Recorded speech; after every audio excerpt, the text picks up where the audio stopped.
where fate is decided. No mercy.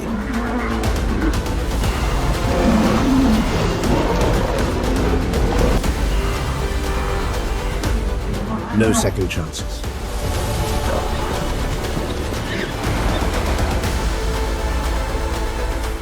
Only the victor survives.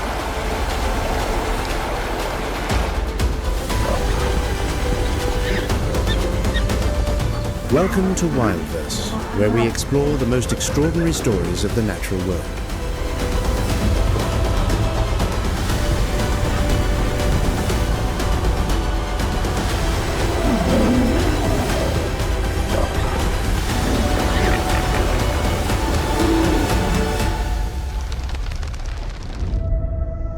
The Luangwa floodplain lies beneath the scorching sun.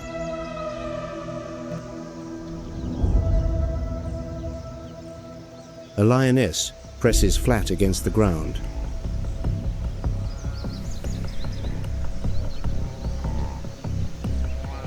Ahead, a herd of impala grazes on the last blades of grass still remaining.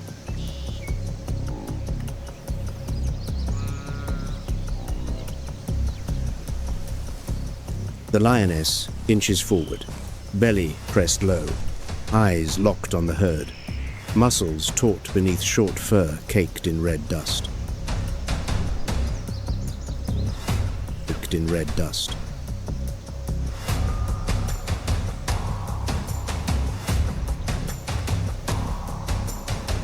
The distance narrows. The lioness lowers her center of gravity, poised to explode into speed.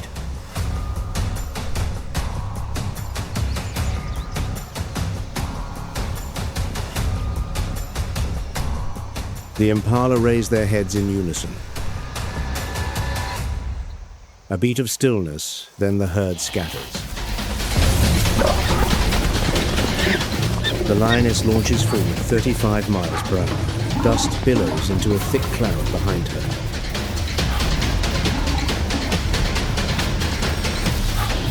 But the impala bolt at 55 miles per hour, zigzagging, the herd fanning out in every direction, a visual disruption tactic.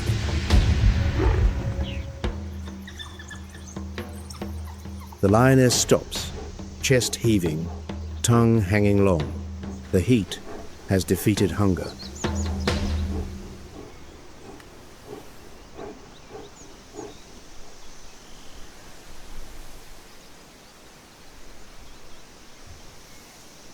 The dust settles.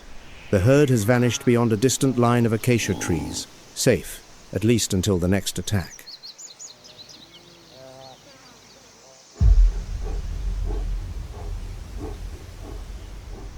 The lioness lies down in the thin shade beneath a dead tree, her breathing still rapid, flanks sunken flat, the mark of days without food.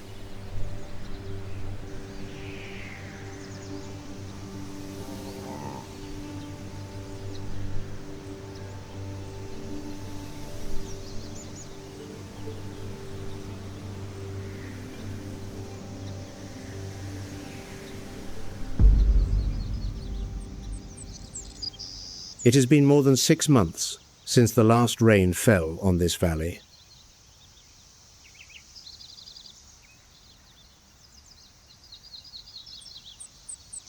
When the ruler of the Savanna goes hungry, every creature on the grassland is in the greatest crisis of the year.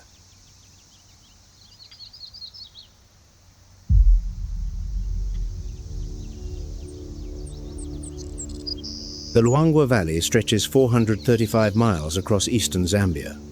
The Luangwa River, nearly 500 miles, without a single dam, is the most pristine river remaining in Africa.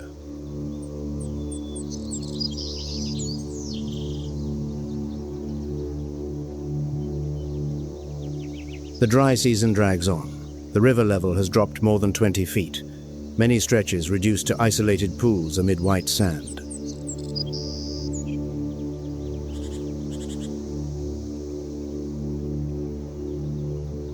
South Luangwa National Park, nearly 3,500 square miles, now resembles a monochrome painting of brown and grey. But do not let the stillness deceive beneath it. Every creature is fighting.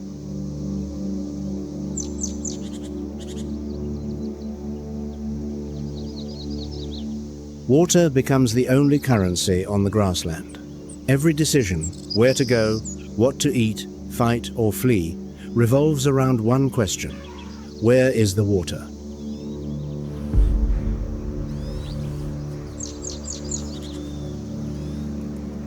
"150 miles away, beneath the feet of the creature with the longest memory, a signal pulses through the parched earth.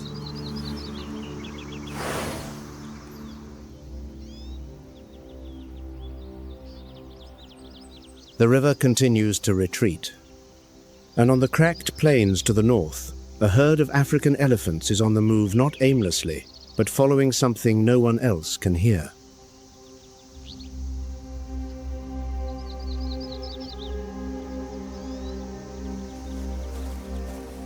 The herd of African elephants crosses the plains under the midday sun. Red sand kicks up behind each heavy footstep, dusting over the stunted acacia canopies on either side.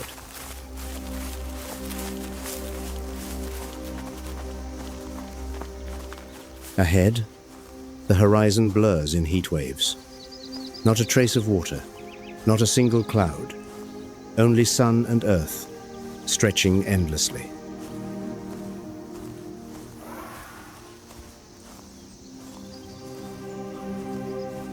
This is a bonded family moving in tight formation, shaped by millions of years of evolution.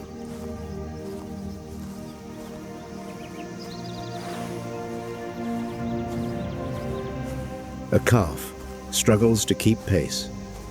Each small step becomes exponentially harder on the hardened ground, a place that just months ago was soft, spongy marshland.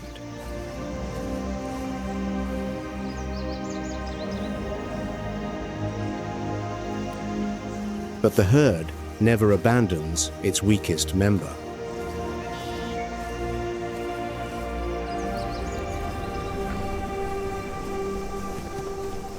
The mother slows down, using her trunk to gently nudge the calf's back, a gesture researchers have documented, repeating hundreds of times each day within a herd.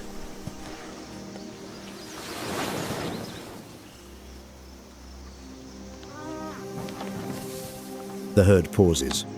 Elephants scoop sand with their trunks and hurl it forcefully onto their backs, ears, and necks, a thick layer of sand shielding their skin from the sun and external parasites.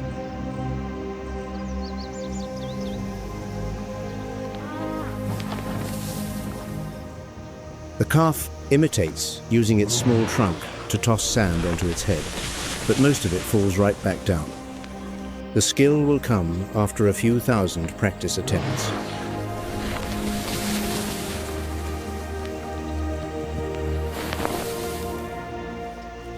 An older female touches the calf gently with her trunk, a comforting gesture researchers call a comfort touch. In an elephant herd, every touch is a spoken word.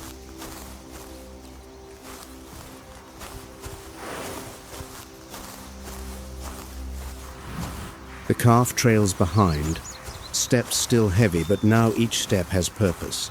The herd is no longer wandering. The herd is heading toward water.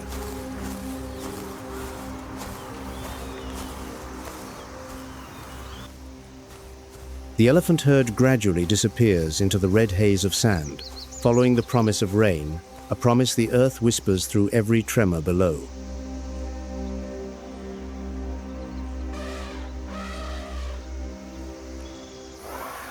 Behind the herd, large footprints sink deep into the soil. Then the wind blows sand to fill them, as though the grassland is erasing every trace, keeping its secrets to itself.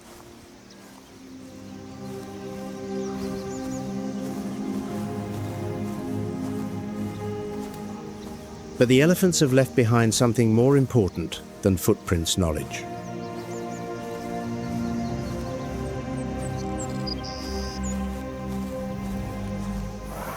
The matriarch's memory, accumulated across dozens of dry seasons, now guides the entire family to a water source that human maps have never recorded.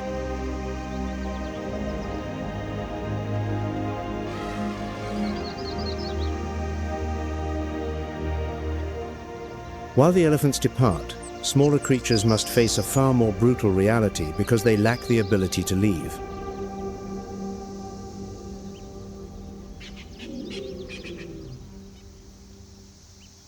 Along the banks of the Luangwa River, a troop of vervet monkeys huddles on low branches.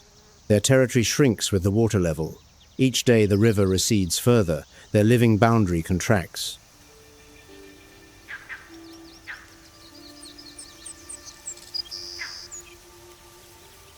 An infant vervet clings tightly to his mother's chest, gripping tiny fistfuls of fur with miniature hands.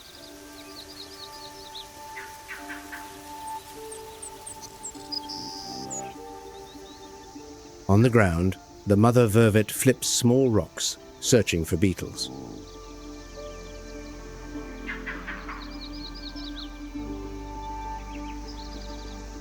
It is not cruelty. It is the cold calculus of evolution. If the mother dies, the infant surely will not survive. If the mother lives, next season will bring a new infant.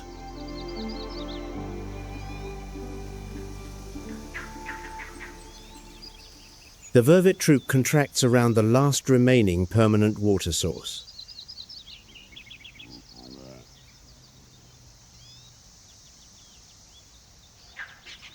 Conflict between individuals escalates. Space shrinks. The number of mouths stays the same.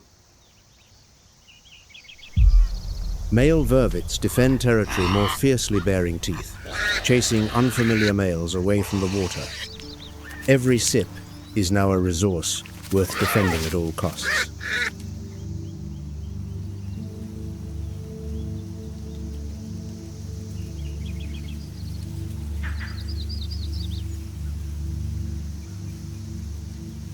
The mother vervet clutches her infant and climbs higher away from the conflict below. From the branches, round eyes observe every movement.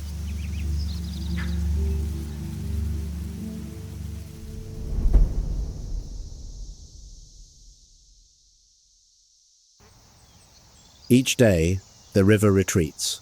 The troop loses a few more feet of territory. Branches along the bank dry to bare sticks. Roots exposed like fingers clinging to barren soil.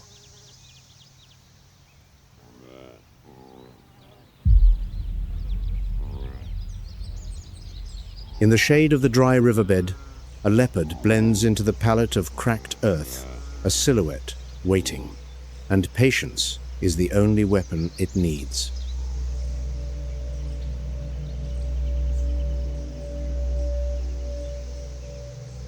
The Luangwa riverbed has drained to bare rock, its steep banks forming a narrow corridor stretching for miles. The ground is hard as stone footsteps on this surface are absolutely silent.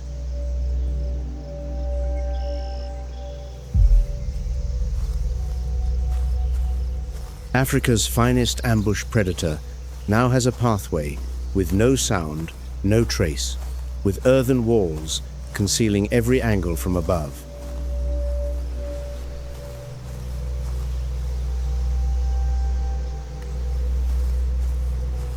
The drought grants the leopard yet another advantage. The hard, dry season ground produces none of the crackling sounds that soft, wet season soil makes underfoot. Every step becomes invisible.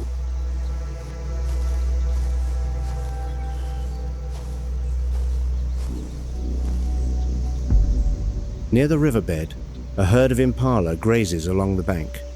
Heads dip, then rise, a steady rhythm of vigilance, precise as clockwork.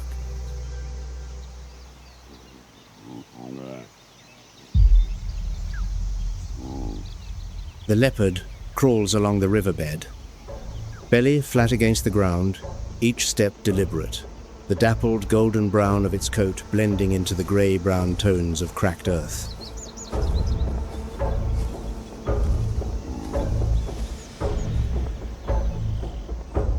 The distance closes to 16 feet, then 10 feet the strike threshold, the distance with the highest probability of success in an ambush.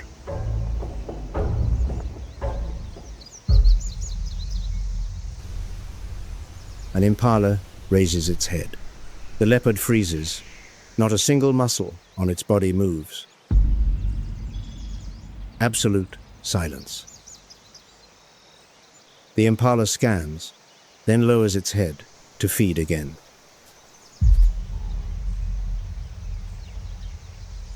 Patience over speed. That is the survival rule of this species.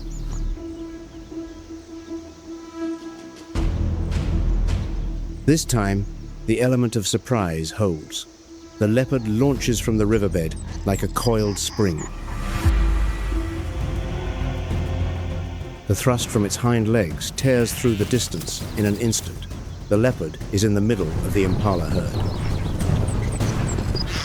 The impala react, instantly scattering in every direction, leaping 10 feet high, 33 feet long, changing direction continuously amid blinding swirls of sound.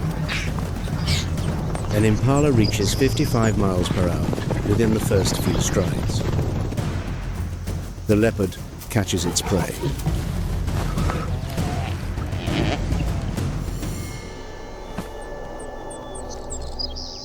The leopard clamps the carcass in its jaws and drags it up the nearest tree, storing food up high, eating undisturbed for days, safe from hyenas and lions.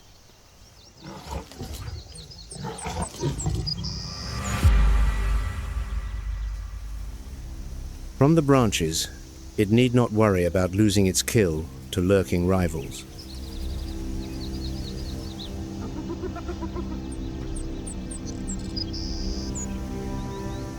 In the great drought, strength is not enough. Patience decides who survives.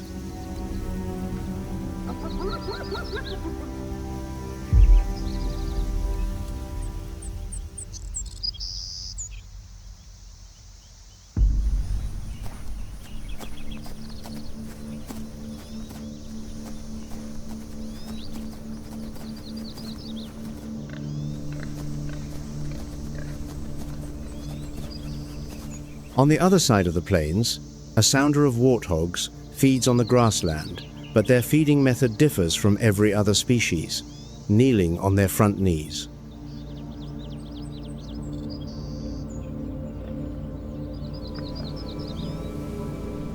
Long legs, short neck kneeling is the only way to reach short grass, young roots, and tubers underground.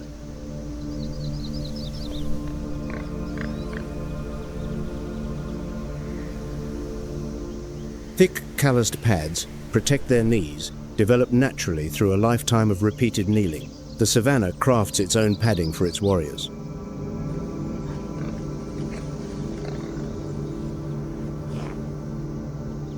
A warthog's snout plows through dry soil, flipping small stones to find roots. Two large, fleshy warts on its face cushioning for combat sway with each digging motion.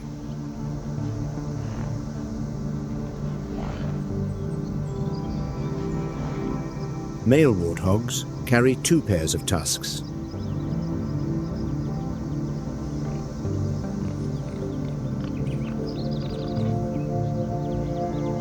Because the lower tusks self-sharpen every time the warthog opens its mouth, friction between the upper and lower tusks scrapes away old enamel, exposing a fresh, cutting edge. Every meal, every yawn, the tusks grow sharper.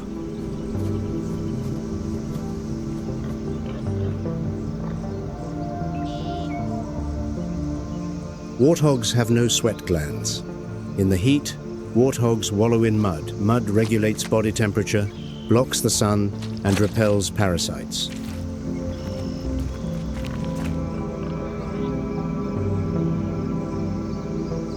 The mud dries into a temporary suit of armor encasing the entire body.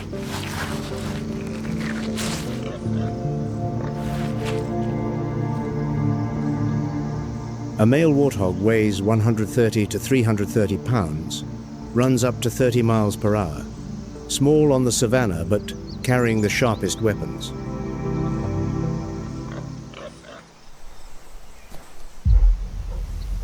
Hunger does not relent.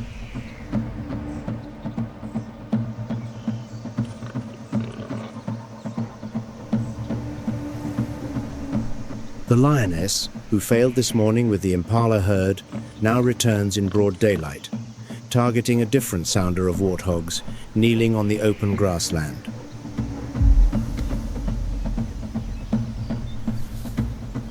The lioness approaches from downwind.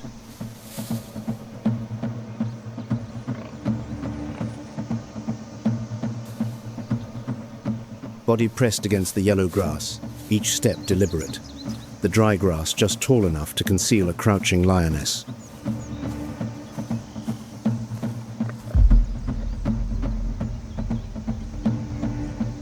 The distance narrows. The lioness pauses, eyes gauging the distance to the nearest warthog. Hind leg muscles coil, ready.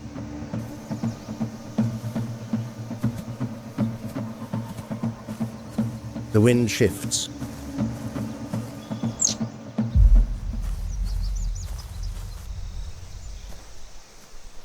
The warthog raises its head. A beat, then bolts, tail standing straight up, changing direction continuously.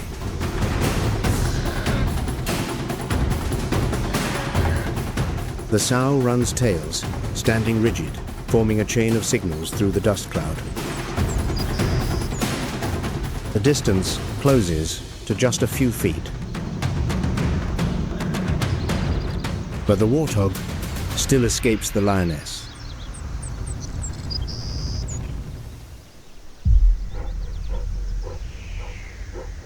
The sounder dives into the nearest aardvark burrow.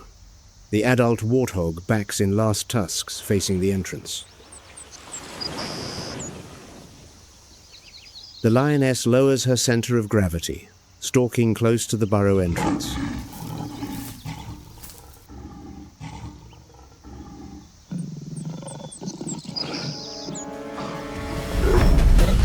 The battle erupts instantly as the lioness charges in without hesitation.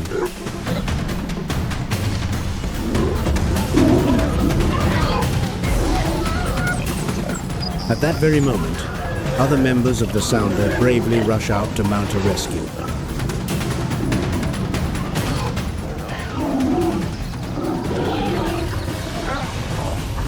Against the fierce resistance and cohesive formation of its prey.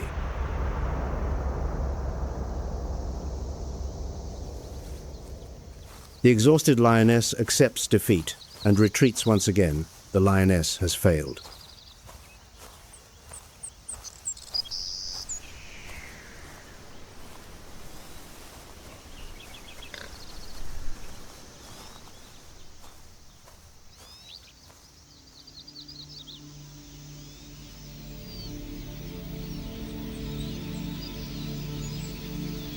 The sky darkens, but not from rain clouds.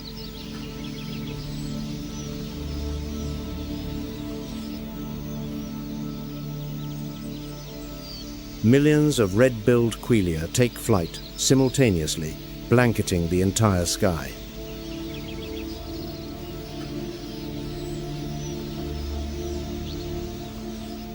The most abundant wild bird on the planet, from 1.5 billion to 10 billion individuals across all of Africa.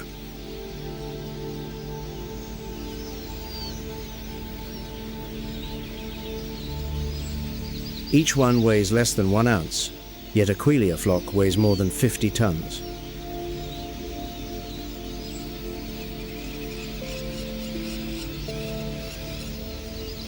Every year, quelea flocks cause more than $50 million in crop damage across the continent.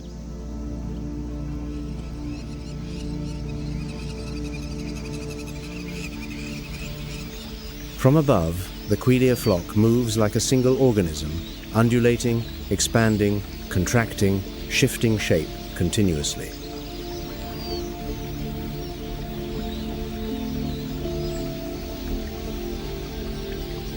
Millions of pairs of wings, beating in unison, produce a deep hum that reverberates across the valley.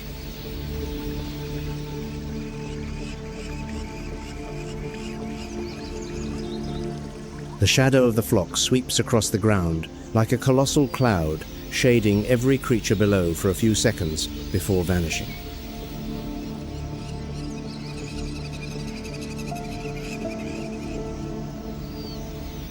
Where water remains there, life concentrates. And there, the hunters gather.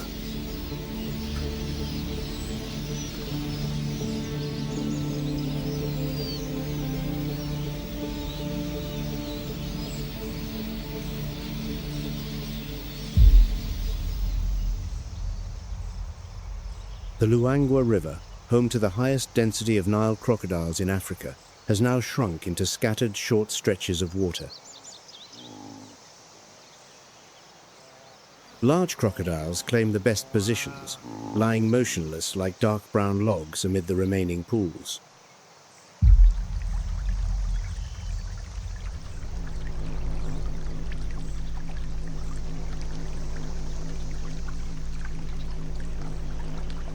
The Quelea flock descends upon the river surface, millions at once.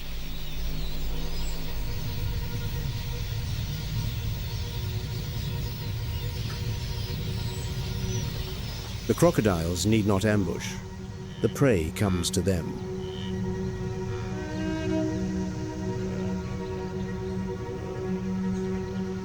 Everything converges on water, life, and death, crowding together in ever-shrinking space.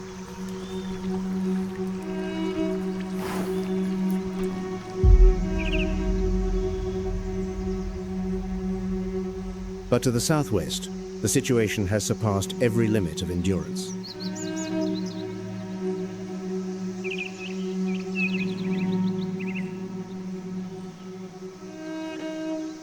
Lake Katavi lies in western Tanzania, hundreds of miles from the Luangwa, yet sentenced to the same great drought.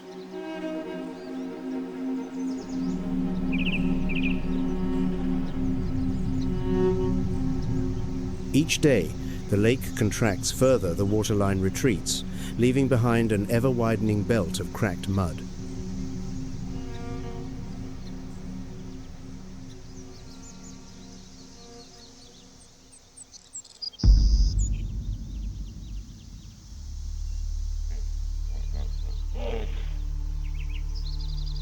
In the shrinking pool, hippos cram together in a space far too small for far too many.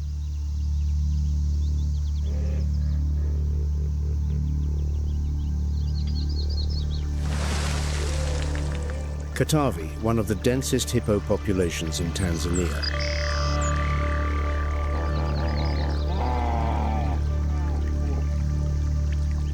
The dry season drives the herd into an extreme predicament, hundreds of individuals pressed against one another in a single remaining pool. The far bank, tall, elegant silhouettes emerge from the brush.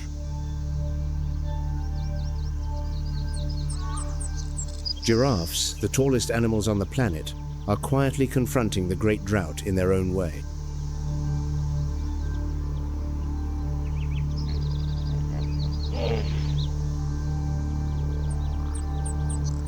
Warning signals fire continuously, snorting breaths, bulging eyes locked in unblinking stares, heads jerking sharply side to side, water churning into swirls of red mud.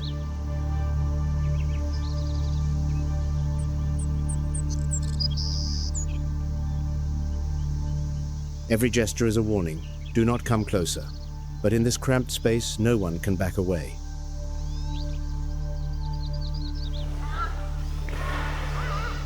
The strongest bull claims the deepest spot where the water is still cool, the mud not yet too thick.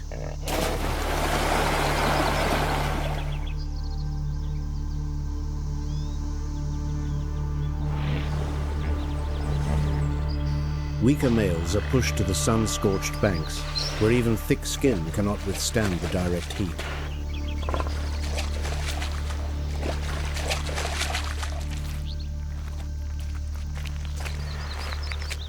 The weakest individuals are shoved into the shallows, where the sun beats straight down, where the mud is hot as a kiln.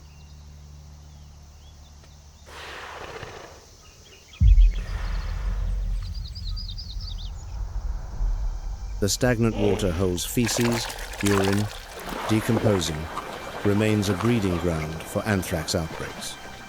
Each day, the water grows more toxic, more crowded, more scalding. Hippos drink this water every day. There is no other choice. The water that sustains life is the same water that poisons. A mother hippo keeps her calf pressed close, finding shade beneath her massive frame amid the warming mud.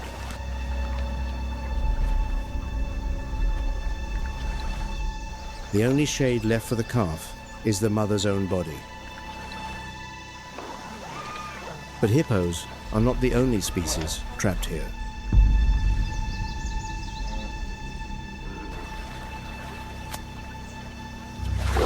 Nile crocodiles are caught amid the hippo herd, forced to weave between multi-ton bodies, constantly colliding in the confined space.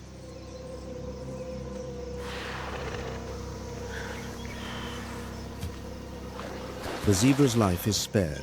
At the very last second, a spectacular escape on the razor's edge between life and death.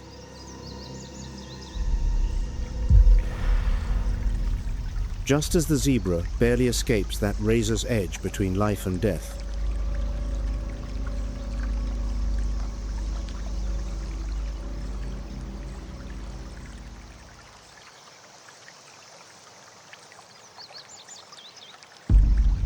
lying motionless on the mud, eyes still open, waiting, as crocodiles always wait.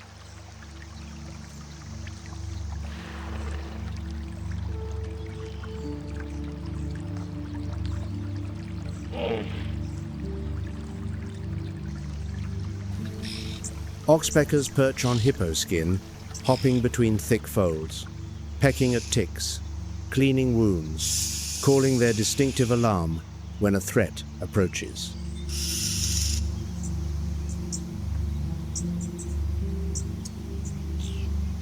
But oxpeckers also peck at open wounds, drinking blood.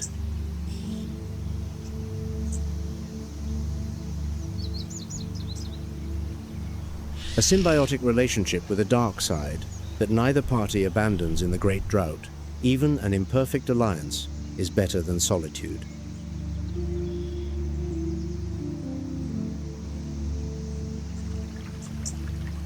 The relationship between parasite and host, both sides benefit, both sides suffer.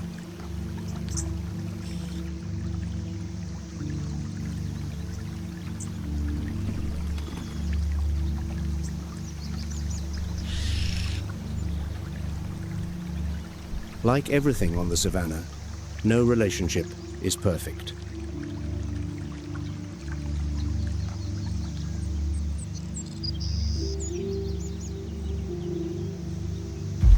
The lake continues to shrink.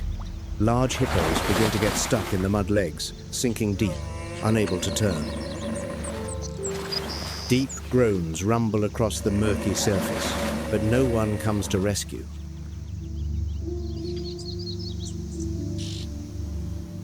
The thickening mud becomes a trap. The weakest individuals, the old and the wounded hippos, are the first victims.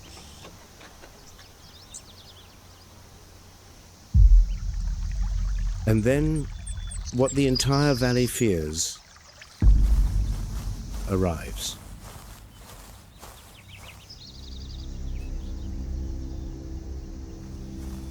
A pride of lions appears at the lake's edge in broad daylight. Not one, the entire pride.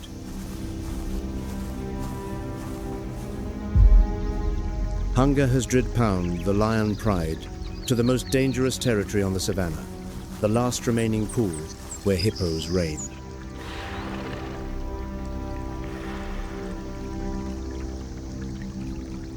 The lions do not roar. Every step is calculated by terrain, wind direction, distance to the mud's edge.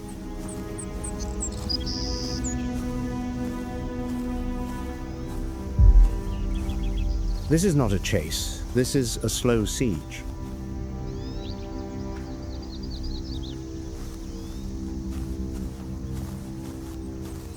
The others fan out on both flanks, cutting off the retreat of any prey that leaves the water.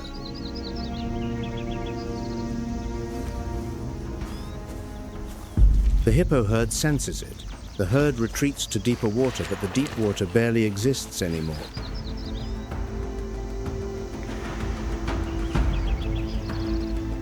The lions advance to the mud's edge. Front paws touch soft ground. Because at the boundary of land and water, the advantage changes hands. On land, lions hold dominion. In water, even just a few inches, hippos rule. A hippo's jaws can crush anything that steps into water territory.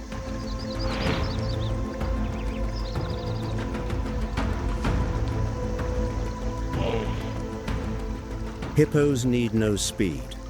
Their power lies in controlling space.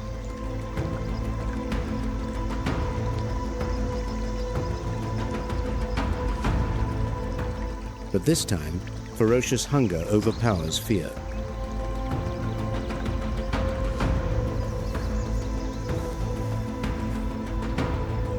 The lions do not retreat. The supreme law of survival compels them to breach the razor-thin boundary. The lead lioness launches the attack.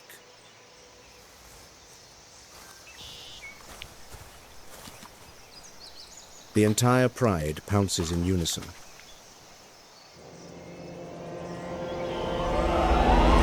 The lions exploit their numbers, taking turns climbing onto its back, gripping tight with claws and relentlessly tearing into the sensitive skin behind the hippo's neck. The hippo thrashes, bellowing deep, hollow roars of desperation.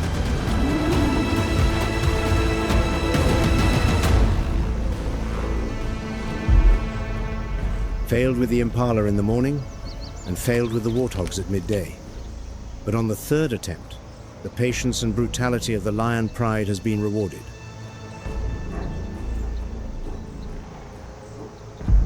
At the peak of the great drought, the supreme predator has reasserted its reign at the most dangerous place of all.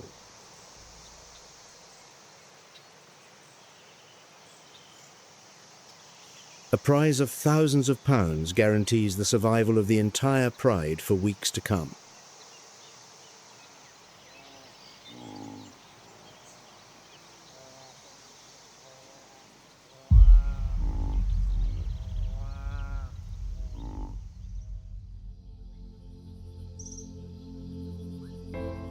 But on the Savanna, not every creature needs water to survive.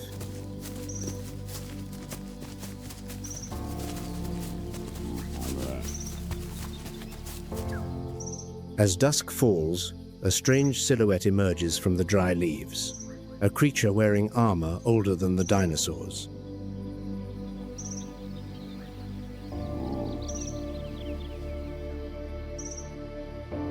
Dusk settles over in the Luangwa Valley.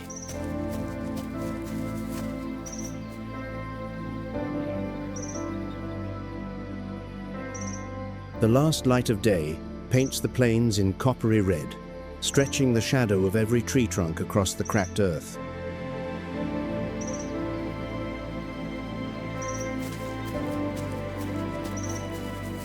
A silhouette steps slowly through the dry leaves.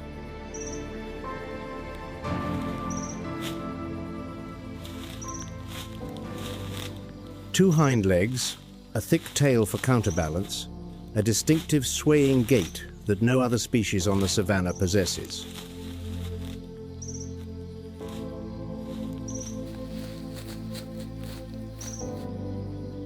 The pangolin, the only mammal on Earth clad in scale armor,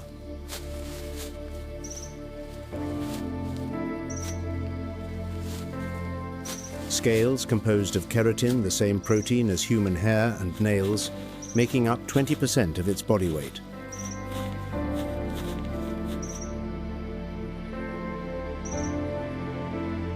While every species fights for water, the pangolin survives on an entirely different strategy.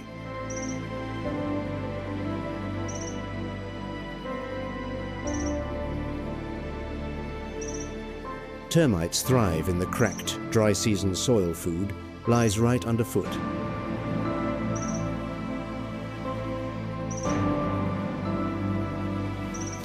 The pangolin pauses before a termite mound.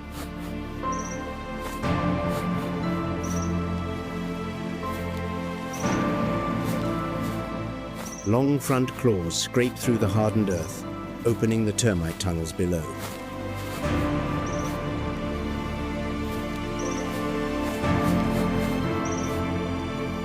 A pangolin's tongue extends 16 inches longer than its head and body combined.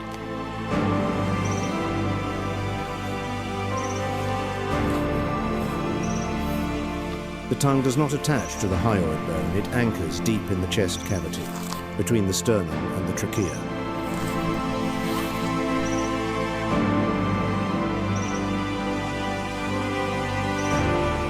When extended, the tongue sweeps through termite tunnels like a sticky whip, scooping up hundreds of termites per stroke.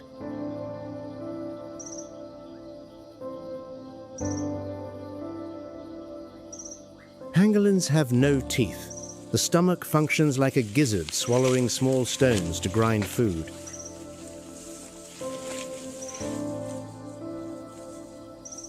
A mechanism, like a bird's, inside a mammal's body.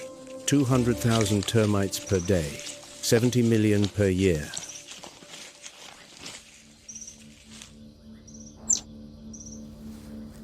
When threatened, the pangolin curls into a ball of scales, sealed shut completely.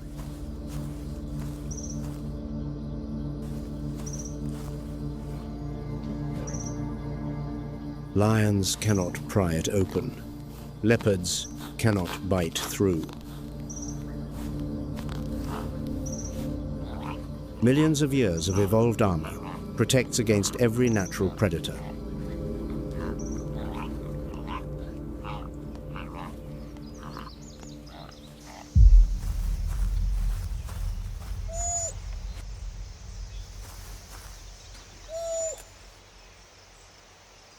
While the pangolin chooses to hide alone beneath its armored scales,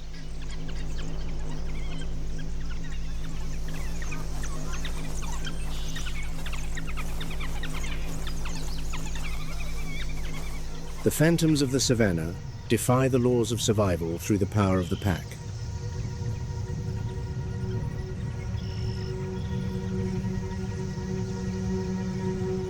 These are African wild dogs, the painted wolves, with unmistakable patchwork coats.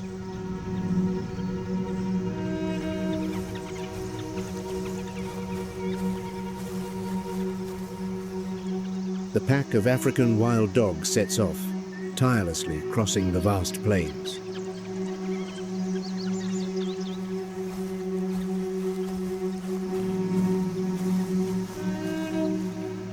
Each day, African wild dogs can travel continuously for more than 6 miles under the scorching sun, tracking the scent of prey.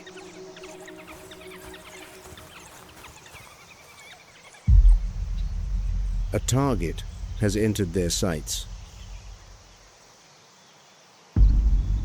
A herd of impala.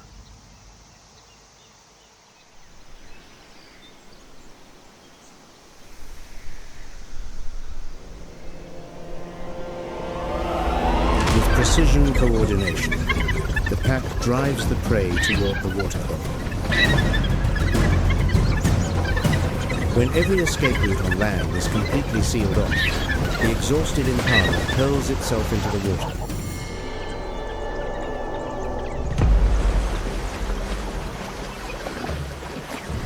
When the prey is dragged back onto the shore, a strange and civilized scene unfolds. There is no chaotic scramble. No tearing at one another.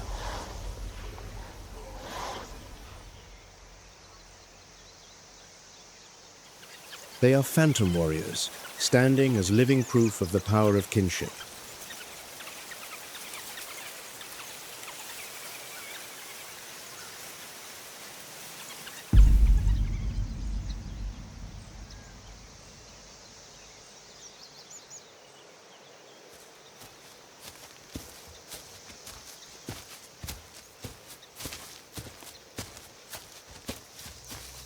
But those waters did not only seal the fate of the impala.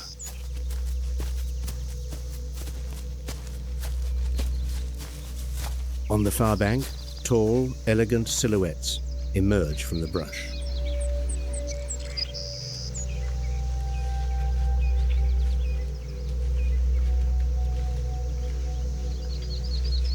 Giraffes, the tallest animals on the planet, are quietly confronting the great drought in their own way.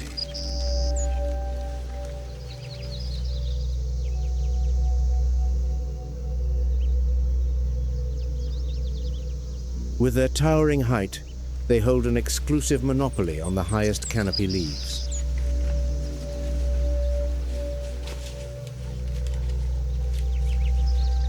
A long tongue weaves through razor-sharp thorns, pulling down the juiciest leaves.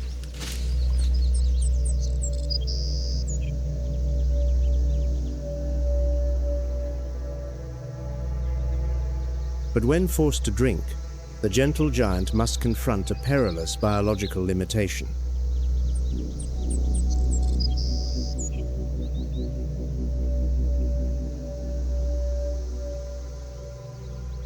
They must awkwardly splay their front legs wide apart, lowering that impossibly long neck.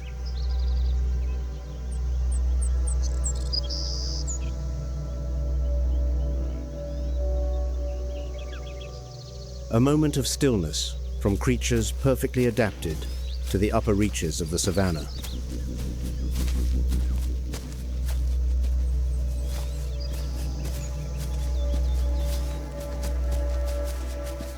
As the giraffes silently retreat toward the tall tree canopy, a thundering rumble rises.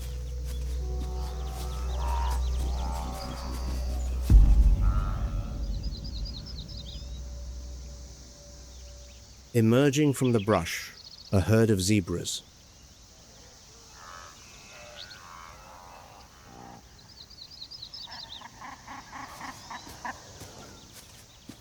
Their iconic black and white stripes weave into one another.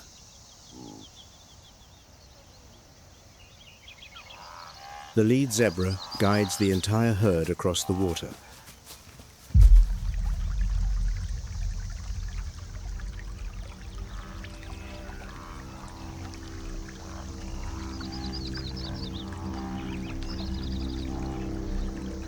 Their presence carries a serene, tranquil beauty.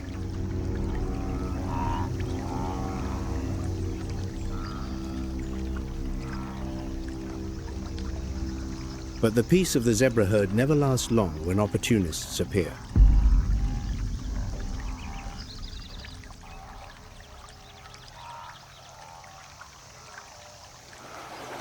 A crocodile surges from its ambush, clamping down on the zebra, its razor-sharp jaws locked tight around the prey.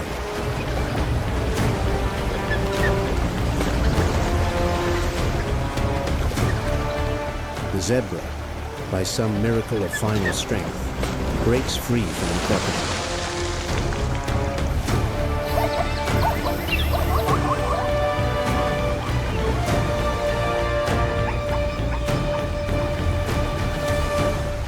The zebra's life is spared. At the very last second, a spectacular escape on the razor's edge between life and death. Just as the zebra barely escapes that razor's edge between life and death, another creature appears.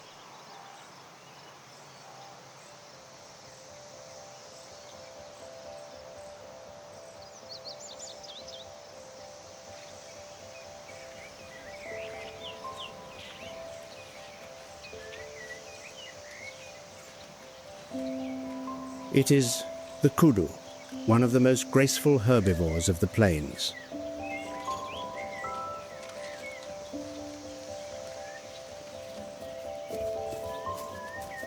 The mature bull carries towering, spiraling horns upon its head.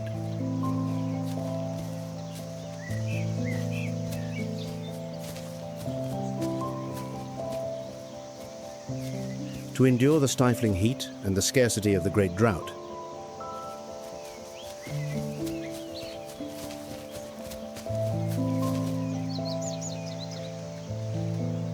The kudu conceals itself among fragile, skeletal branches.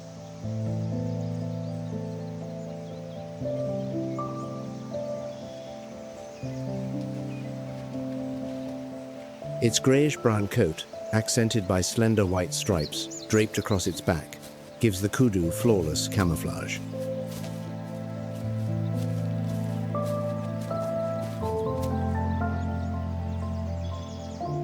Rather than risking a venture to the isolated water pools where crocodiles lie in wait,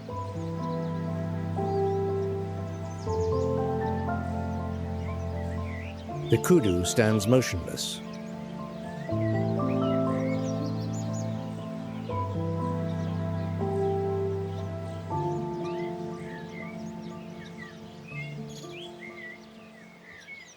Like a living statue of stoic patience, counting down the days, awaiting the promise of rain.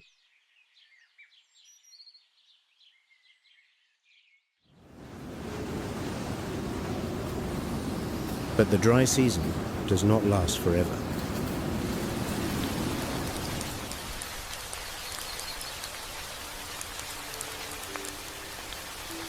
Grey clouds burst open and pour rain, resurrecting the Luangwa Valley from the scorching sun.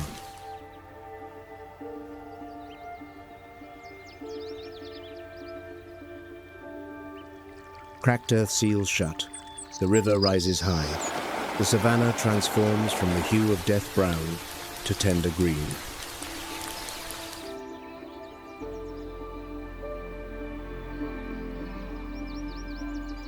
The pangolin strolls across soft earth. Oxpeckers call out in joyful chorus instead of alarm.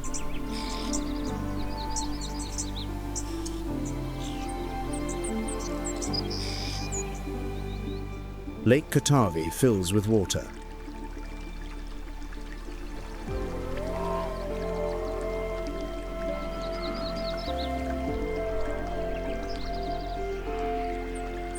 Hippos spread out freely, shedding the thick mud and healing their wounds.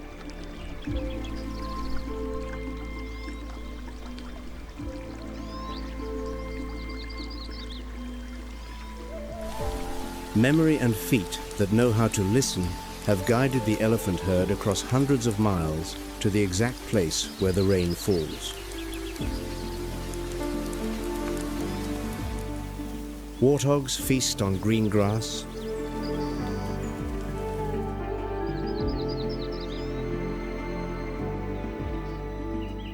Mothers produce milk, opening a chance at life for the newly born.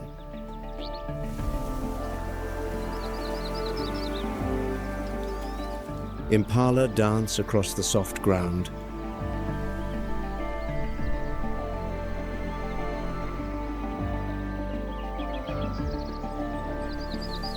Predators stand ready for a new cycle of survival.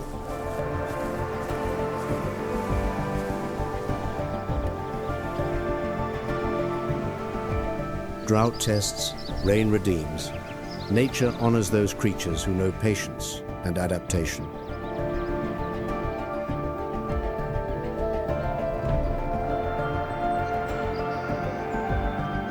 The savanna does not fall, proving that water is the one true origin of all life.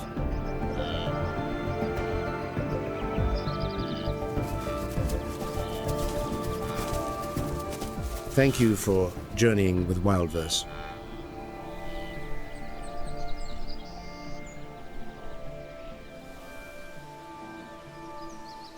The natural world holds countless stories still waiting to be told.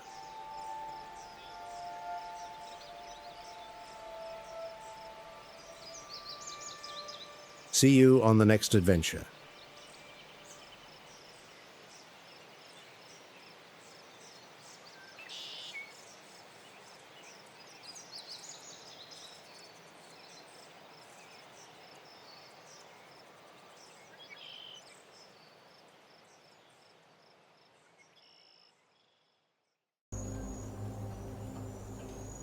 Here, amidst the vast grasslands, the rising sun brings more than just light.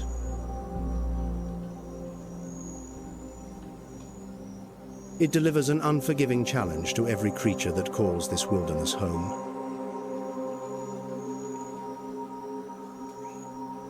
In the Okavango Delta, life is governed by a single, immutable rhythm, the coming and going of the water.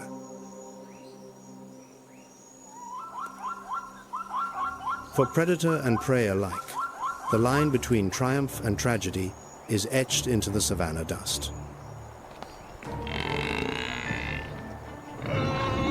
In this kingdom of shifting shadows, one false move can be the last.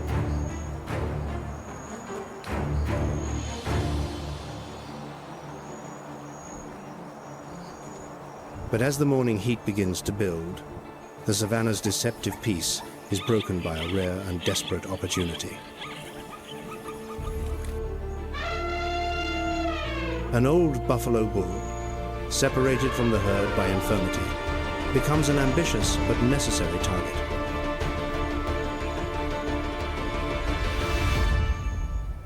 The lioness becomes a phantom in the dry grass, each step a precise calculation to remain invisible to her quarry's watchful eye.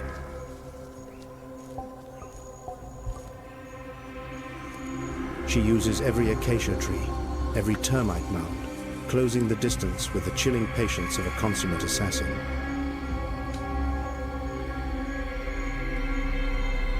At a distance of 50 feet, the tension seems to solidify. The faintest sound could spoil everything.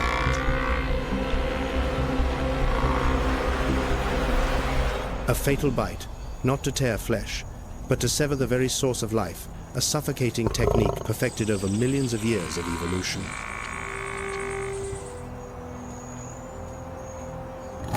The violence is almost silent, marked only by the buffalo's strained gasps and the lioness's low growl as she maintains her terrible pressure.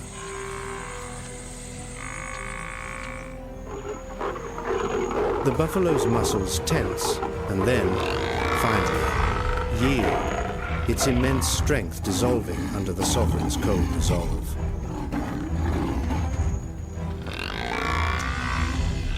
As her prey falls, the suspense of the hunt gives way to a harsher reality, the victor's feast.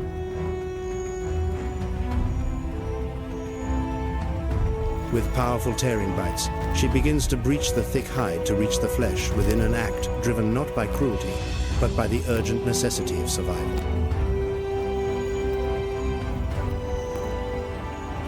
The sounds of tearing flesh and breaking bone echo in the stillness, a symphony of energy transfer where one death fuels another's life. In this unforgiving world, dominion is built not on mercy, but on raw power and the absolute authority to deliver a death sentence.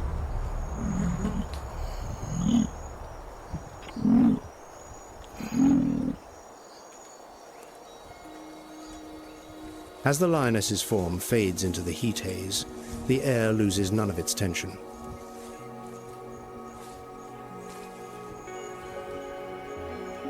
At the edge of awareness, a silent opportunist begins its move.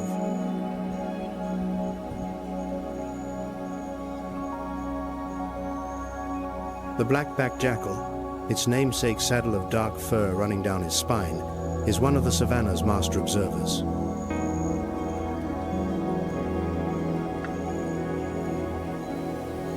It lacks the lion's power, but possesses the cunning and infinite patience of one who waits for an opening.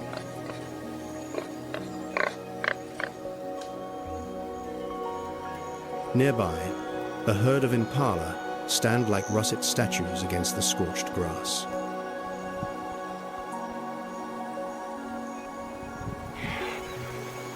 Their large ears swivel like sensitive radar dishes, catching the slightest whisper of danger.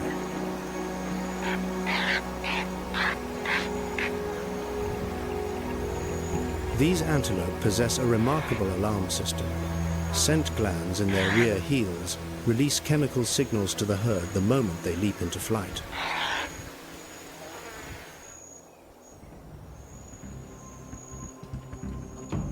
The jackal suddenly lets out a series of high, piercing yaps, shattering the quiet.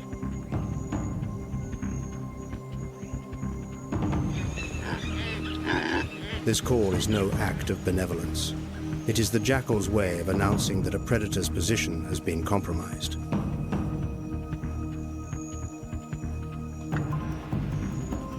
For the impala, a moment's inattention or a misinterpreted signal can be paid for with their lives.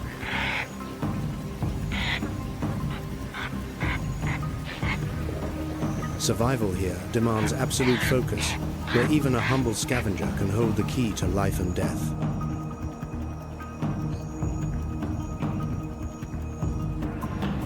This link between informant and potential victim weaves a dense network of vigilance across the entire plain.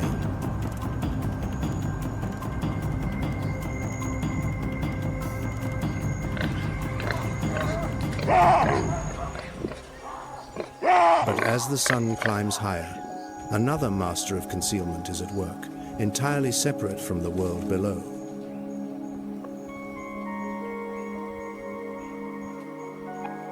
The leopard, draped over a substantial branch, is almost impossible to discern with the naked eye.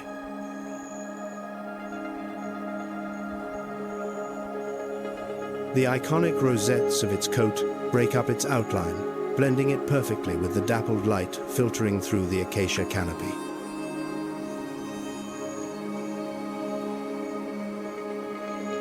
Below, a troop of baboons forages, oblivious to the predator lurking directly above them.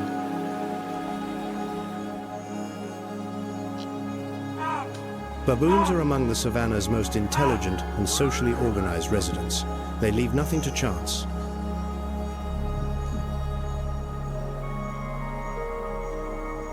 Sentries are posted in rotation, their sharp eyes constantly scanning for the smallest anomaly.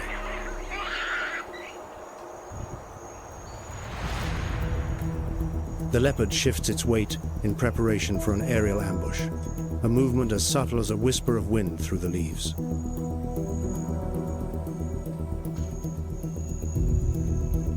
Yet in this world, survival can depend on seeing the seemingly invisible.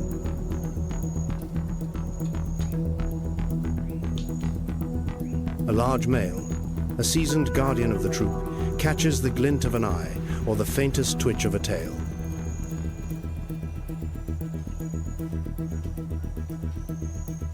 He instantly erupts into a series of harsh, staccato barks, a distinct alarm call that signals mortal danger.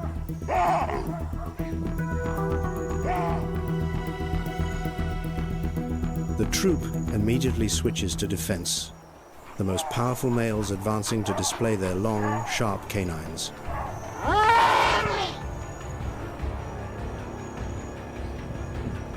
Confronted by an enraged and unified front, the leopard knows its greatest weapon, the element of surprise, has vanished.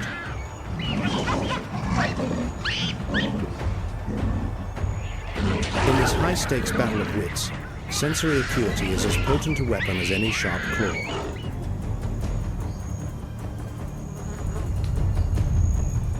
The leopard silently retreats deeper into the dense foliage, patiently awaiting another opportunity when the odds are in its favor.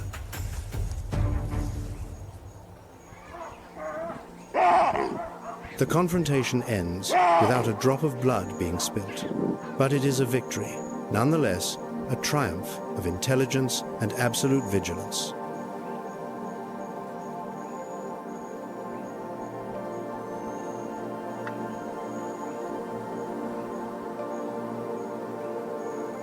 On the sun-scorched earth, a different hunting force altogether is mustering for its own campaign.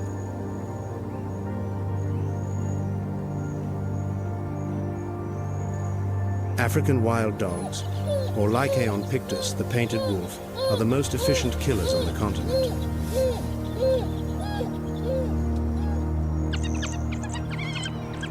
Unlike the lion with its brute strength, or the leopard with its solitary stealth, these dogs possess a far more formidable weapon: absolute cooperative warfare.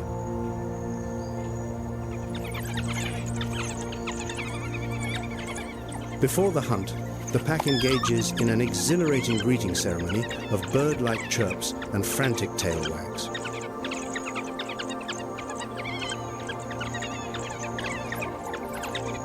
This is how they reinforce social bonds and prepare themselves for the relentless test of stamina to come.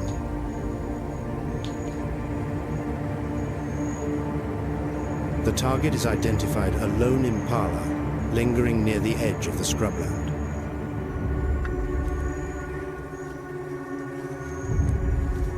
The chase begins not with a dramatic burst, but with a grueling long-distance run that can stretch for miles over treacherous terrain.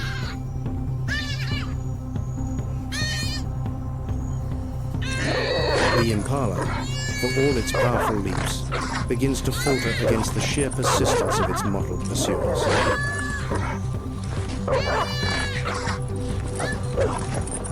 The wild dog's hunting success rate is an astonishing 80%, far surpassing that of any other large predator on the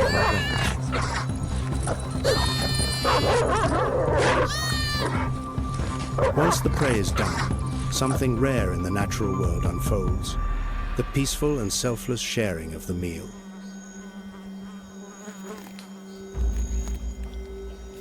Whereas lions will often fight violently over a kill, the dogs prioritize allowing the pack's pups to eat first.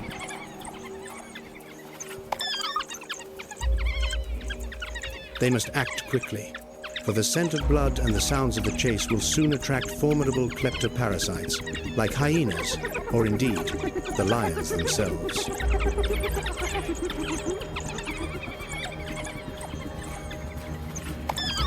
It is the ultimate testament to the power of unity, where each individual is not just a killer, but an indispensable cog in a perfect survival machine.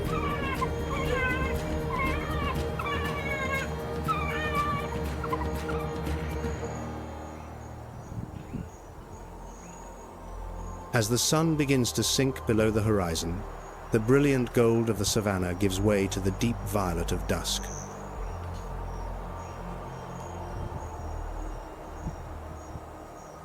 The clamorous sounds of the day's hunts are now but distant echoes on the wind.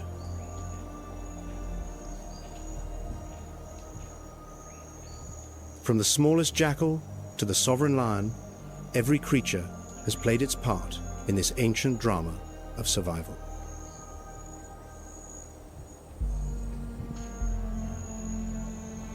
The waters of the Okavango continue to flow, carrying the promise of renewal for another demanding dawn.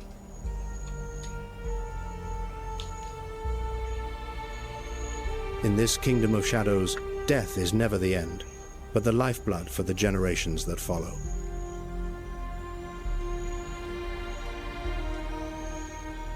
And this eternal cycle will begin again, when the first light of morning touches the dust of the plains.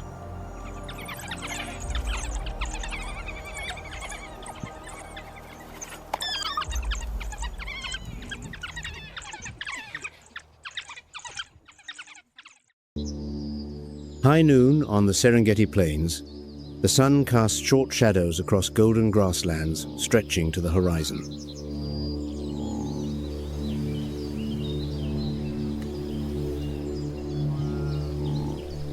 The temperature grazes 105 degrees Fahrenheit. Heat shimmers above cracked earth, and most creatures have sought shade.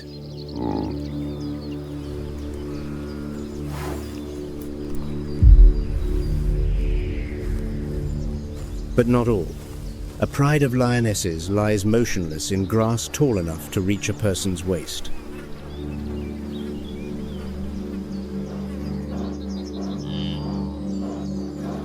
They are not sleeping. The amber eyes of the lead female track a migrating herd of wildebeest.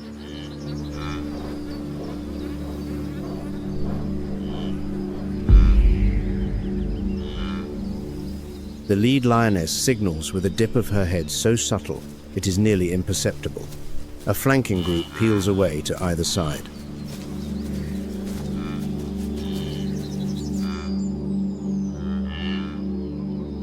The rest hold still. They are the blockade.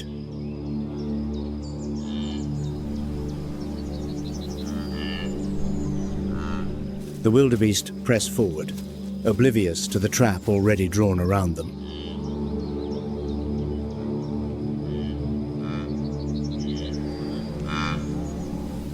the ideal prey for lions, the old, the young, the injured, the weakest links in the herd.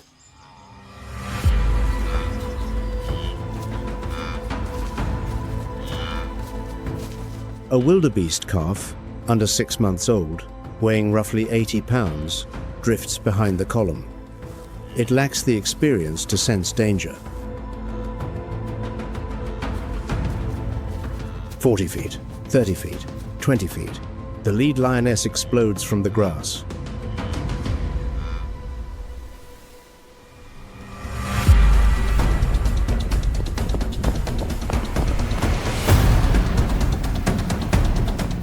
A lion's top speed reaches 35 miles per hour, slower than a wildebeest over distance.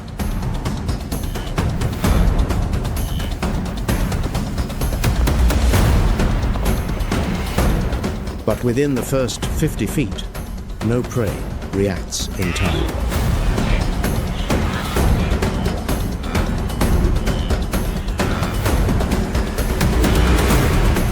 The chase lasts fewer than 8 seconds. The lead lioness misses, but the flanking female strikes from the blind spot, claws nearly 2 inches long, pinning the calf's shoulder. The calf collapses. Red dust erupts into the midday glare.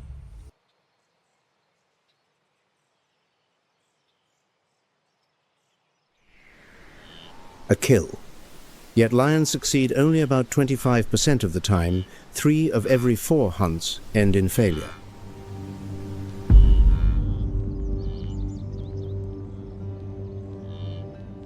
Every meal demands a toll. Spent energy, risk of injury, and sometimes death itself.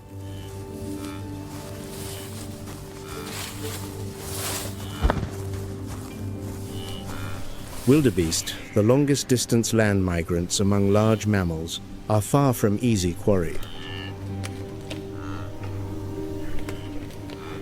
A full-grown adult weighs up to 500 pounds, armed with curved horns capable of inflicting severe wounds on any attacker.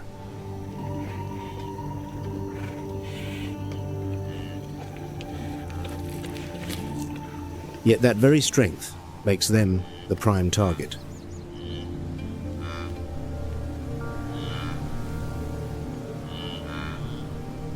A single adult wildebeest provides enough food for an entire pride for 2 days.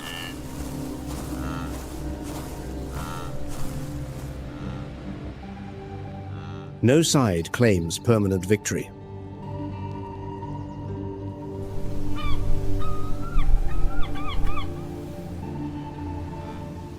This is nature's paradox, a fragile equilibrium between life and death, where every failure of the hunter becomes a triumph for the hunted.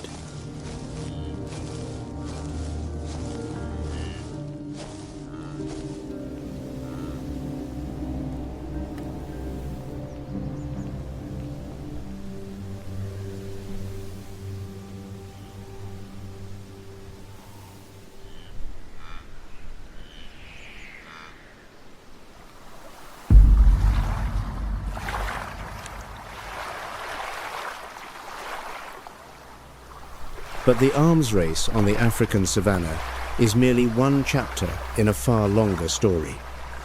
On land, weapons are muscle, speed, fang, and claw.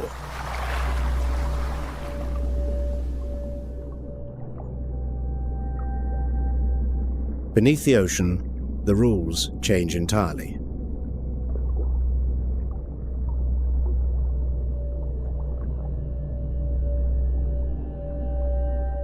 More than 5,000 miles east of the Serengeti, beneath the warm waters of the Indo-Pacific, another world exists where size becomes irrelevant and the most lethal weapons belong to the smallest creatures.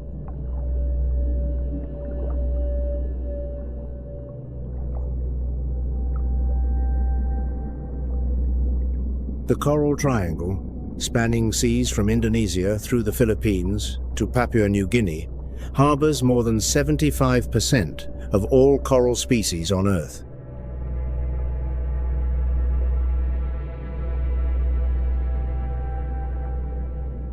This is the ocean's greatest evolutionary laboratory.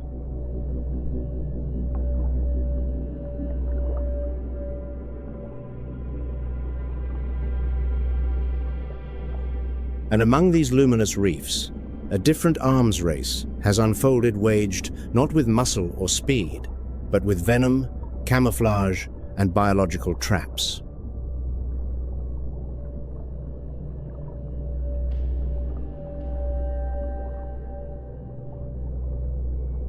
Sunlight pierces the crystalline surface and falls upon a shallow reef near the Lembe Strait, Indonesia.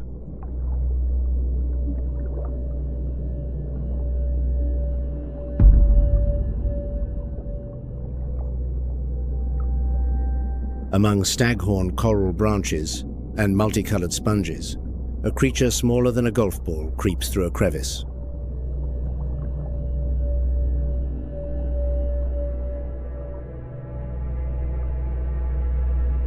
The blue-ringed octopus Hapalochlaena measures just 4 to 8 inches long and weighs less than 1 ounce. Placed on a human palm, it looks as harmless as a toy.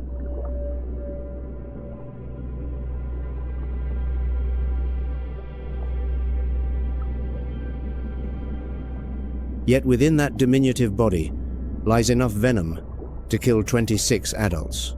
Tetrodotoxin, a neurotoxin 1,000 times more potent than cyanide.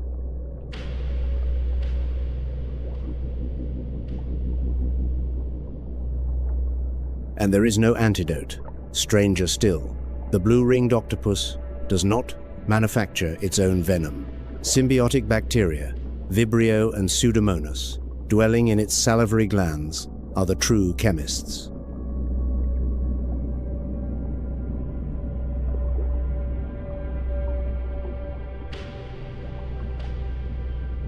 The same toxin appears in pufferfish, 2 entirely unrelated species, sharing the same bacteria, the same weapon. Chemical warfare through convergent evolution.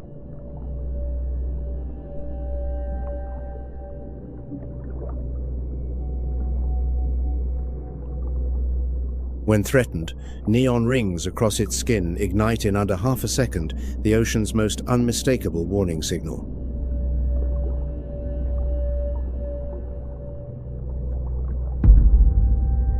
But if the aggressor does not retreat, the bite follows, and the victim feels no pain.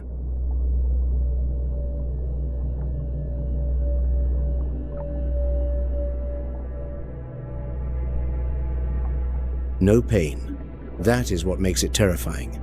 The victim does not know the bite has landed until paralysis begins.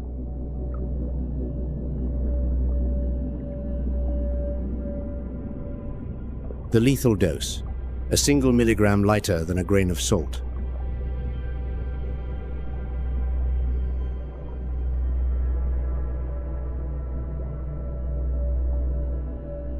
At least 11 human deaths have been documented. The only rescue is continuous artificial respiration, keeping the victim breathing until the toxin degrades on its own.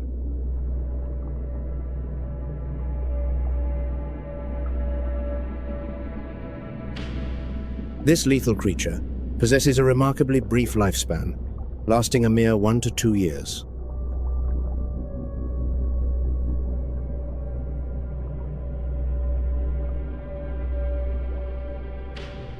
It breeds only once. The mother fasts entirely, cradling her eggs, guarding them without rest, surrendering to exhaustion and death the moment her young emerge.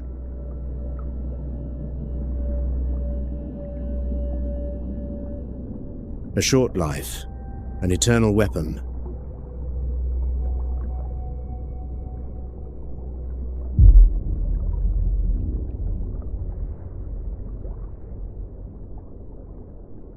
On the Indo-Pacific reefs, the most biodiverse waters on Earth, the deadliest weapon has nothing to do with size.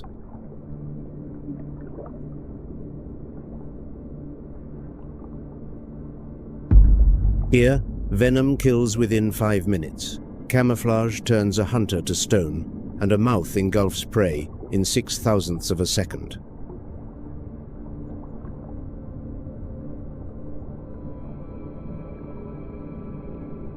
And the most fearsome predator? Not the one carrying the strongest venom, the one that is never seen until it is too late.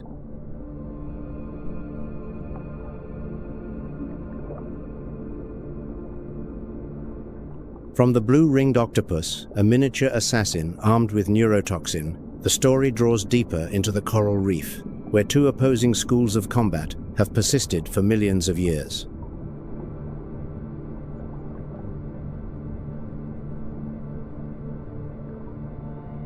The first school, display of power. The sea slug nudibranche is the undisputed master of this strategy.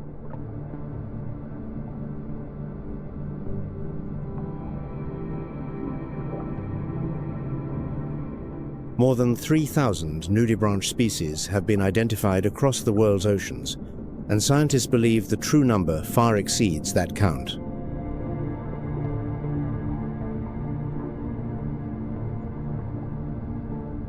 They range from smaller than a grain of rice to 2 feet long in the case of the giant Spanish dancer.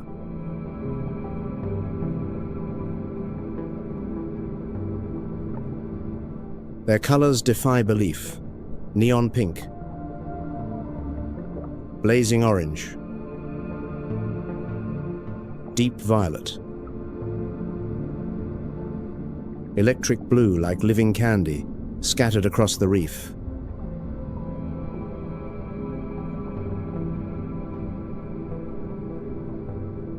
But this is not decoration.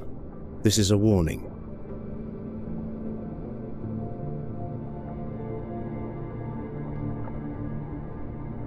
In biology, the phenomenon is called aposematic coloring, vivid hues that declare, "Eat me and die." And the nudibranch has every reason for such confidence.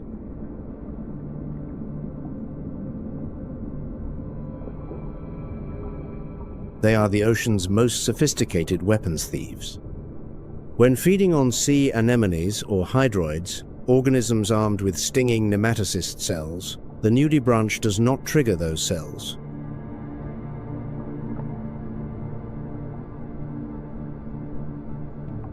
Rather than digest them, this biological machine steals thousands of venomous stinging cells from its prey, completely intact.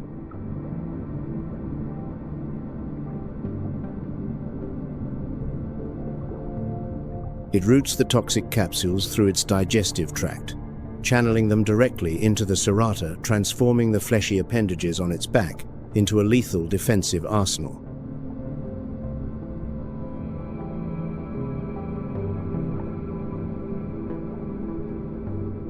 There, another creature's weapon becomes its own.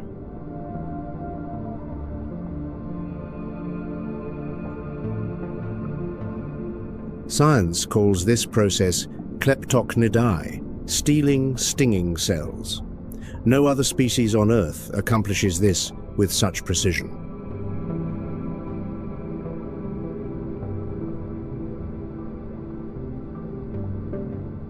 Nature's most exquisite marvel, the sea slug is a simultaneous hermaphrodite. During mating, both individuals exchange sperm, cross-fertilizing each other.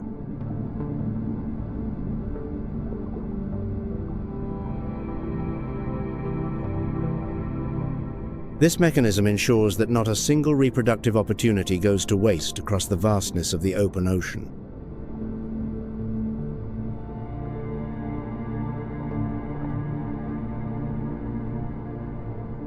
The species pushes physiological boundaries further still. It treats its mating organ as disposable.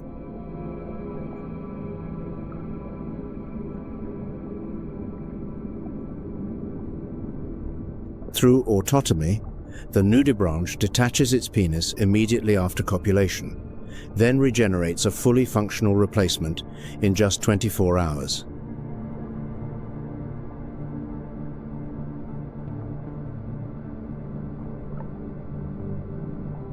Nudibranch eggs spiral into ribbon-like coils, typically curling counterclockwise, each translucent sheet clinging to coral surfaces like miniature sea blossoms.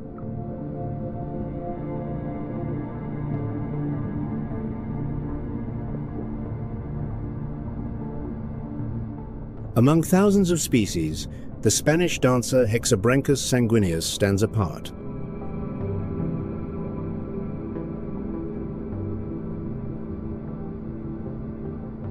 Reaching up to 2 feet, it lifts off the seabed and dances through the current, its deep crimson body undulating like a flamenco performer.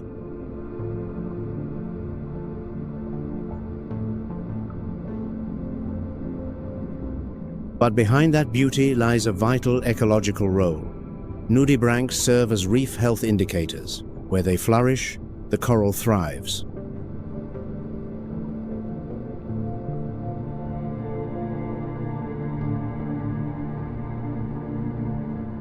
The lesson of the nudibranch is plain.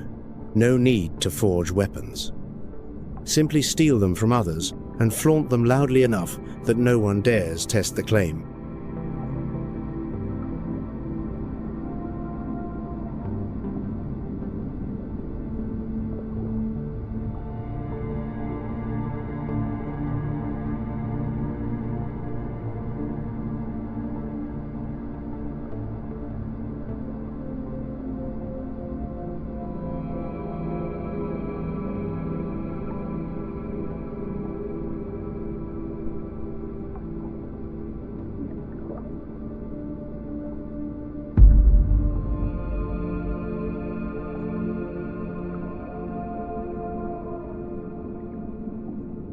The stonefish, Sinancea verrucosa, the most venomous fish on Earth according to Guinness World Records.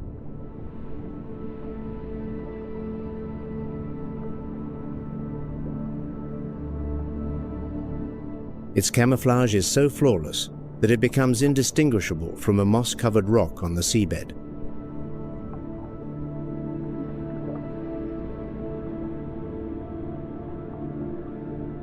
Measuring roughly 1 foot to 1.5 feet long, weighing up to 5.5 pounds.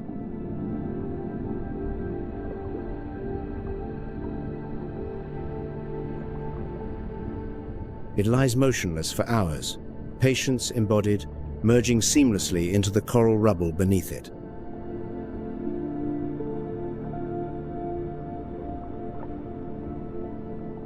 "13 razor-sharp dorsal spines rise along its back, each fitted with a pair of venom glands loaded with verrucotoxin, a neurotoxic protein.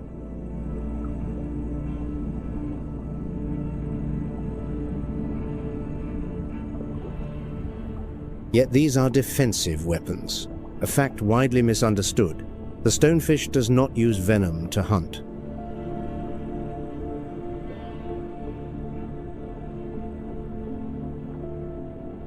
It hunts with speed, a strike lasting just 15 thousandths of a second, generating a vacuum that sucks prey straight into its mouth.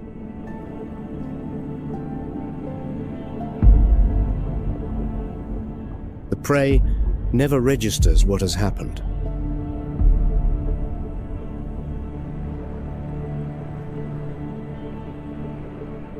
The venom is reserved for anything foolish enough to step on it. And the pain stonefish venom delivers has been described as worse than childbirth.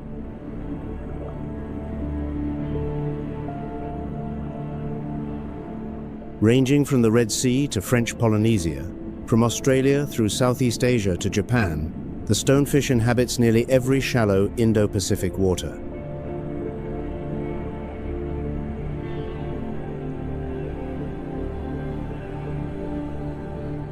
Its lifespan spans 5 to 10 years, a decade spent lurking on the seabed, still as stone, waiting.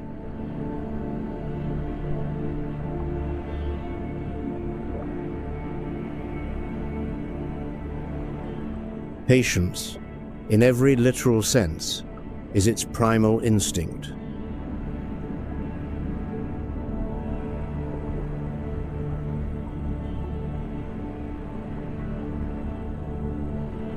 Two schools of thought, two strategies, both effective for millions of years.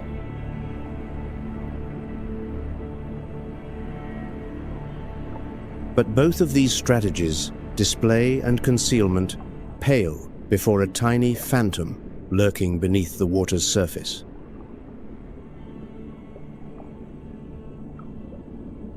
What we are about to encounter doesn't just carry weapons, they are entities that shatter every conventional rule of biology.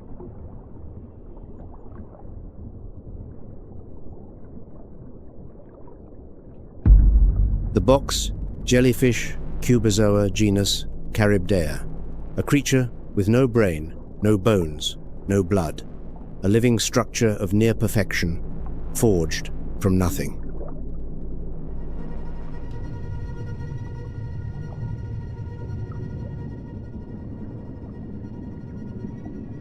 If Chironix is a colossal monster, then Charybdea is an elite sniper, tiny, agile, and virtually undetectable.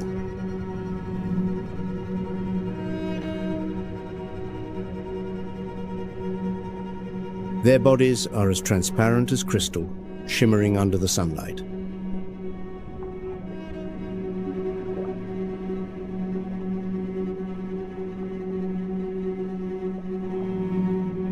From the four corners of their box-shaped body, exactly 4 tentacles extend slender as silk threads, yet harboring terrifying power. Each tentacle can stretch up to 10 times the body's length when hunting, blanketed with thousands of stinging cells, microscopic venom capsules.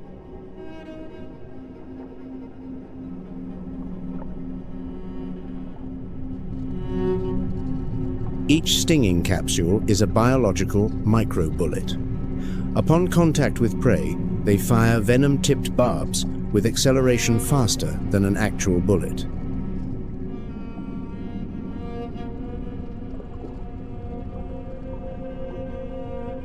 Charybdea's venom does not kill humans en masse within seconds like their giant relatives, but it inflicts excruciating agony that can trigger Irukandji-like syndrome, violent muscle spasms, vomiting, and an overwhelming sense of dread, as if the end of the world is closing in.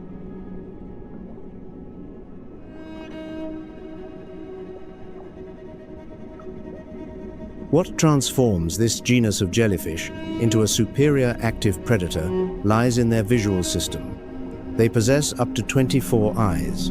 This system is evenly divided into 4 clusters, positioned on all 4 sides of their body.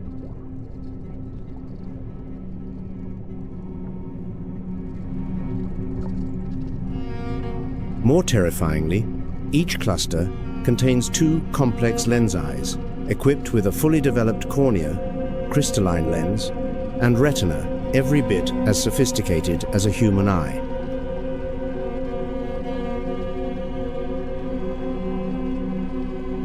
A creature with no central brain, yet it perceives the world through 24 eyes. They do not merely see, they process images through a distributed network of nerve ganglia.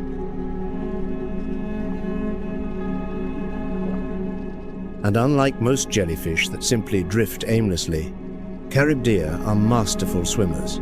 They propel themselves actively, weaving through mangrove roots and coral reefs at astonishing speed.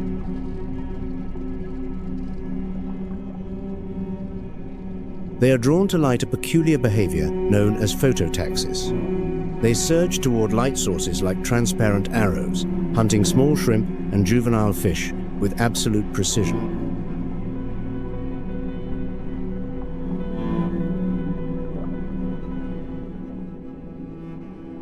A living paradox of the ocean. Tiny, yet mighty. Simple, yet sophisticated.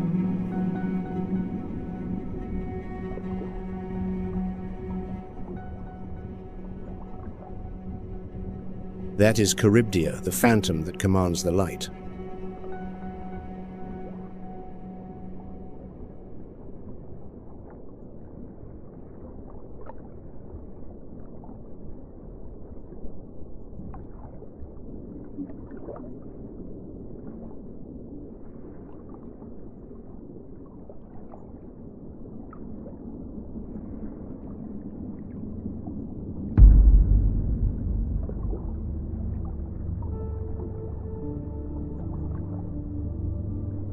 The ocean's most lethal venom resides in its simplest organism.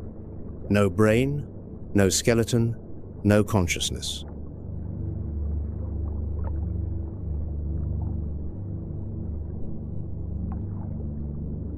Nature requires no complexity to engineer death.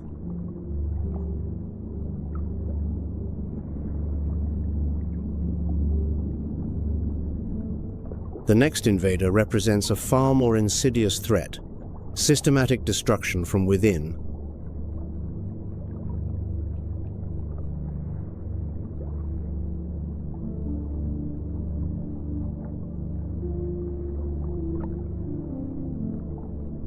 The lionfish Pterovolitans fans its ornate pectoral rays like underwater peacock plumes, crimson and white stripes alternating in the pattern of a marine zebra.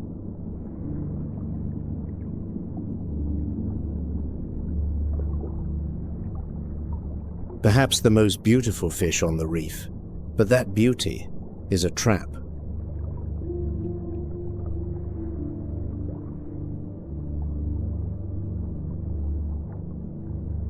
"18 venomous spines, 13 along the dorsal ridge, 3 on the anal fin, 2 on the pelvics, transform every radiant fin into a biological weapon."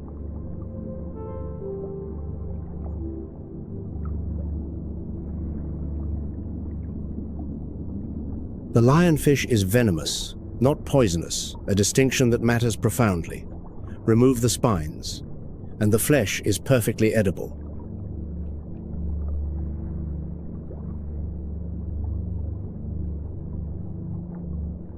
Delicious, even. The lionfish's homeland is the Indo-Pacific, where it has coexisted in equilibrium with reef ecosystems for millions of years.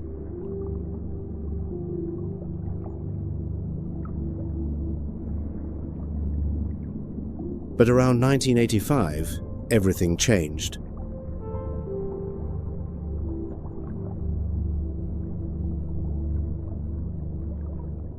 Lionfish appeared in the Western Atlantic, the Caribbean, and the Gulf of Mexico, an ecological invasion likely triggered by careless aquarium releases.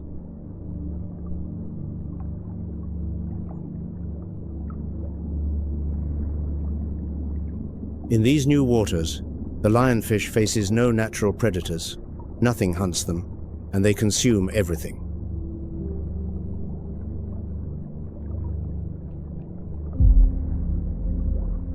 The lionfish stomach expands to 30 times its resting volume. This insatiable voracity drives them to devour over 70 species of native fish and invertebrates.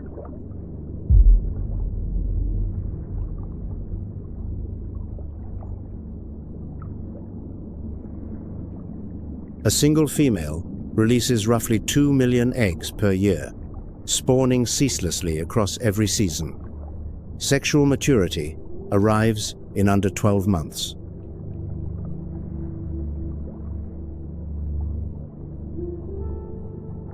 The result? A 79% decline in native juvenile fish within the first 5 weeks of colonizing new territory.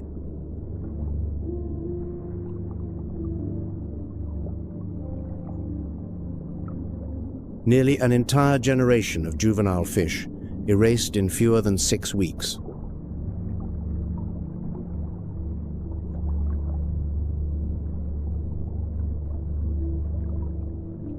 The domino effect cascades. Lionfish eat the algae-grazing fish. Algae blooms unchecked. Algae smothers coral. Coral dies. The invader does not merely kill fish, it kills the reef itself.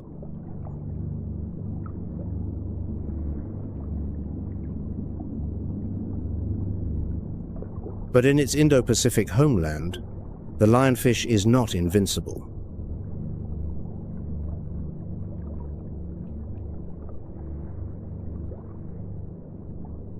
Something eats them there, swallows them whole, undeterred by 18 venomous spines.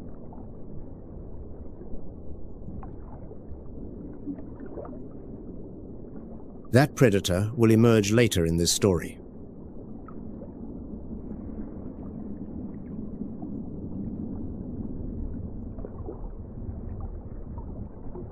The invasion of the lionfish, the arms race on the coral reef, that seemed to have already escalated to its peak.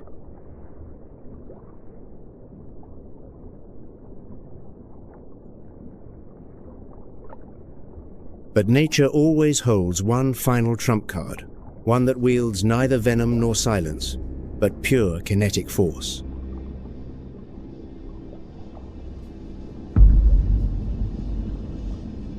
The peacock mantis shrimp, scientifically known as Odontodactylus silurus.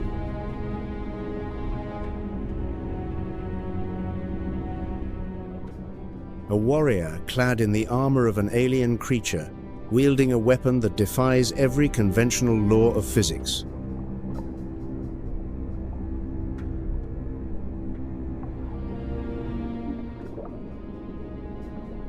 Spanning 2 to 7 inches in length, they wear a dazzling exoskeleton ablaze, with iridescent greens, oranges, and reds, like a peacock's tail, a magnificent beauty, concealing an authentic engine of destruction.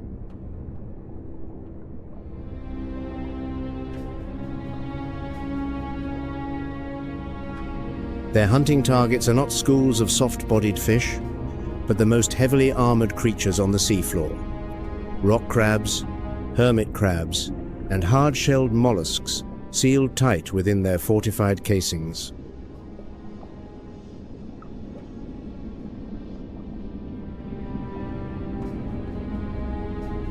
Unlike predators that hunt with fangs and claws, the peacock mantis shrimp belongs to the smasher group, possessing a pair of specialized club-like raptorial appendages constructed from ultra-dense hydroxyapatite.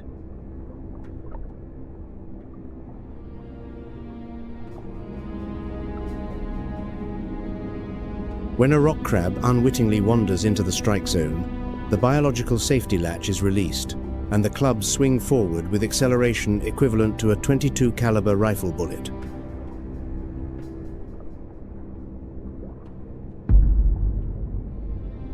The strike reaches 50 miles per hour even against the tremendous drag of water, tearing apart the molecular structure of the liquid to generate microscopic cavitation bubbles.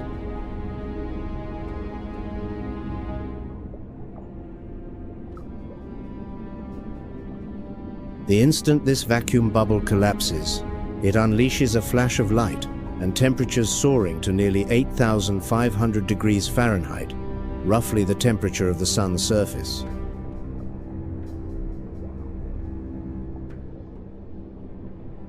This means the unfortunate prey endures a devastating double blow, a mechanical impact force of up to 350 pounds of force, followed by a shockwave explosion that shatters its protective armor to fragments. To prevent the weapon from being destroyed by the sheer intensity of its own strike, the molecular structure inside the club is arranged in a helicoidal spiral, a shock-absorbing design currently being studied by the military for next-generation ballistic armor.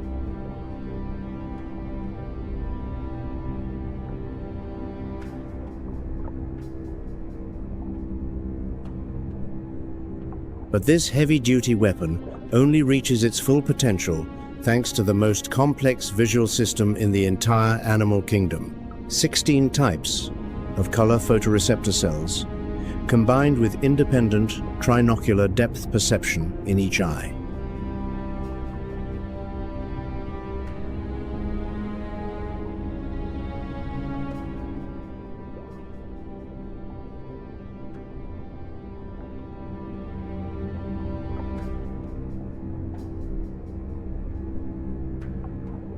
They can see ultraviolet light and even circularly polarized light, enabling the peacock mantis shrimp to effortlessly expose even the most perfectly camouflaged prey hidden among the coral reef.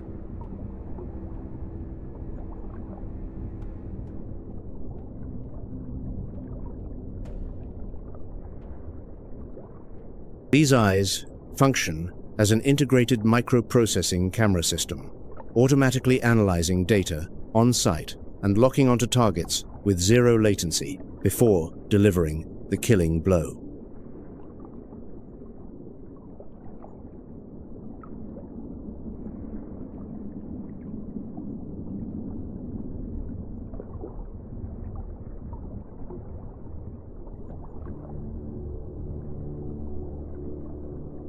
This arms race seems incapable of further escalation.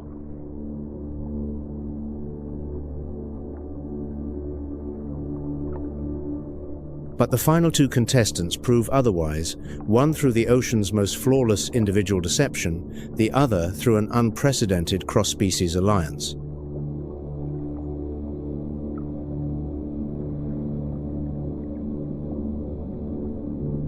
If every predator on the reef relies on venom or muscle, the next creature has chosen an entirely different path to visual manipulation.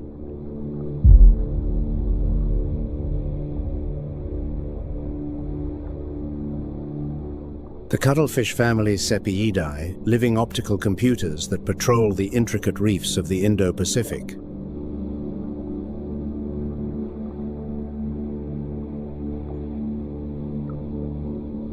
At a glance, the eye registers only a chunk of coral rubble, a clump of drifting seaweed, or simply harmless emptiness against the sand.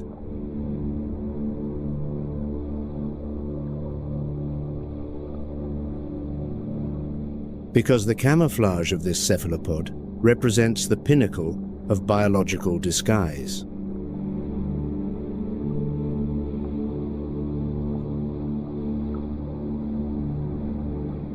Millions of chromatophore and iridophore cells carpet the skin, shifting color at pixel-level resolution in 1/10 of a second.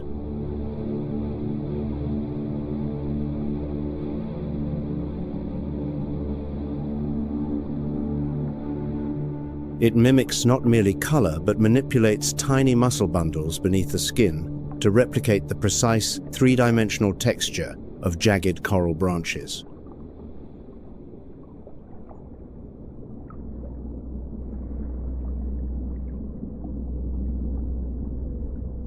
But the most formidable weapon of deception is not deployed for hiding. It activates the moment prey enters the range of those distinctive W-shaped pupils.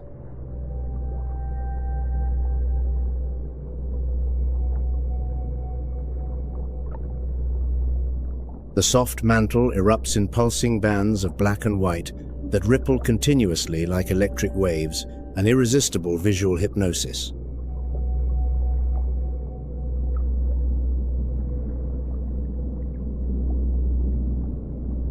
Crabs and small fish, caught in this strobing illusion, find their nervous systems overwhelmed, every survival instinct stripped away.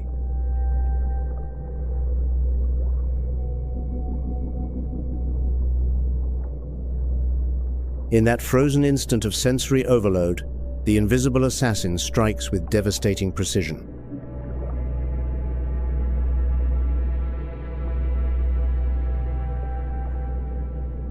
Two specialized hunting tentacles fire from concealed sheaths beneath the eyes, piercing the water in 30 milliseconds.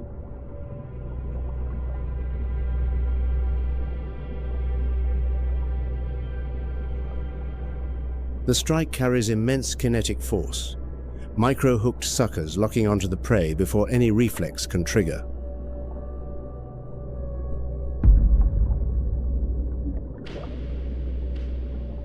The victim is wrenched backward into a cage of 8 muscular arms, brought face to face with a sharp, parrot-like beak at the center.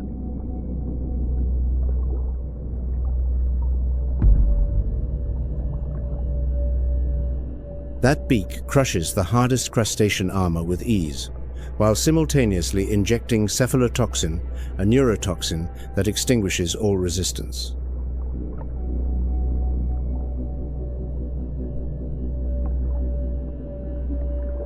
Evolution has armed them with unmatched intelligence, the largest brain-to-body ratio of any invertebrate on Earth.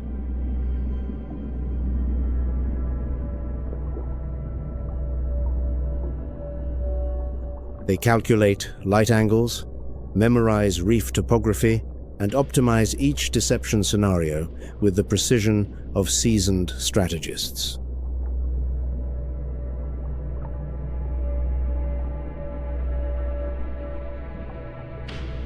One half of the body camouflages against predators, while the other half simultaneously strobes to mesmerize prey, 2 tactical programs running on a single skin.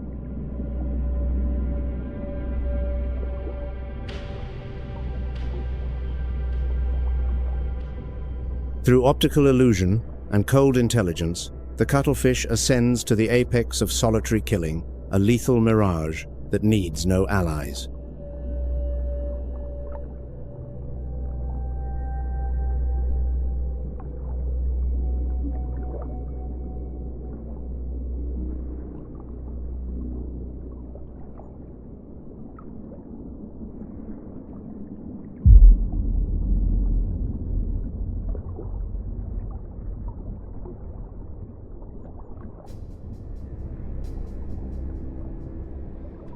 But on the Indo-Pacific reef, one species has chosen the opposite path entirely, not solitude, but alliance.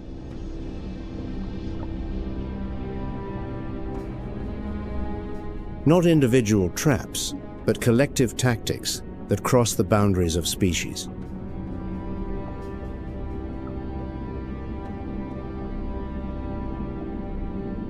The banded sea crate, Laticauda colubrina.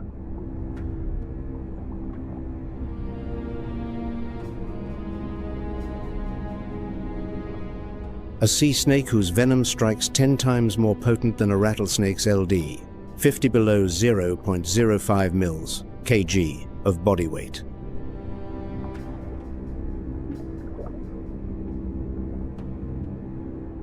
Among the most powerful neurotoxins on the planet.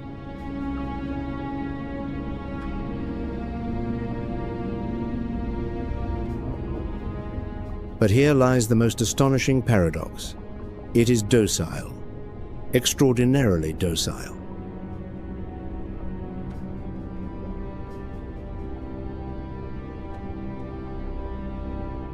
Divers glide alongside the banded sea crate without provoking a single strike.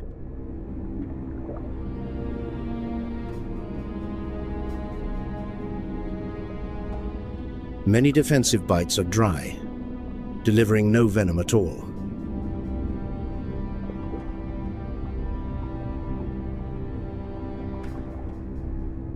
The most lethal creature, yet the safest to approach.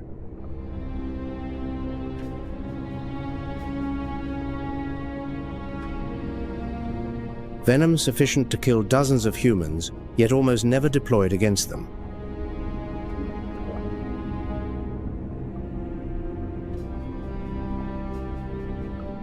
Nature engineered a nuclear weapon, then entrusted it to the most patient bearer.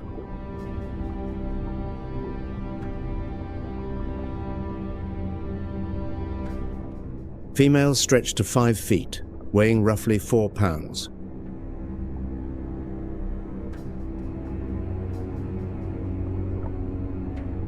Males run noticeably smaller, under 3 feet, just over 1 pound.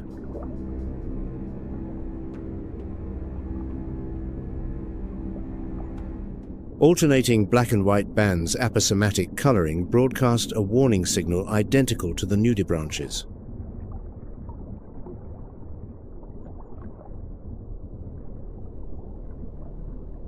And just as the nudibranch is mimicked by juvenile frogfish, the banded sea crate finds imitators, 2 harmless sea snakes, donning similar stripes to borrow its lethal reputation.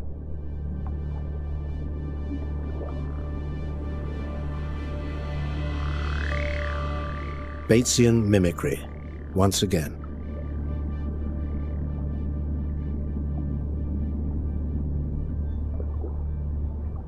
A slender, laterally compressed body allows the crate to penetrate the tightest coral crevices where moray eels and small fish take refuge.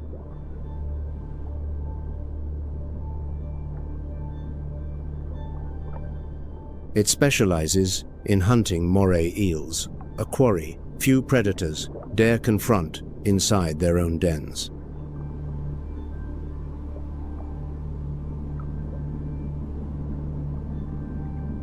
The banded sea crate hunts by daylight, and it does not hunt alone.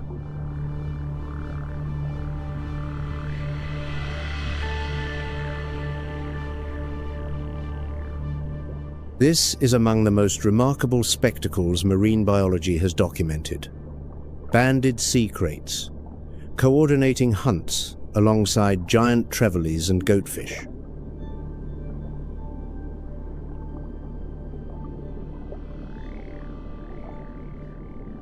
The tactic unfolds. Simply trevallies and goatfish drive schools of small fish into coral crevices.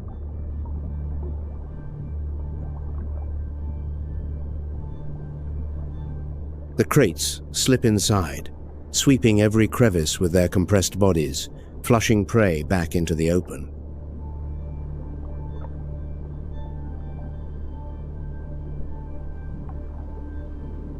Prey fleeing the crevices meets the waiting jaws of trevallies and goatfish. Both parties profit.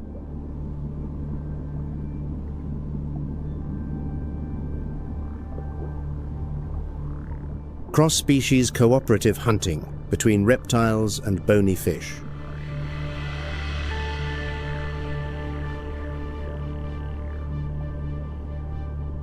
The sea krait hunts with entirely different species, a degree of collaboration few would have predicted.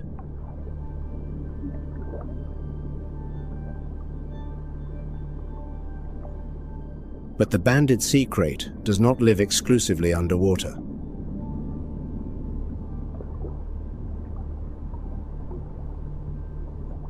It is amphibious, spending roughly half its life on land.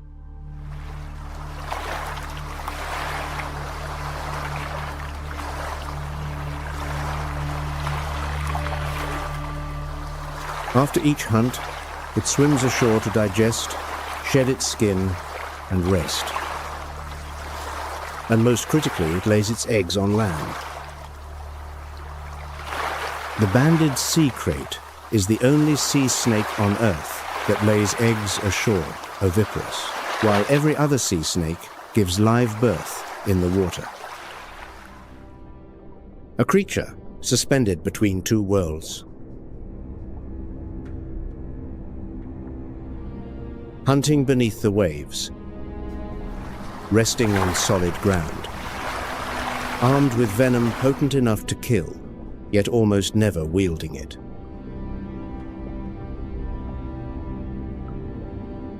Forging alliances with other species to hunt, laying eggs on dry land despite being a sea snake.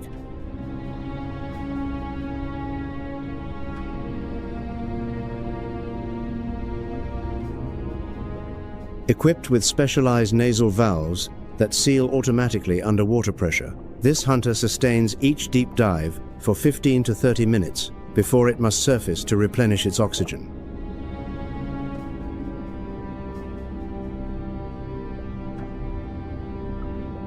Amid the vast ocean, the banded sea krait remains tethered to the air, its bond with the terrestrial world never severed.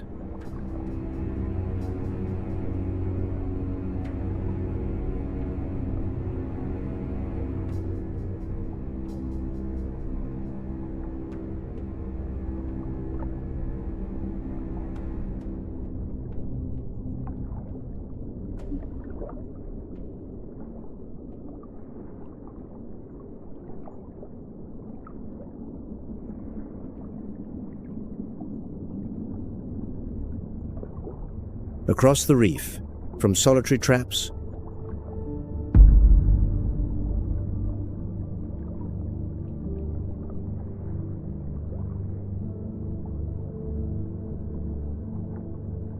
to hunting alliances,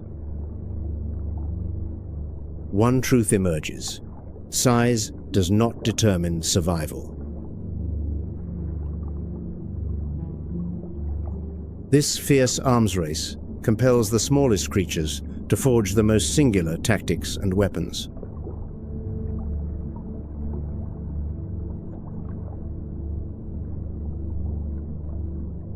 Eight creatures wield 8 distinct, lethal solutions, yet all depend upon the reef's integrity.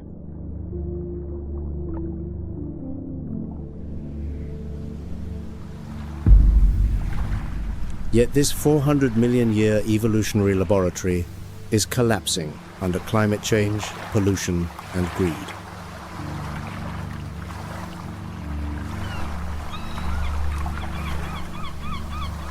When the reef vanishes, thousands of species and the grand evolutionary legacies they carry will be buried forever.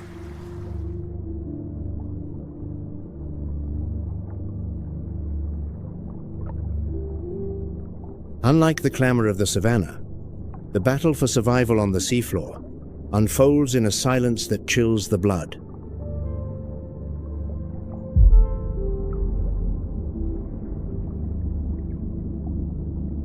Weapons concealed in venom and camouflage create a battlefield where the defeated never know they have been targeted.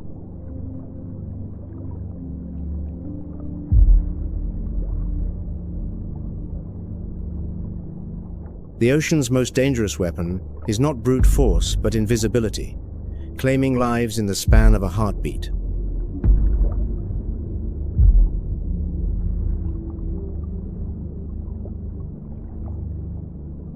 Right now, a creature smaller than a fingernail carries venom lethal enough to kill in perfect silence, entirely unnoticed.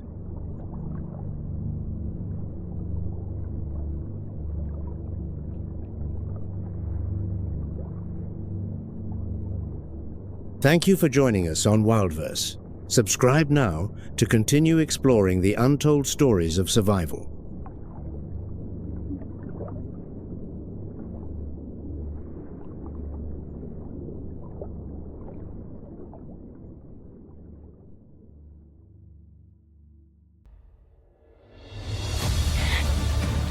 The vulnerable flee in haste, desperate to preserve their fleeting breath. The formidable, however, choose silence, slipping unseen into the darkened mire.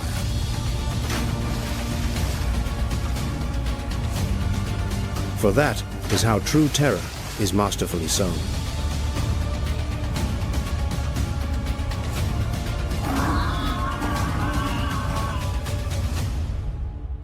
A herd of impala graze with heads lowered.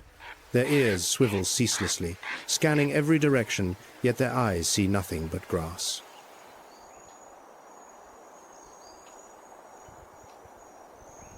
A few paces away, a giraffe stands motionless.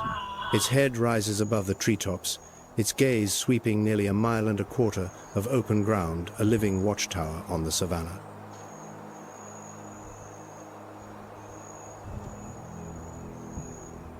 A 1,000 feet to the east, a shape lies flattened in the grass. Its body presses against the earth, eyes locked on the impala herd. Pale gold fur, dappled with black spots, blends into the dry grass with near-perfect precision.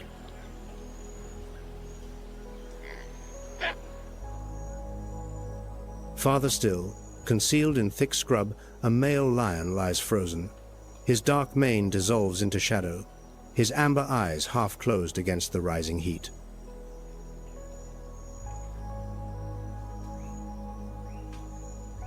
He arrived before dawn, not a single muscle twitching since the deliberate stillness of the dominant, every breath shallow, every heartbeat measured, the patience of an apex predator distilled into perfect inaction.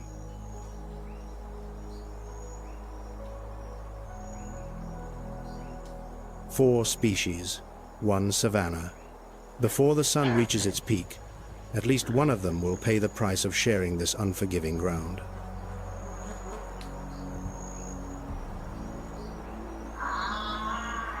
The impala feed close beside the giraffe, and this is no coincidence. Standing 16 to 20 feet tall, the giraffe's eyes detect what the low-slung impala cannot.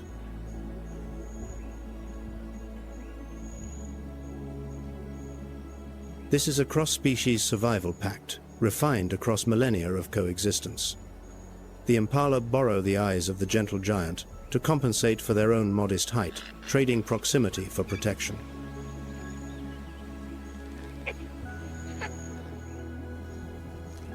And those very eyes now detect what the entire impala herd has missed, a low shape pressed against the golden grass, edging closer with each passing second.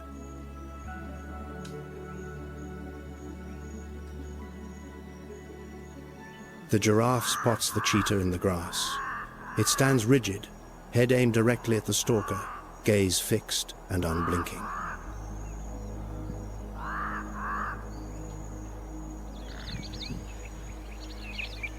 The impala read the signal. Heads snap upward in unison, ears erect, every muscle drawn taut as a bowstring.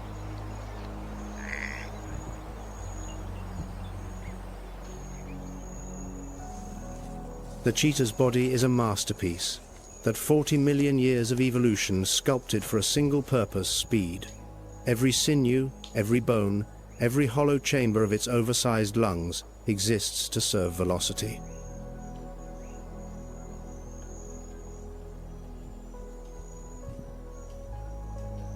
"70 miles per hour. From standstill to 100 kilometers in 3 seconds flat. Faster than any supercar ever built. A biological engine without equal."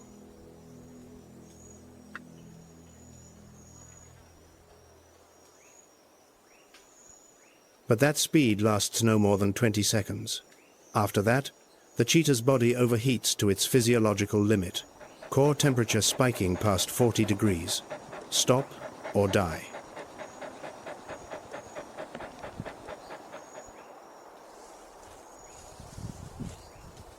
The cheetah's success rate hovers between 40 and 50%, the highest among the great cats.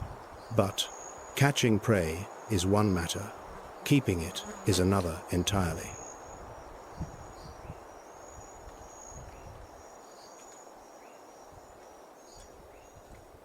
The cheetah knows it has been exposed. The element of surprise, its most critical weapon, is gone. Across the open grassland, no option remains but to strike immediately or abandon the hunt entirely.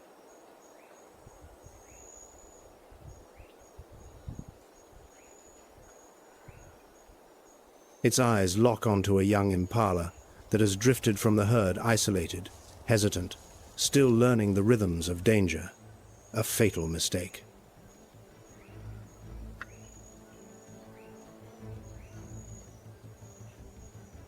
From 0 to maximum velocity in 3 seconds. Dust and grass erupt beneath the cheetah's paws as its body becomes a blur of gold. Its running line cuts a flawless straight path.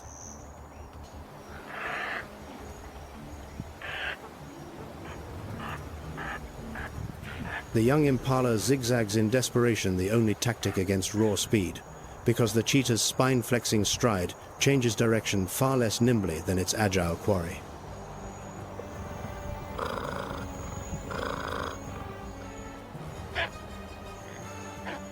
"12 seconds. Specialized claws, semi-retractable, functioning like the spikes on a sprinter's shoe, grip the earth and strike the prey down with surgical precision. The hunt is over.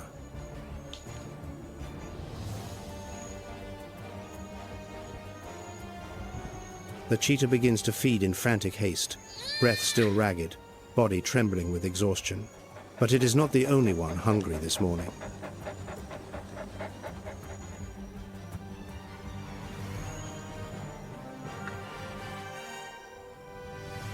The lionesses rise from the underbrush. Hundreds of pounds of muscle converge, their lithe, fluid forms crowned by battle-scarred faces.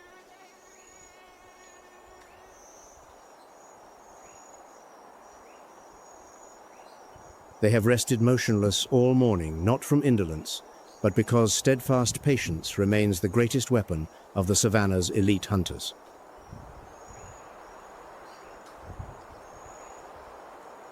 Each lioness weighs between 150 and 250 pounds combined.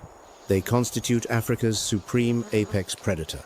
No creature dares challenge a hunting pride directly.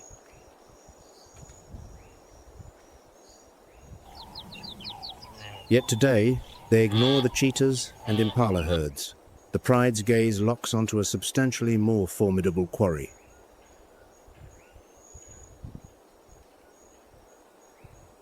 A giraffe stretches downward to browse upon a low acacia. Neck lowered, forelegs splayed, it assumes a highly vulnerable posture.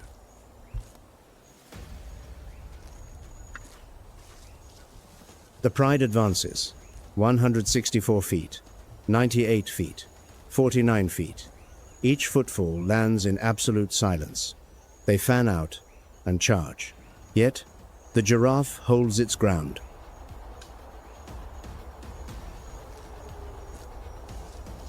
It pivots with startling agility for a creature thrice the height of its assailants.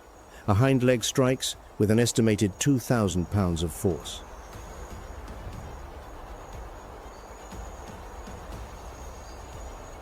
Enough to shatter bone, enough to kill. The blow connects with the lead lioness's shoulder. The great cat falters, staggering backward 2 paces.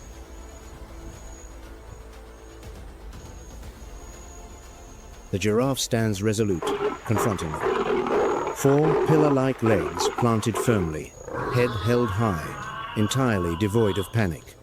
It towers above the felines and possesses full awareness of this advantage.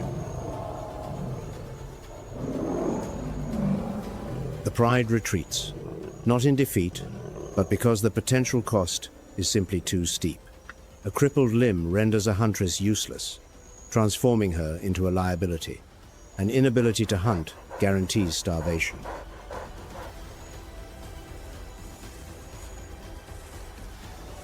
Collective might is not universally sufficient. Across these plains, survival favors those who judiciously choose their battles.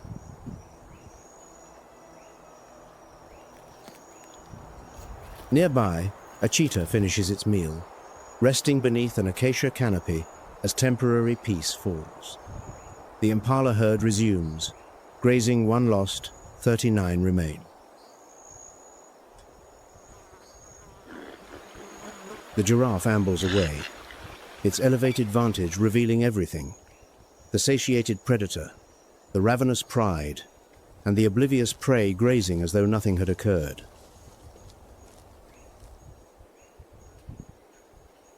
Retreating to the shadows, the lionesses lie in wait for another fleeting opportunity.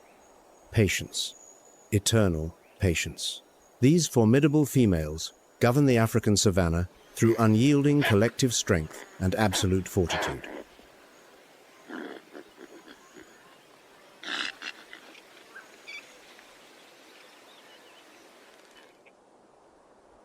But across the Atlantic, in the sprawling swamplands of South America, a different great cat has evolved along an entirely separate path. It needs no pride, as the lion does, no speed, as the cheetah requires. It possesses something no other cat on Earth can claim: the most powerful bite force in the feline family.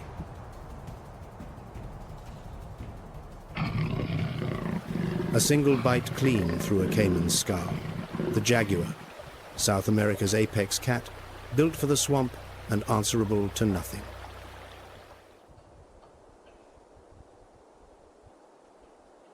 Welcome to wild Brazil, a land where the untamed still shapes every river, every forest, every shadow.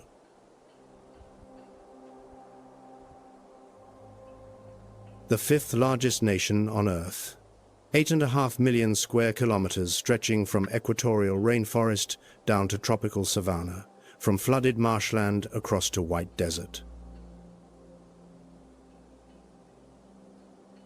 More than 125,000 animal species call this land home. 50,000 plant species anchor its soils. 15 to 20% of the planet's entire biodiversity contained within a single country.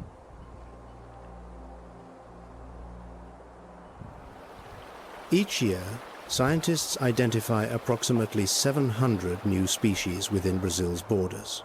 The natural world here continues writing pages that humanity has yet to read. 65% of Brazil's territory remains cloaked in native vegetation, 5 towering biomes spread across the continent, each a separate world governed by its own climate, ecology, and set of rules. Pantanal, Amazon, Mata Atlântica, Cerrado, Caatinga, and thousands of kilometers of Atlantic coastline, each name a doorway into a different realm. 150,000 square kilometers of flooded wetland, spanning 3 nations: Brazil, Bolivia, Paraguay, the largest tropical wetland system on Earth. 80% of the surface sinks beneath water during the wet season. Solid ground vanishes, yielding to a half-submerged realm where the boundary between river and land dissolves entirely.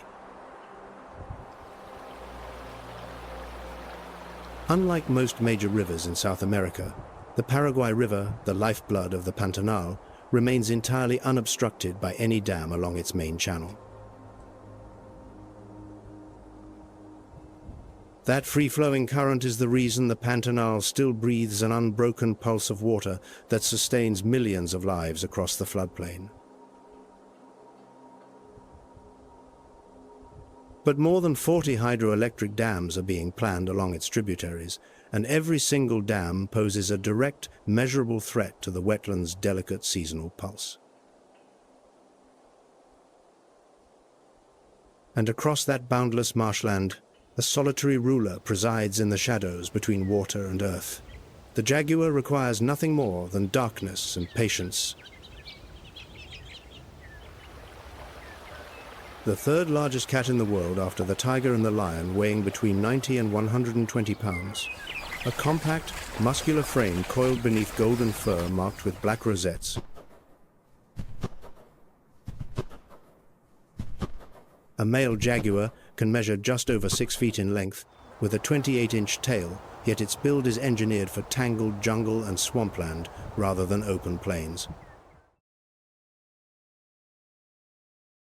The jaguar's bite force reaches 1,500 psi, the strongest of any cat on Earth relative to body size.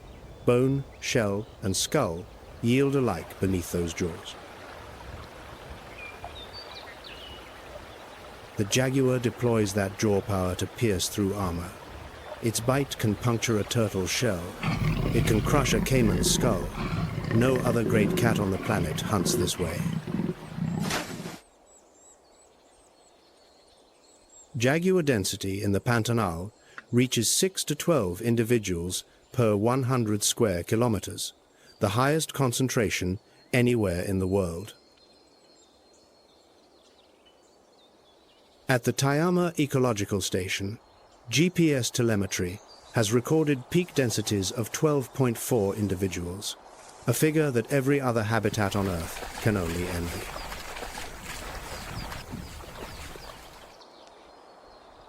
The Pantanal jaguar's technique for hunting caiman is globally unique. They hunt in daylight during the hottest hours, when caiman bask on the banks, sluggish and exposed. The jaguar approaches from behind in absolute silence. Not a leaf snaps, not a ripple stirs. The marshland holds its breath. Then it lunges with a precise bite through the caiman's skull behind the eyes, behind the ears where the bone is thinnest and the path to the brain is shortest. The success rate runs at roughly 5%, 1 kill in every 20 attempts, 19 failures for every triumph. Patience, once again, is the absolute prerequisite.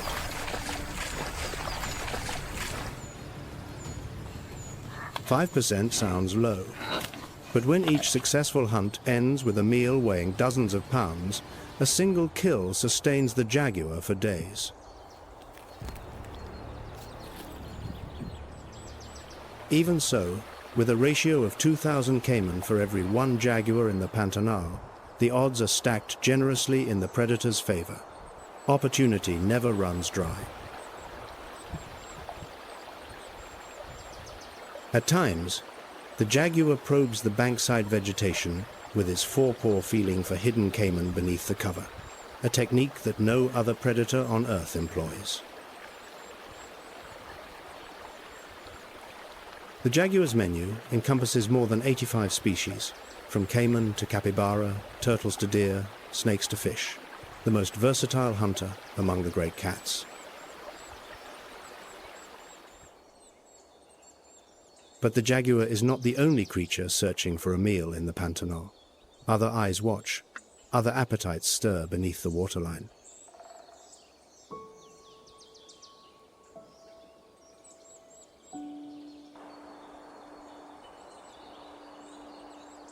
The capybara, the largest rodent on the planet, stands roughly 4 feet in length, weighs between 35 and 66 pounds, and lives in herds of 20 or more.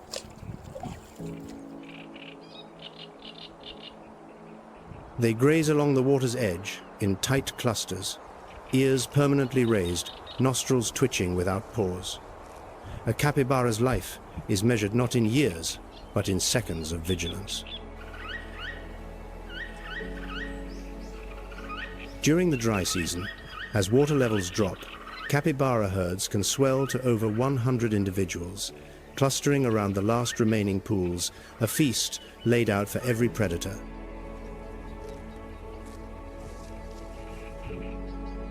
At the first unfamiliar sound, capybara emit a sharp alarm call, a distinctive bark that carries across the wetland. The entire herd plunges into the water.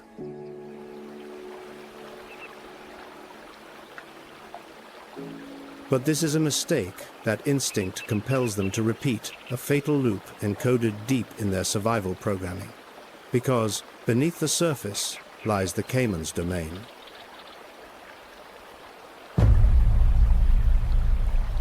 The Yacaré caiman, waiting just below the still water line, only its eyes and nostrils breaking the surface.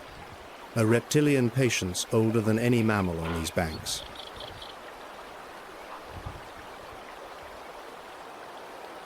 The capybara finds itself trapped between two predators. Jaguar on the bank, caiman in the water. Fleeing one means running directly into the jaws of the other. This is the Pantanal's food web, where every prey animal simultaneously serves as bait for another, and every step in the wrong direction could be the last. 650 bird species paint the Pantanal sky into a living canvas. Jabiru storks with wingspans approaching 10 feet, scarlet macaws ablaze in the canopy, kingfishers diving like sapphire arrows.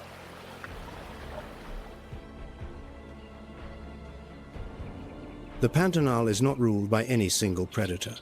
It is ruled by the web itself, a mesh of hunger and fear so tightly woven that pulling one thread unravels them all. Each species functions as both regulator and regulated predator and prey woven into the same thread. A fragile network that has operated with precision across millions of years.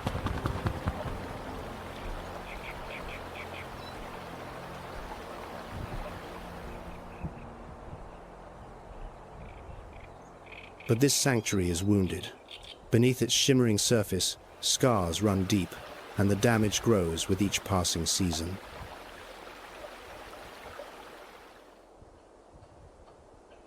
In 2020, extreme drought triggered wildfires that consumed 30 to 39% of the entire Pantanal, nearly 4 million hectares reduced to ash.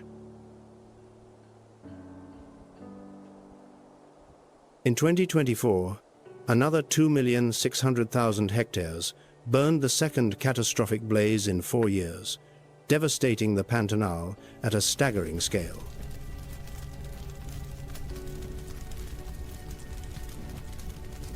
Nearly every fire originated from human activity, deliberate agricultural burns that escaped control and devoured the marshland's fragile vegetation, reducing centuries of growth to smoldering ruin.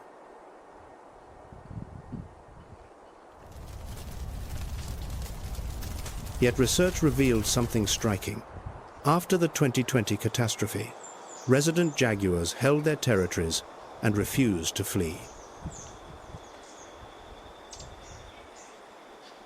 1 year later, jaguar density had increased. Individuals from surrounding regions migrated inward, transforming the Pantanal into a climate refuge.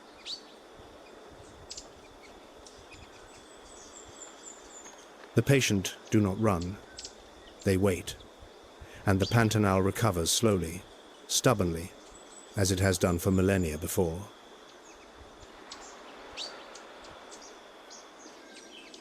The jaguar's patience was forged in the Pantanal's shallows. But 3,000 kilometers north, patience takes a very different form, coiled beneath the surface. waiting to crush. The Amazon. 5 million square kilometers of tropical rainforest. Legal Amazon accounts for 60% of the entire basin. 390 billion trees blanketing an area the size of Western Europe. That figure defies comprehension. Counting 1 tree per second, day and night without pause, would take more than 12,000 years to finish longer than all of recorded human civilization.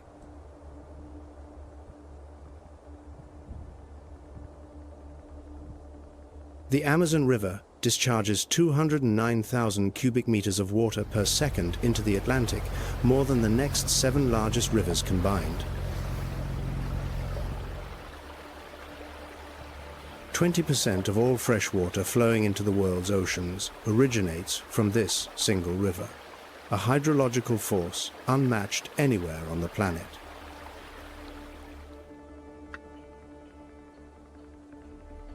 A freshwater current so enormous that it pushes the Atlantic's salt water back hundreds of kilometers from the coast, staining the ocean brown with sediment.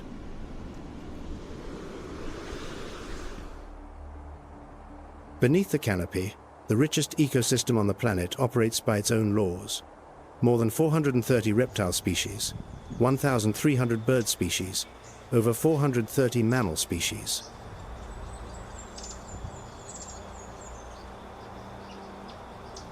(1,000 amphibian species, more than on any other continent.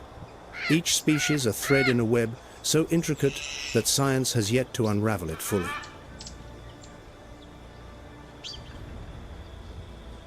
And the tally climbs each year, as scientists have yet to explore every remote corner of forest where no human footprint has ever fallen and no machete has cleared a path.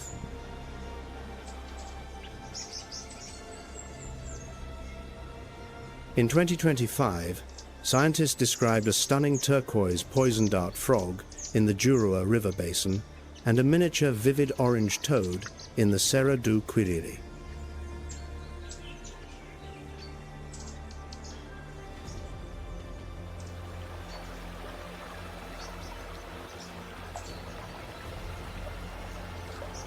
The Amazon never stops revealing what it has kept hidden for millennia. And in the murky, sediment-laden waters of the Amazon basin, an invisible predator waits.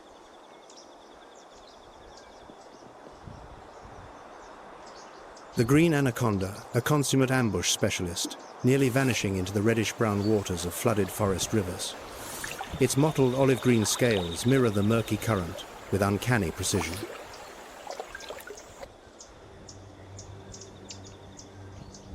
Most adults measure 10 to 16 feet in length. Rare, large individuals may reach 20 to 23 feet, though accounts of 26-foot specimens remain largely anecdotal.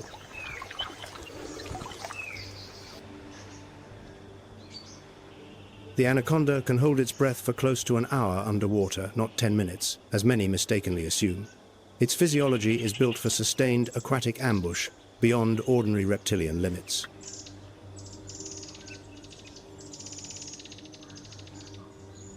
Scientists have documented individuals remaining submerged for up to 50 minutes while consuming prey. The true physiological limit of these serpents exceeds anything previously imagined.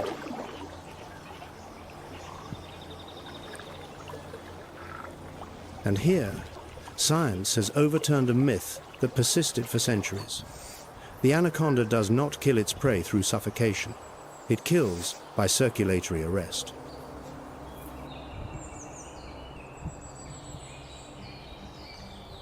When an anaconda constricts, the pressure reaches 300 psi, strong enough to collapse major blood vessels. Blood ceases to circulate. The brain and heart are severed from oxygen.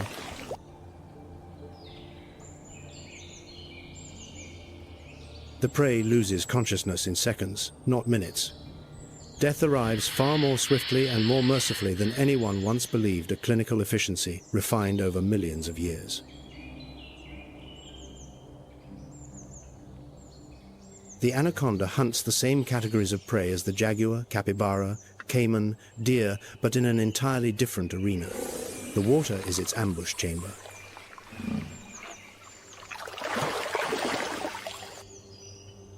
If the jaguar is the king of the riverbank, the anaconda is the uncontested sovereign of the current.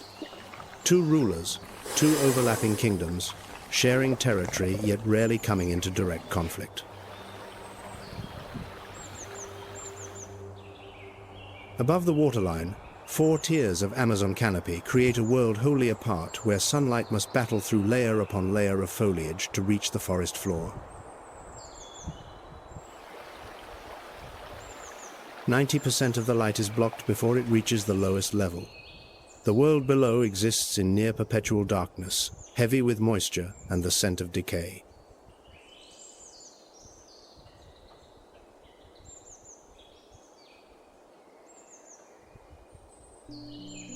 But high above, where the canopy meets the equatorial sun, life erupts in brilliant profusion.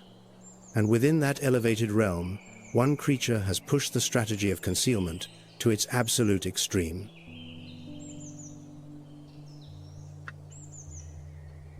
The sloth, the slowest moving mammal on the planet. Average speed, 6.5 feet per minute. For comparison, a garden snail moves faster. But slowness is not a weakness. Slowness is a weapon. Predators detect prey through movement. No movement, no detection. A principle that is simple, yet devastatingly effective.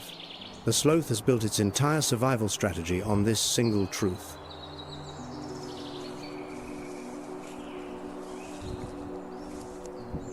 The same concealment principle the jaguar employs when ambushing prey, yet the sloth applies it for the precisely opposite purpose, to survive rather than to kill.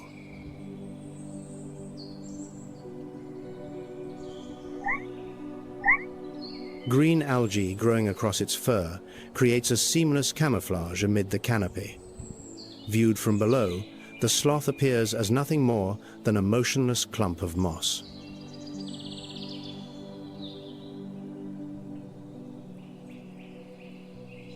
More than 70 species of moths and insects live symbiotically in its coat, a miniature ecosystem traveling on the back of the planet's slowest creature.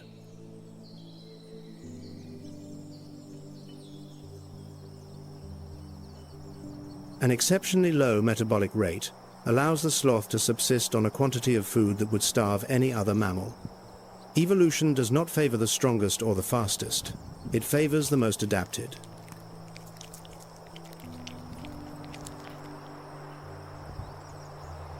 The Amazon harbors 10% of all bird species on Earth, 1,300 species, from the blazing scarlet macaw to the toucan with its 8-inch bill.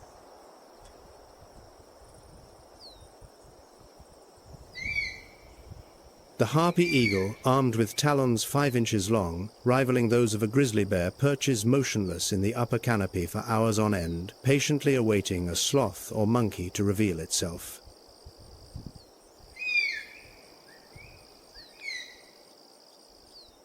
It can detect prey from over 650 feet away and carry quarry weighing half its own body weight through the treetops, the most silent hunter of the high canopy.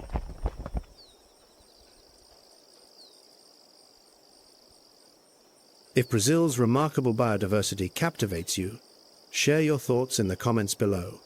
Every voice helps carry these stories further.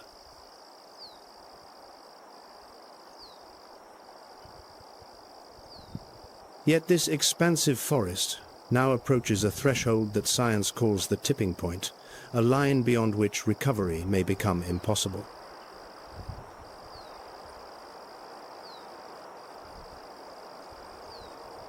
(17 to 18% of the Amazon has already been cleared. The tipping threshold sits at 22 to 28%, according to research published in Nature in 2026.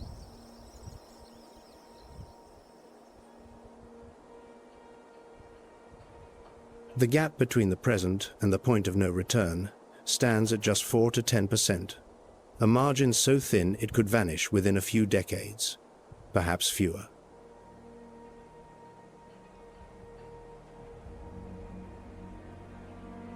Beyond that threshold, the rainforest begins an irreversible transformation into degraded savanna-like ecosystems. The earliest projections place this collapse in the 2040s.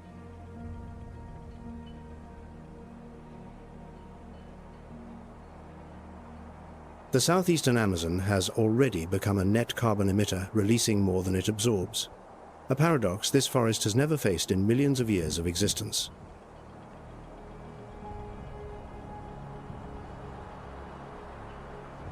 Yet amid the data, a signal of hope emerges.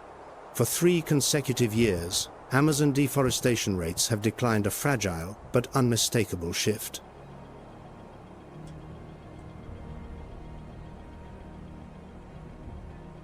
Between 2024 and 2025, only 5,796 square kilometers were lost, the lowest figure in 11 years.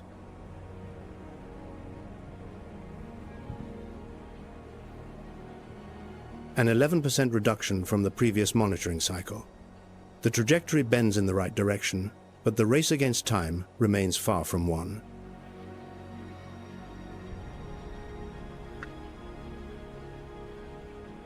The Amazon, however, is not the only biome fighting for survival. To the southeast, another forest, older, smaller, and far more ravaged, holds on by a thread.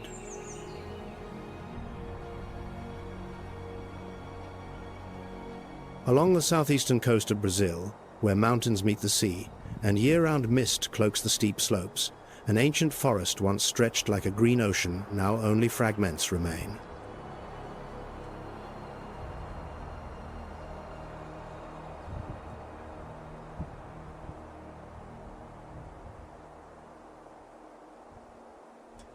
Mata Atlantica. Originally, this forest spanned 1,300,000 square kilometers, a colossal green ribbon running the entire length of Brazil's coastline from north to south.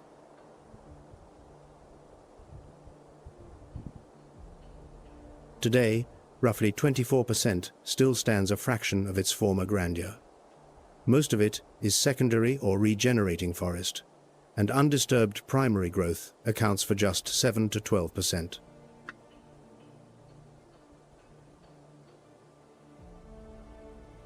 What survives, however, defies comprehension. Within these scattered remnants lies a concentration of life so dense it rivals anything the tropics can offer.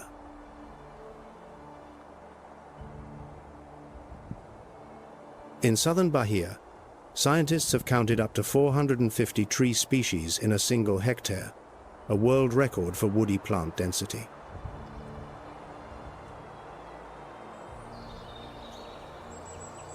One hectare of Mata Atlantica forest holds more diversity than the entire woodland area of many European nations. That biological wealth compressed into an almost inconceivably small space.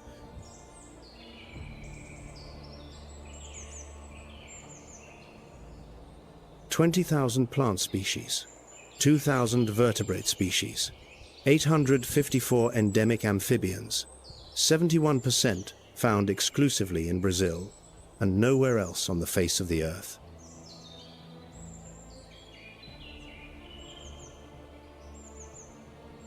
The water supply for over 70% of Brazil's population, approximately 145 million people, depends on this besieged forest.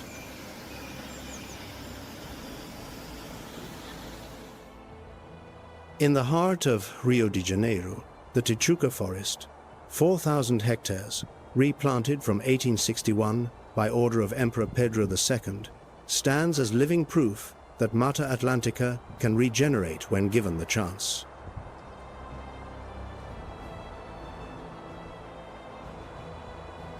Beneath the damp canopy of Mata Atlantica, a massive creature moves in near total silence, its bulk belied by the gentleness of its tread.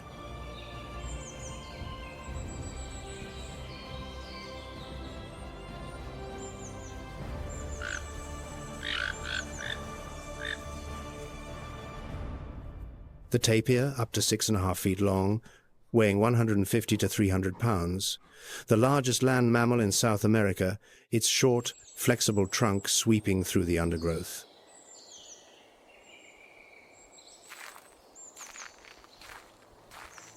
The tapir walks soundlessly beneath the canopy, feeding on fallen fruit, young leaves, and seeds. That quiet passage transforms it into the forest's unwitting gardener.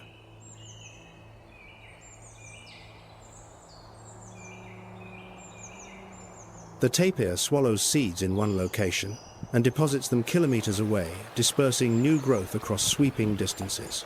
It plants forest for its own predator without ever knowing.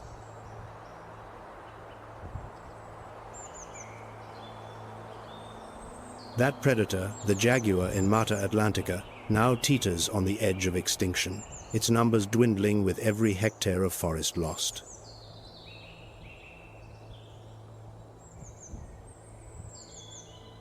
Only a few dozen individuals survive in small, fragmented forest patches, genetically isolated and severed from one another by sprawling cities, highways, and industrial agriculture.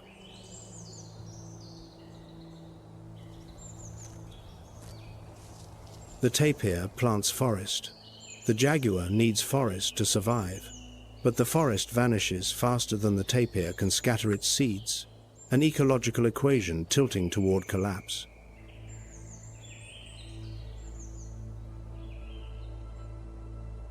Yet amid the destruction, one story has astonished the world, a tale of near-total collapse reversed by sheer human determination.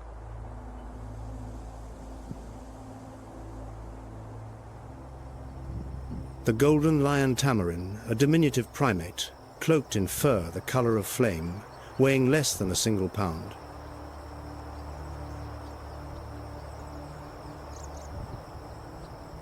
In the 1970s, the wild population collapsed to roughly 200 individuals, a genetic bottleneck so narrow that extinction appeared to be merely a matter of time.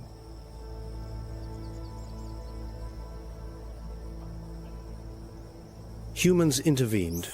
Captive breeding programs combined with vegetation, bridges, forest corridors, stitching isolated fragments back together pulled this species from the brink.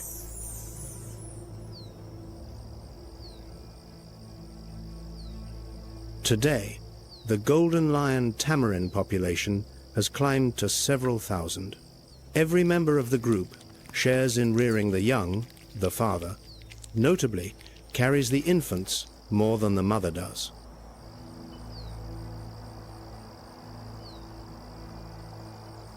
Twins are common, and the entire troop divides the responsibility of care, a cooperative social model that larger, supposedly more intelligent primates might well envy.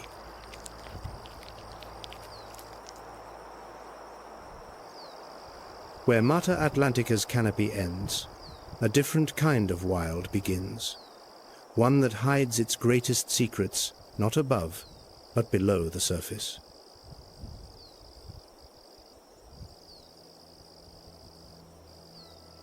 Impenetrable forest yields to sweeping grassland, dotted with gnarled, twisted trees whose thick bark has evolved to withstand fire and drought.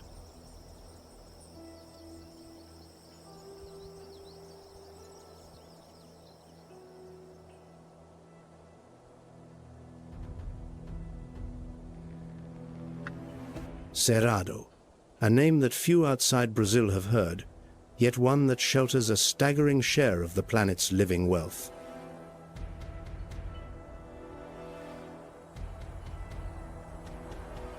Two million square kilometers, 22% of Brazil's territory. From above, it resembles the golden sweep of the African savanna. Beneath the surface, however, everything inverts.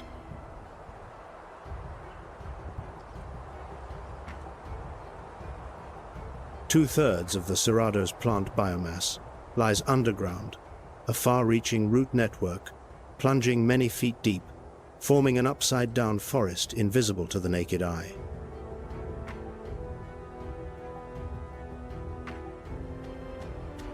If the Amazon is the forest that can be seen from space, the Cerrado is the forest that hides beneath the surface. Most of its life waits below the soil, poised to erupt with the rains.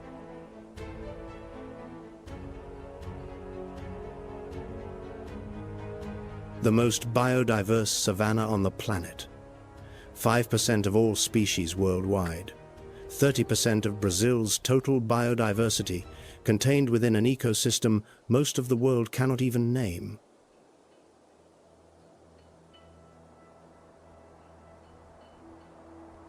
And through the Cerrado each night, a strange creature patrols its territory with long, deliberate strides through the silver-lit grass.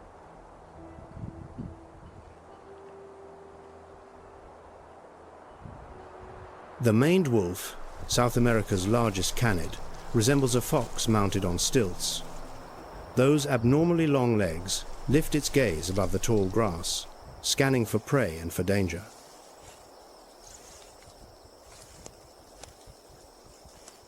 Each night, the maned wolf covers 20 kilometers, alone and silent. No pack, no allies, only darkness and a pair of acutely tuned ears.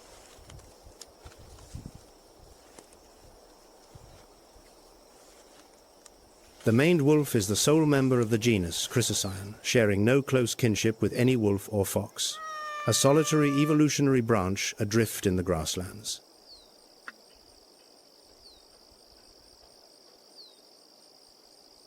The strangest trait of the maned wolf, though, is neither its stature nor its solitude.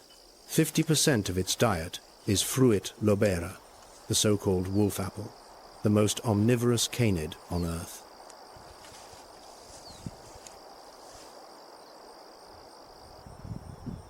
The bond between the maned wolf and the lobera plant is a seamless mutualism. The wolf eats the fruit and disperses the seeds across the Cerrado floor.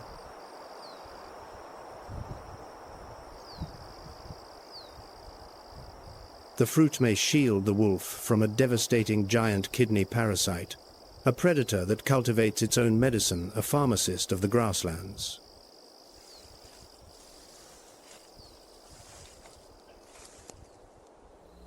Under Cerrado moonlight, the pampas deer, standing 4 feet tall, weighing 20 to 40 pounds, moves in a state of perpetual vigilance, ears rotating like twin radar dishes.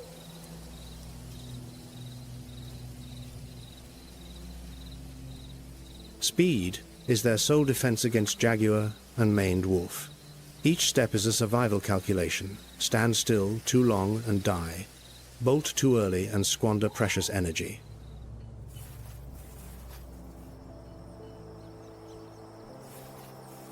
Pampas deer numbers have dropped sharply as native grasslands give way to soybean fields and cattle ranches. These animals require open ground to run, and that ground is shrinking with every planting season.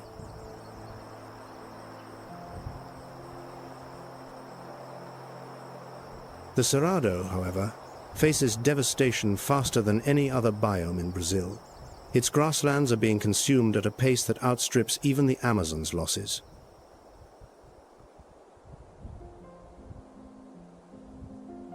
.9% of its native vegetation has been converted. Agricultural expansion has surged 533% since 1985.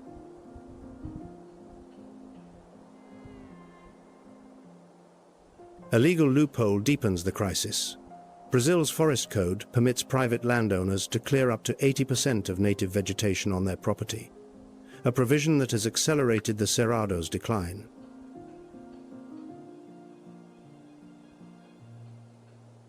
In the Amazon, that figure is only 20%. One nation, two vastly different standards of environmental protection, and the Cerrado bears the heaviest cost.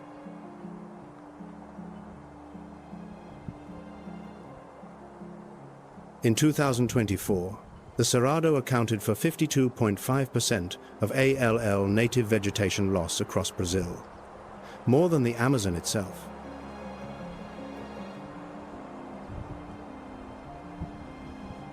Beyond the Cerrado's grasslands, rainfall dwindles to almost nothing, and the landscape bleaches to bone white under a relentless sun.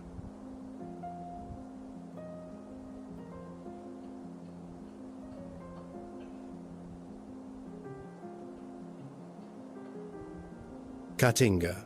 The name itself speaks of a landscape unlike any other, a place where survival is not guaranteed, but earned.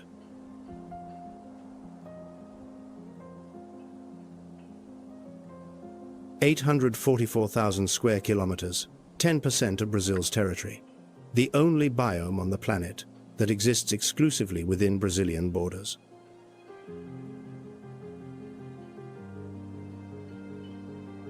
Caatinga in the Tupi-Guarani language means white forest, because in the dry season, plants shed every leaf and the trunks turn ghostly pale, conjuring an eerie landscape in broad daylight.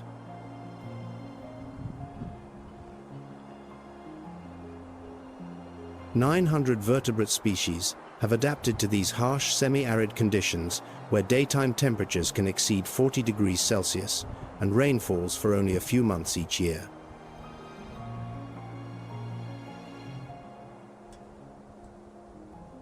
Life here is not granted by the landscape.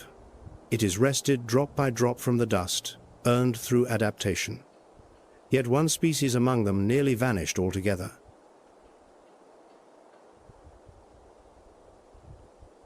Lear's macaw, a magnificent blue macaw, utterly dependent on the licuri palm nut for survival. Its plumage shimmers like cobalt under the Caatinga sun.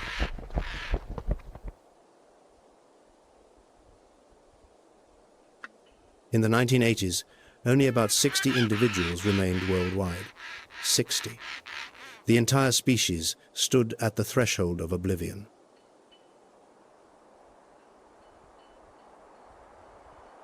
"40 years later, in 2025, the population has surpassed 2,500 individuals, a resurrection that conservation science rarely achieves.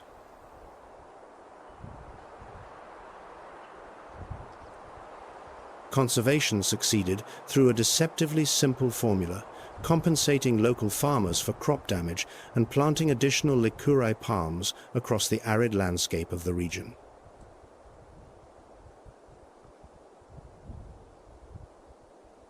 A new threat, however, now looms. Large-scale wind farms are proliferating across Caatinga, claiming land and creating collision risks for those rare blue wings.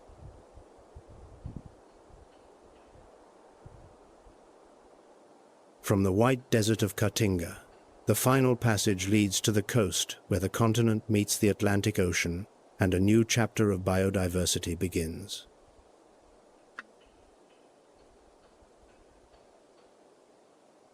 "7,400 kilometers of coastline. From northern mangrove forests to white sand beaches in the south, Brazil's marine ecosystems rival the richness found on land.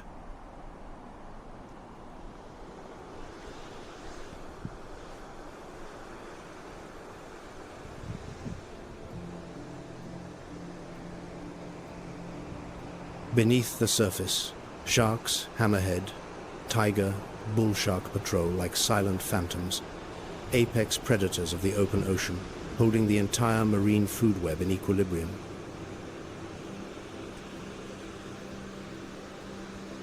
Where sharks disappear, coral reef ecosystems collapse in their wake, a cascading chain of ecological failure that scientists term trophic cascade, unraveling decades of balance in months.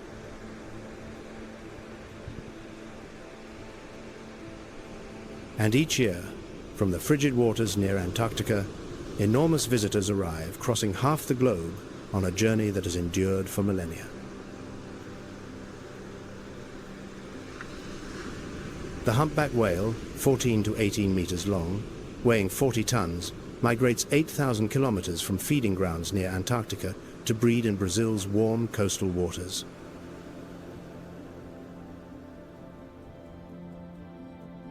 "8,000 kilometers, the distance from Lisbon to Tokyo, and the humpback swims that passage every year, there and back again, guided by magnetic fields and ancestral memory.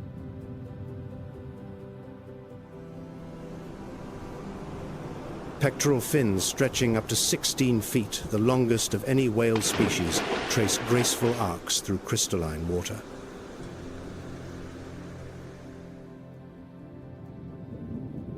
Each winter, Brazil's coastline becomes a nursery for these giants, where mothers guide newborn calves through warm, shallow waters before together turning south once more.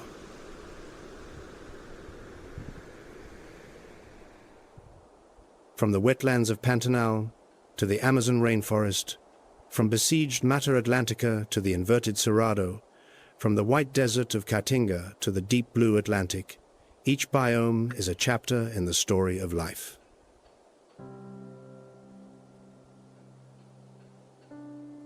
All of them now confront the same adversary, a force that respects no border and spares no habitat.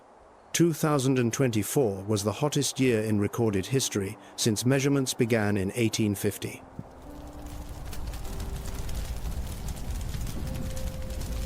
Global mean temperatures rose 1.29 degrees Celsius above the 20th century average and 1.46 degrees Celsius above pre-industrial baselines, numbers that translate into drought, wildfire, and extinction.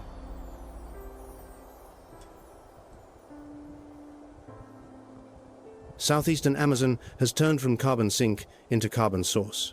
Pantanal burns. Cerrado is carved apart for soybean and cattle. Caatinga faces creeping desertification. Mata Atlantica fractures into ever smaller shards.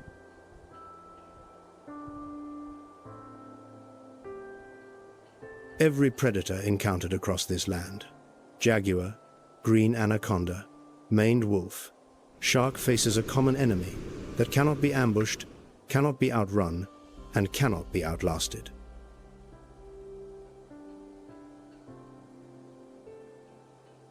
Habitat loss. Yet Brazil also stands as proof that human hands can mend what they have broken, that destruction is not always the final chapter.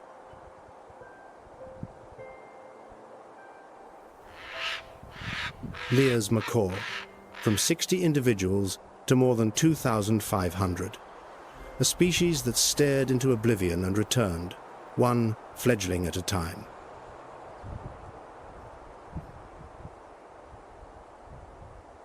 The golden lion tamarin. From 200 to several thousand, every infant born carries upon its shoulders 40 years of human effort.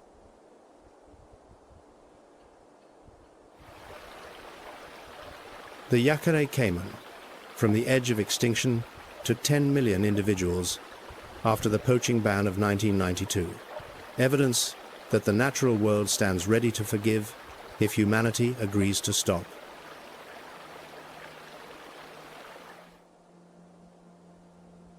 The Jaguar Corridor Initiative, a transnational rewilding effort spanning Brazil, Argentina, Bolivia, and Paraguay, is stitching severed forest fragments back together, restoring ancient migration routes.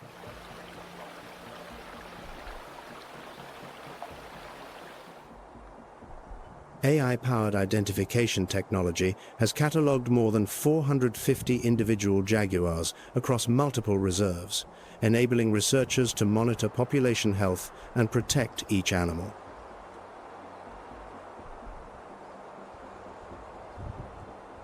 No two jaguars wear the same coat. Each rosette pattern is singular, and AI can now identify every individual from a single camera trap photograph.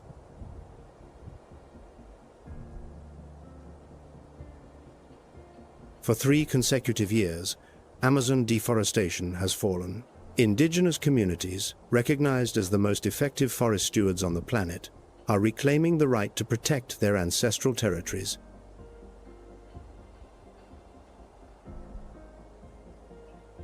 The solutions are no secret.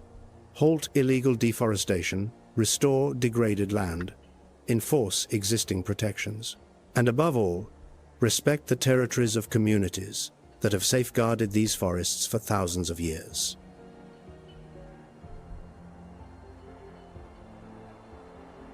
The indigenous peoples of the Amazon, Cerrado, and Caatinga have demonstrated what modern science is only beginning to grasp. A forest is not merely trees, but a living network binding everything together.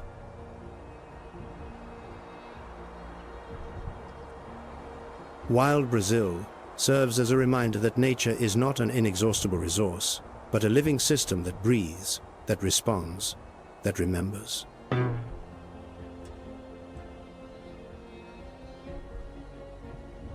From the African savanna to the marshes of Pantanal, from the Amazon rainforest to the desert of Caatinga, one law persists throughout every biome, every season.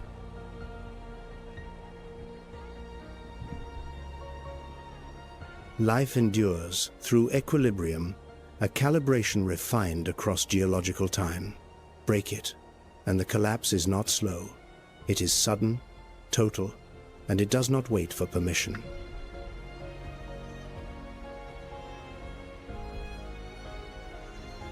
The lion knows when to retreat. The jaguar knows when to wait.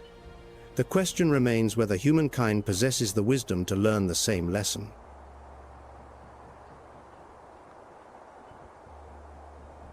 Every living species carries within it an extraordinary story. Stories that nature spent millions of years writing, and that humanity can erase in a single generation.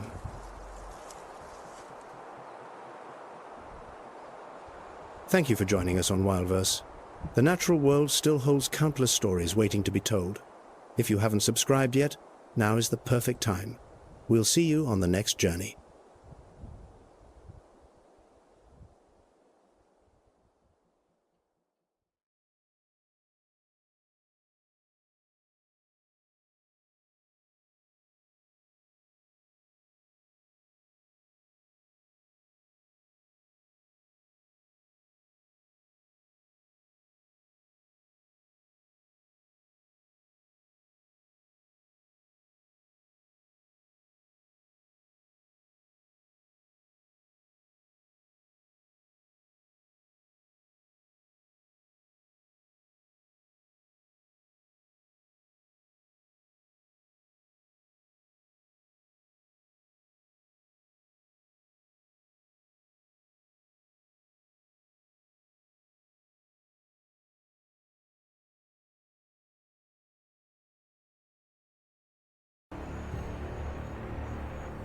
On the African savanna, a lioness lies motionless. Her 300-pound frame presses flat against the sun-baked earth, every fiber of muscle coiled tight as a compressed spring.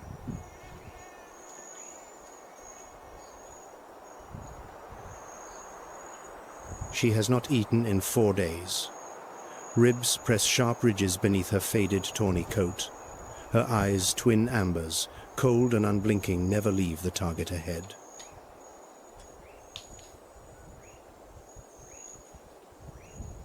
Her cubs wait in distant scrub. Each one barely 3 months old.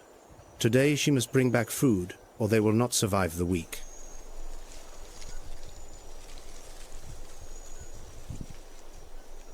"40 yards ahead, a massive dark shape tears at the dry grass. Not an antelope, not a zebra. It is a Cape buffalo, widely regarded as the most dangerous prey animal on the African continent.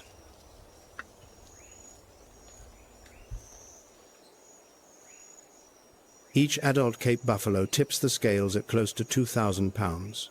Horns curved like forged steel scythes carry enough force to hurl a full-grown lion skyward.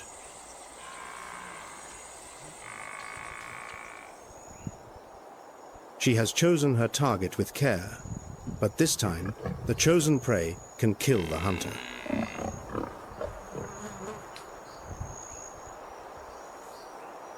"130 feet. Too far. A lioness must close within 100 feet before she strikes. Beyond that distance, the game is lost before it starts."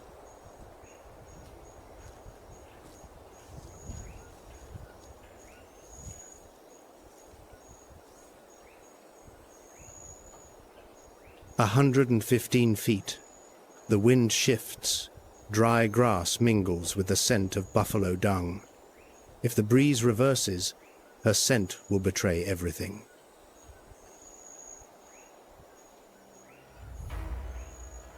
100 feet. She freezes in place. 2 other lionesses, flanking from opposite sides, tighten the closing noose. Wing formation, a coordinated tactic honed across thousands of hunts.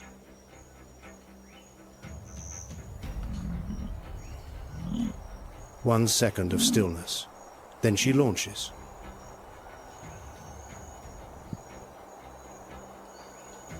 "50 miles per hour peak velocity, sustained for only a few explosive seconds before her muscles begin to burn.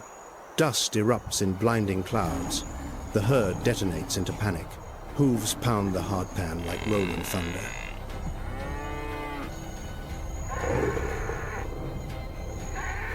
But the lead bull does not flee. He pivots on massive hooves, horns leveled straight at the attacker. 1,800 pounds of bone and muscle charges headlong into the assault.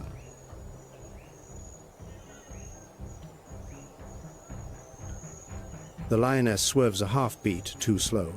A horn rakes along her flank. The impact alone could shatter bone.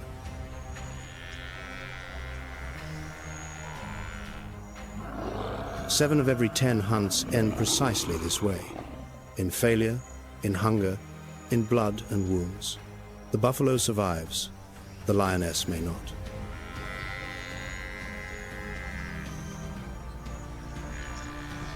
But on the African savanna, raw hunger is not the only enemy that awaits.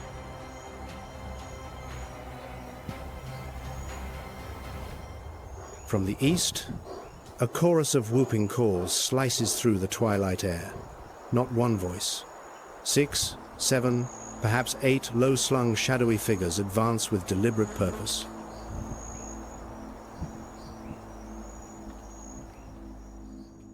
Spotted hyenas. Their massive jaws generate a crushing bite force of 1,100 psi, hundreds of pounds stronger than any lion's bite. They pulverize bones that lions cannot crack and must abandon.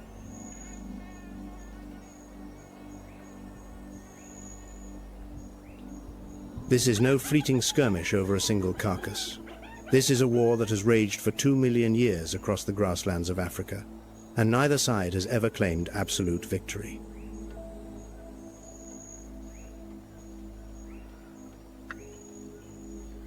Spotted hyenas live in tightly organized matriarchal societies. Females dominate males in every aspect of clan hierarchy, territory, and feeding order.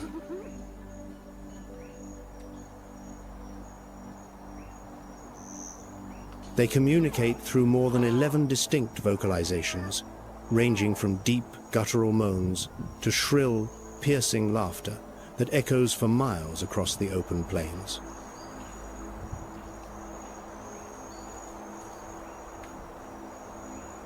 The lioness throws back her head and roars. The sound carries 5 miles across the open plain, shaking the air like a concussive blast. The hyena pack halts, retreats a few cautious steps.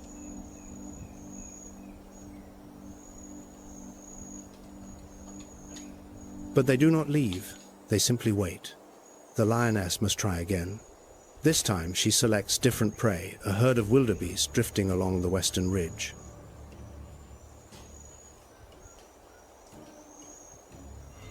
Smaller than Cape buffalo, considerably faster, 50 miles per hour matching a lion stride for stride, but without the curved steel horns and the dangerous instinct to turn and fight.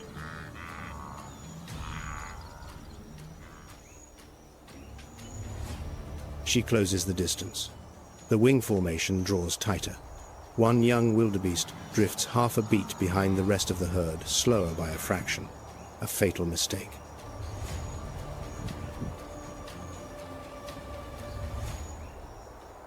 In under 3 seconds, the lioness explodes forward, seizes the shoulder of her prey with outstretched claws, and drags it to the ground.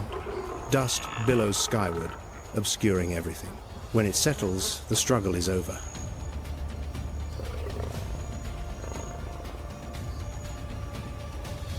But on the savanna, victory is never complete. The whooping calls return. The hyenas circle back, more of them now. They have not come to fight. They have come to steal.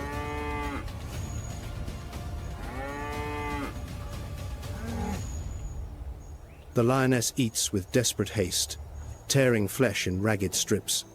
Her eyes never leave the surrounding darkness where luminous green eyes watch intently, counting every mouthful that disappears.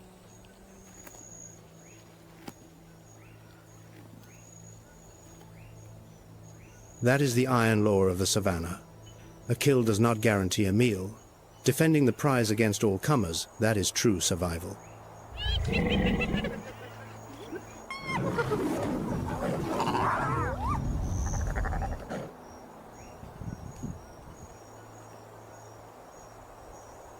On the open plains of East Africa, raw muscle and iron patience alone determine who lives and who perishes before nightfall.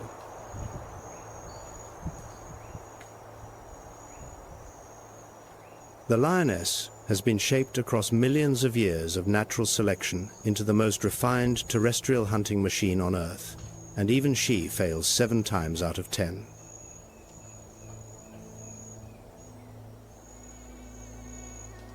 But terrestrial power, no matter how refined or how lethal, has its limits.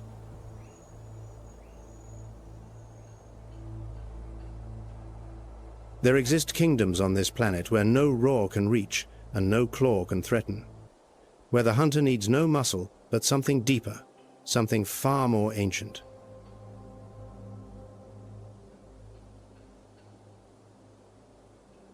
"63 million square miles of surface, 25,000 islands scattered across the blue, one ocean, a realm where even a killing machine, 400 million years in the making, must flee from a mind sharper than its own.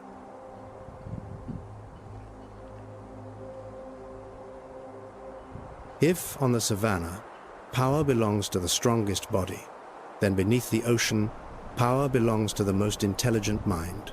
This is the story of the wild Pacific.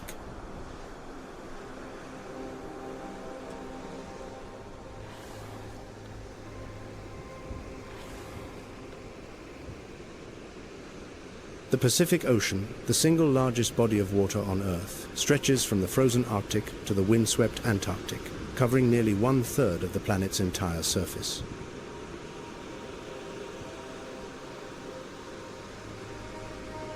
But not all waters are alike. Some regions are liquid desert devoid of life, devoid of sound, devoid of hope.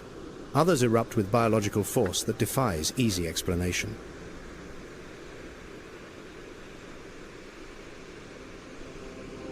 The coast of Japan is one of the most biologically dynamic places on the planet.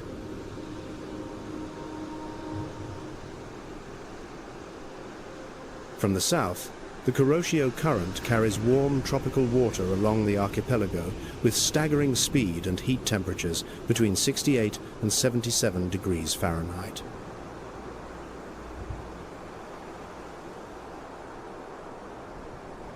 From the north, the frigid, mineral-rich Oyashio Current descends from the Bering Sea and the Sea of Okhotsk, carrying water at a mere 37 to 46 degrees Fahrenheit.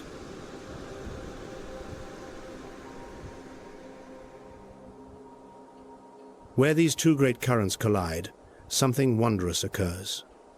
Warm water clashes violently against cold. Nutrients, locked in the deep, are thrust upward toward the sunlit surface.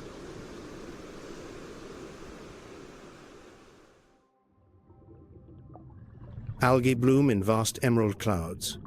Plankton populations explode by the billions. And from this single oceanographic collision, the entire food chain ignites.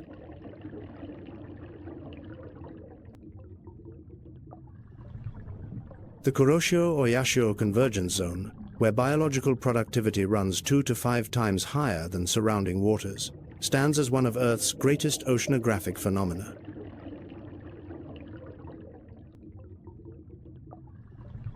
Beneath this seemingly placid surface, each layer of water forms its own kingdom. Each species occupies a precise role in the hierarchy, and the ocean does not belong to the strongest. It belongs to the most cunning.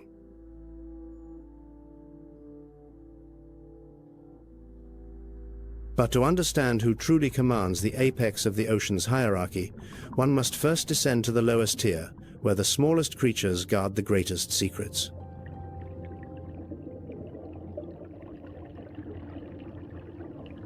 Begin at the coral reefs of Okinawa, a vast submerged city beneath the warm turquoise waters of southern Japan.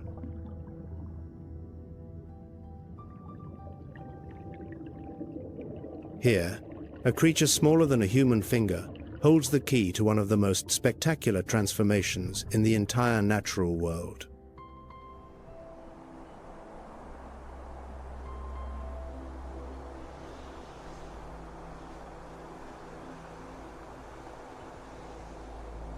Seen from above, a living coral reef resembles a sprawling metropolis, complete with wide boulevards, narrow alleyways, towering hard coral edifices, and fragile sea fan gardens swaying gently in the current.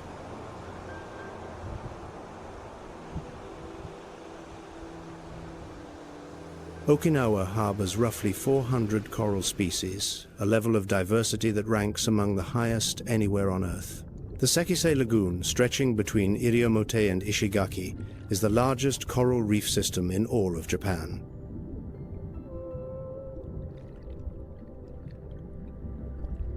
Though coral reefs cover less than 1% of the ocean floor, they shelter more than 1/4 of all known marine species. 1% of the area, yet 1/4 of all ocean life.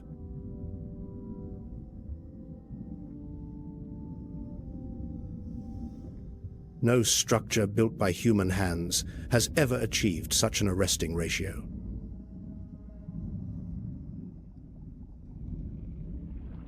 Every square inch of living reef is a fiercely contested territorial battleground among shrimp, crabs, bristleworms, snails, and hundreds of small fish species, all crammed into spaces smaller than a wardrobe.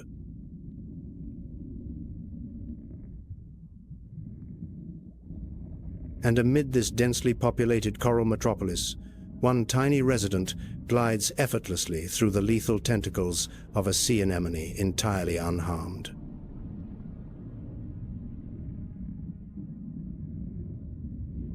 The clownfish, barely 4.5 inches long. Its bright orange and white colors blaze so vividly they border on deliberate provocation.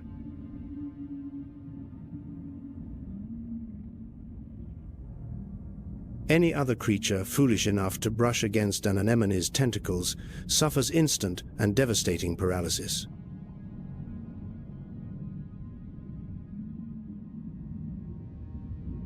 Thousands of stinging cells called nematocysts fire venom faster than a bullet. Yet the clownfish swims through them as though passing through its own front door, because that is precisely what it is.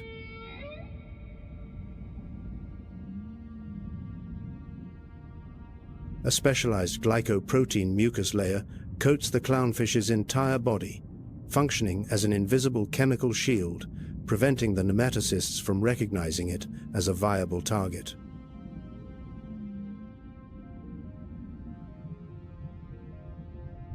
Groundbreaking research from the Okinawa Institute of Science in 2025 revealed that the key mechanism lies in extremely low sialic acid levels within the mucus, rendering the clownfish invisible to the venom.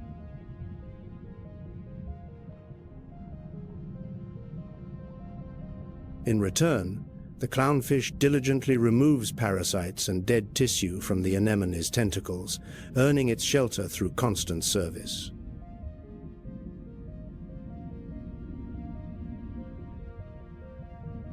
Studies show that the presence of a clownfish accelerates anemone growth by 3 times thanks to constant fin movement, improving oxygen flow around the host.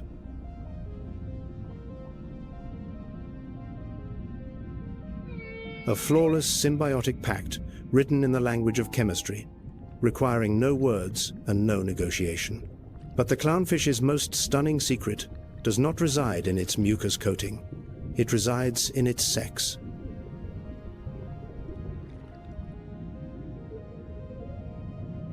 Each clownfish community follows a rigid social hierarchy. A single female, the largest individual, rules. One breeding male ranks directly beneath her.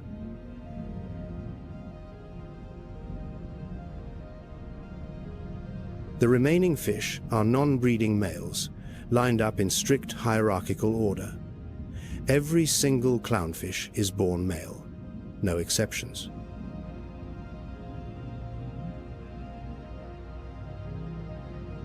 When the dominant female dies, the largest male does not seek a new mate. Testosterone levels in its body plummet.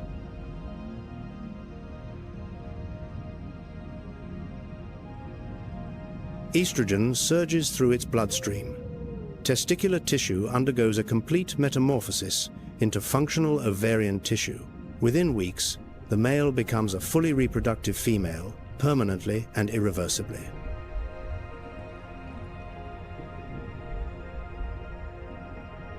Science calls this protandrous hermaphroditism, a clinical term that barely captures the grandeur of one of nature's most spectacular biological metamorphoses.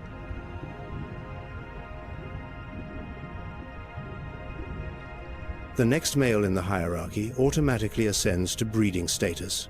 The cycle continues. No conflict, no competition, only biochemical precision as exact as clockwork.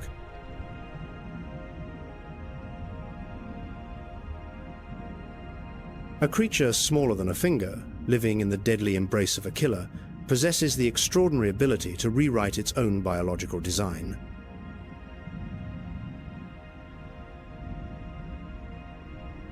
In the ocean, survival does not belong to the largest or the fastest. Sometimes it belongs to the creature willing to transform its very essence, its biology, its identity when circumstances demand nothing less.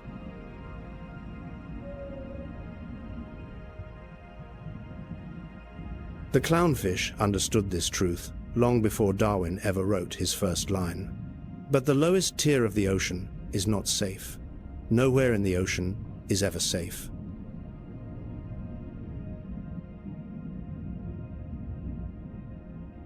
Beyond the sheltering reef, where coral gives way to open water, life wears an entirely different face.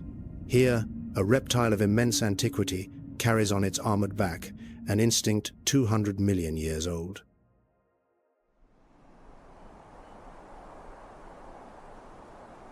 A beach in southern Japan. Deep darkness. A massive dark form crawls slowly and heavily from the surf.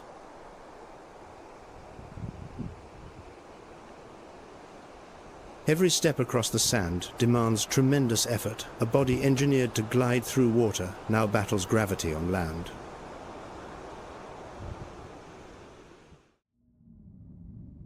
The loggerhead sea turtle, Caretta caretta, a reptile that has navigated these waters since the age of dinosaurs. Tonight, this female returns to the very beach where she hatched perhaps 40 years ago, perhaps longer.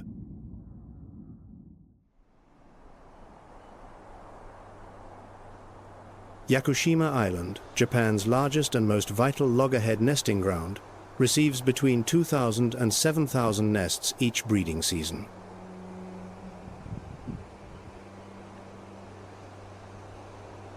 Every nesting season, volunteers stand guard through the night, protecting each egg from predators and artificial light.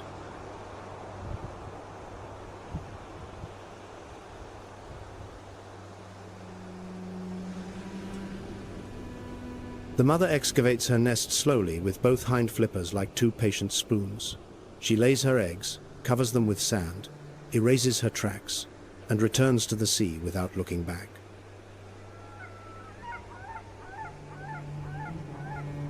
From that precise moment, the fate of every buried egg depends on a single variable temperature.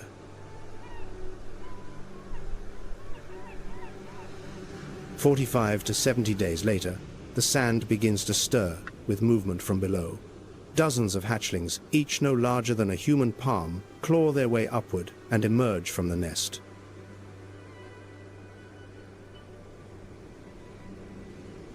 A single overriding instinct drives every hatchling forward, race toward the reflected shimmer of moonlight on the ocean surface.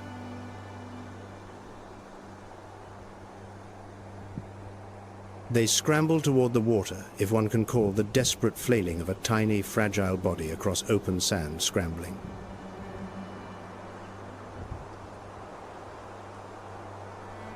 But between nest and sea stretches a miniature and merciless desert filled with enemies.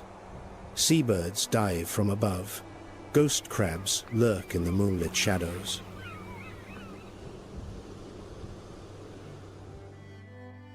The distance from nest to water may be only 100 feet, but for a hatchling weighing less than an ounce, those 100 feet become a marathon between life and death.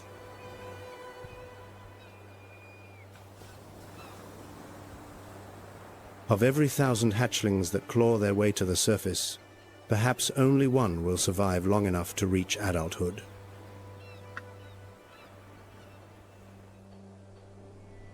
The fortunate few will embark on one of nature's epic migrations, crossing the entire Pacific on a round-trip journey of 7,500 miles to the distant shores of Baja California. That is the law of the ocean.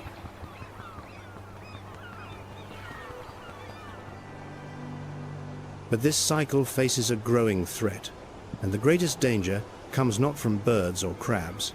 It comes from temperature.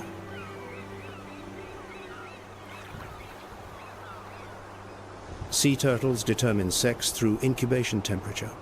Warmer sands produce females, cooler sands produce males. The pivotal threshold sits at roughly 84 degrees Fahrenheit.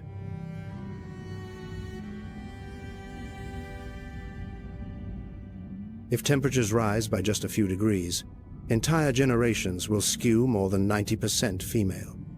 A species will lose its capacity to reproduce normally.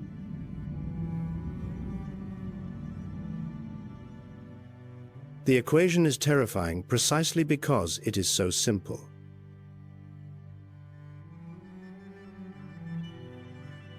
But beneath the sunlit coral canopy, deeper still, where light begins to fade and colors drain away, something watches, not with curiosity, with hunger.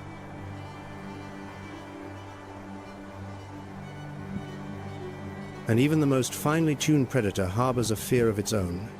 That fear will surface, but not yet.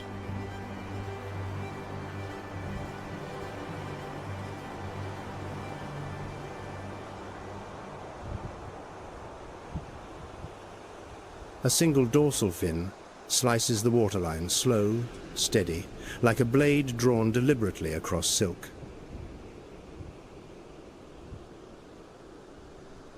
"20 feet long, over 2 tons, more than 50 triangular teeth stacked in rotating rows when one falls.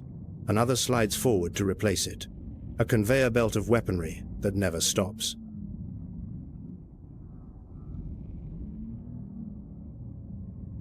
The great white shark, Carcharodon carcharias, is a creature that 400 million years of relentless evolution have sculpted and refined into a near-perfect killing instrument.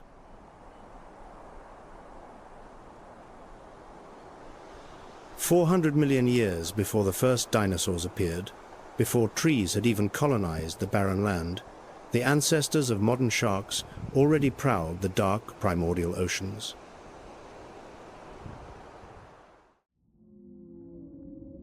And while everything around them changed, continents collided and drifted apart, ice ages came and went, 5 catastrophic mass extinctions erased the vast majority of life sharks endured.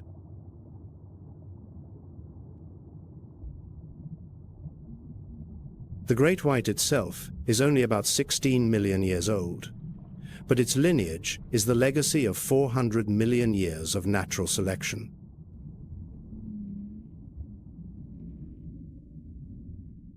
Its body is engineered with a precision no human designer could improve.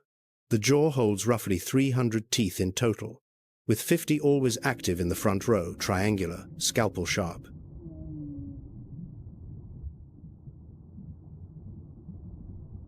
Over the course of a lifetime, a single great white may cycle through thousands upon thousands of teeth. But what makes this species truly fearsome extends far beyond weaponry alone.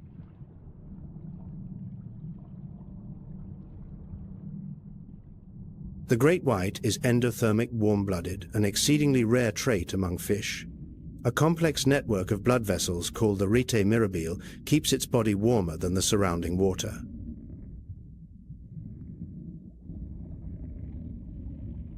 Muscles fire harder and with greater endurance. Reflexes sharpen to a predatory edge. The brain processes sensory information faster than any cold-blooded rival.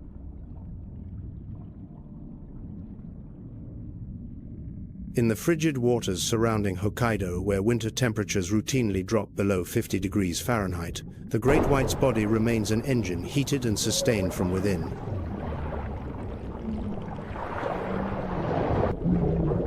The electroreceptor system on its snout, called the ampullae of Lorenzini, detects electric fields as faint as 5 billionths of a volt per centimeter, sensitive enough to read the heartbeat of prey buried beneath sand.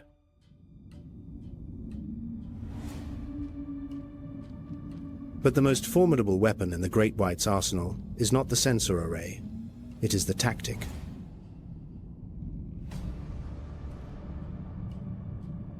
The breach, the single most spectacular hunting technique in the entire ocean. The shark descends deep beneath its unsuspecting prey, usually a seal swimming at the surface. Then it looks up. The prey appears as a dark silhouette against a bright sky. From below, the seal is nothing but a shadow on shimmering water, a perfect target, nowhere to hide.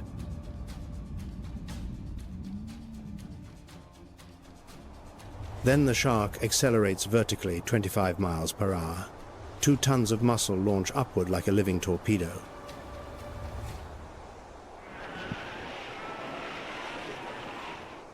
The seal never sees the shadow rising beneath it, never has time to react.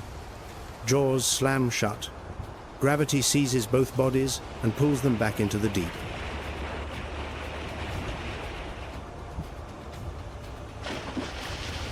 Not every breach succeeds, but when one does, no prey gets a second chance.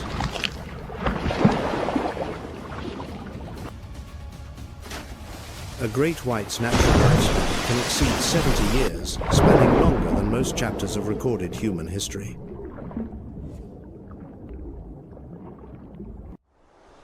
Recent scientific studies reveal that great whites possess distinct individual personalities, unexpectedly complex social behaviors, and even engage in social foraging, learning the location of productive feeding grounds from one another.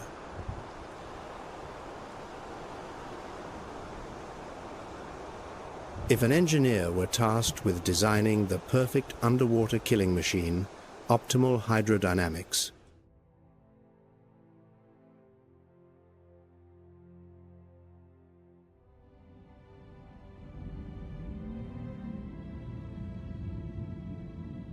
a multi-layered sensor suite, self-replacing weaponry, the final product would look exactly like a great white shark.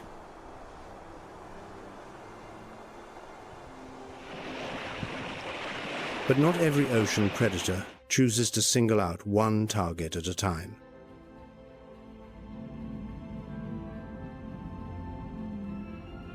In the warm Pacific waters, another apex patrol emerges broad-headed, strong-jawed, teeth curved and serrated like the blades of a saw.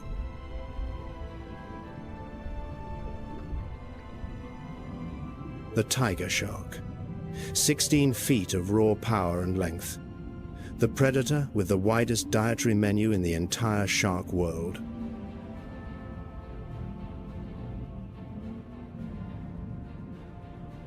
Fish, seabirds, sea turtles, stingrays, floating carrion, even debris discarded by human hands have all been found inside their stomachs. Not a picky eater, the ocean's supreme scavenger and apex enforcer.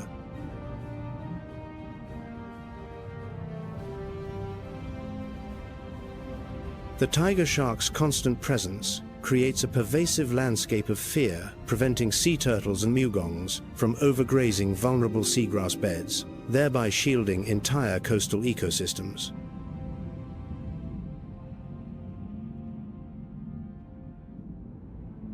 When tiger sharks vanish from a region, seagrass meadows collapse in their wake, an invisible link in the chain that few observers ever notice.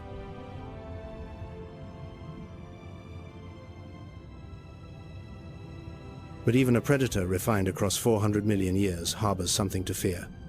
And that something does not dwell in the midwater.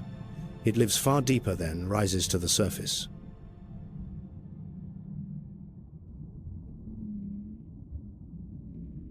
"650 feet below the shimmering waterline, the mesopelagic zone, light dims like the last embers of a dying fire.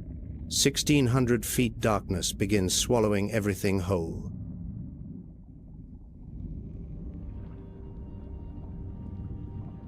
"3,280 feet, the abyssal zone. Light vanishes completely, as though it never existed. Temperature hovers near freezing. Pressure builds to levels that would crush a conventional submarine like tinfoil.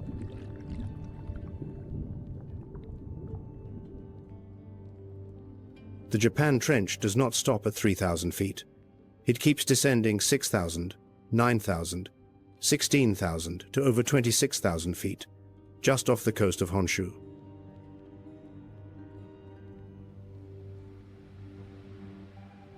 A fracture in the Earth's crust, so deep that if Mount Fuji were placed inside, its summit would still rest thousands of feet beneath the surface.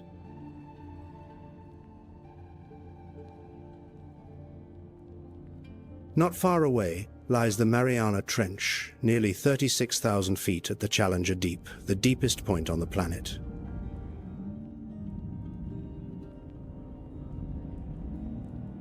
At these depths, darkness is not merely the absence of light. It is a physical presence, dense, heavy, absolute. No eye can see.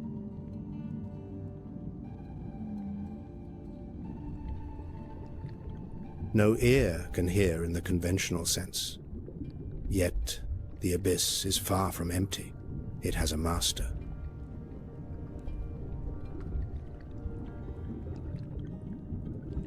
And that master does not use eyes to see or ears to hear. It uses sound, but a kind of sound no other creature on Earth can produce.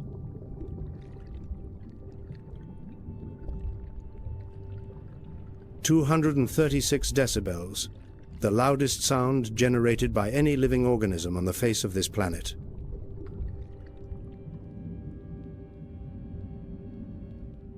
From the abyss rises a single click, then another, then a continuous volley of percussive bursts. Each click penetrates the water column like living sonar, mapping the invisible world ahead.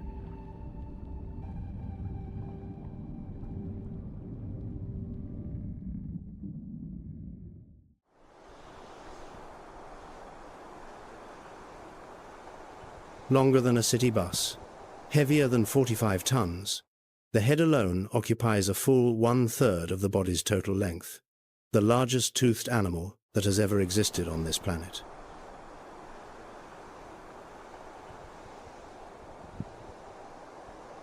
The sperm whale, Physeter macrocephalus, the undisputed sovereign of the deep abyss.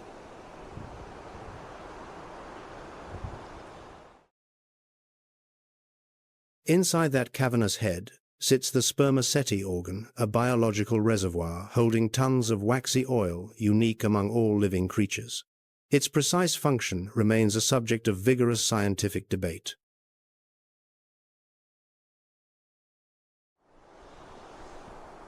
But one thing researchers know with certainty, it is the source of the most powerful sound ever produced by a living creature.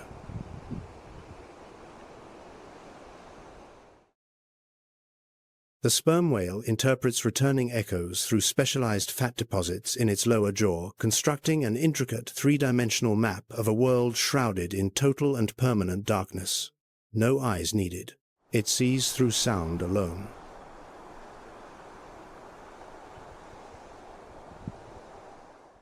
And the sperm whale's quarry at these crushing depths is the elusive giant squid.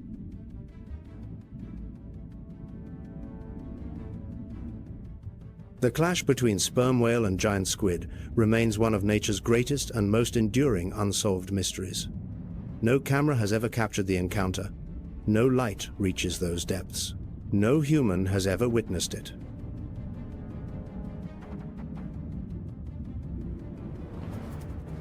Only evidence remains circular scars, the unmistakable imprint of sucker discs, etched deep into whale skin like medals earned in battle. Some scars span several inches across, proof that the adversary is no small opponent.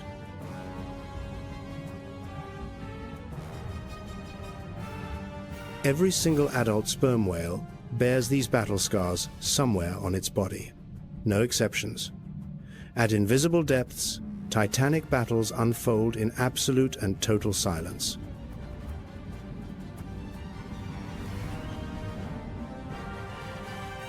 After a single dive, the recorded maximum reaches 7,380 feet.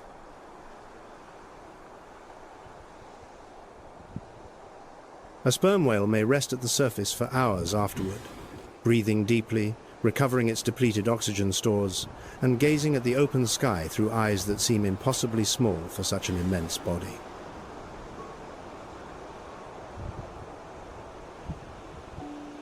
Their social lives prove equally compelling and complex. Females and calves form tight-knit pods that travel together through warmer tropical waters.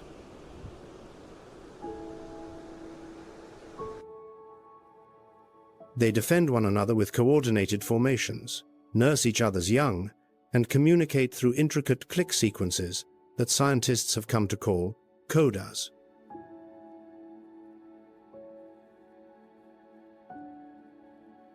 In 2024, groundbreaking research from MIT and Project CETI revealed that codas possess combinatorial structure resembling a phonetic alphabet with the potential to generate limitless combinations of meaning.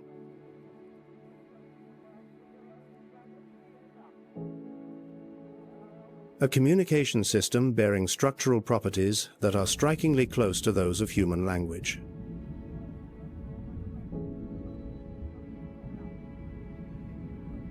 Adult males follow a profoundly different path.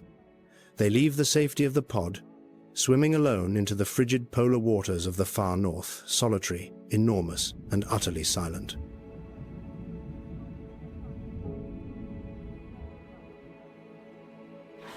The sperm whale commands formidable physical power, unlike any other toothed predator, but it also carries a burden of profound solitude. And in the ocean, solitude is always a vulnerability.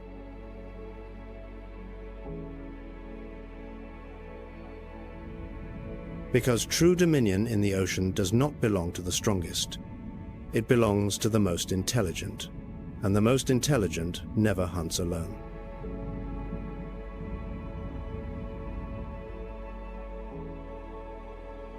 If the ocean has left you speechless, share your thoughts in the comments below. And if you have not yet subscribed, now is the perfect time.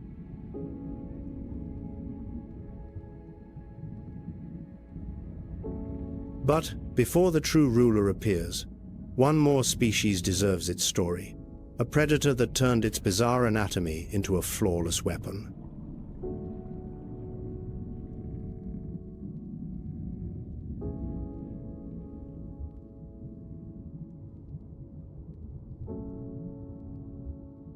In the warm western Pacific, where coral reefs slope into submerged ridges and drop-offs, a strange silhouette emerges from the blue. A shark's body, but the head flares outward on both sides like a primitive stone hammer.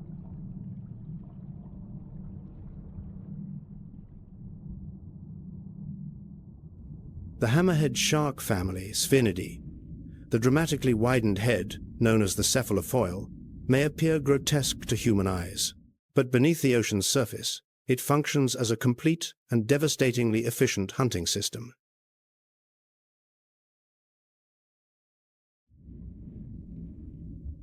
Eyes positioned at each tip grant a vastly expanded field of vision. The head's surface bristles with hundreds of electroreceptors, the ampullae of Lorenzini.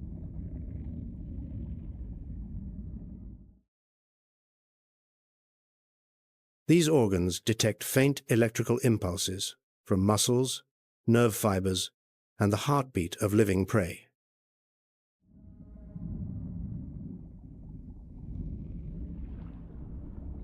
Beneath fine sand, a stingray lies nearly motionless, its flattened body dusted with pale sediment, skin tone blending with the surrounding seabed, rendering it virtually invisible. But the hammerhead does not hunt by sight alone.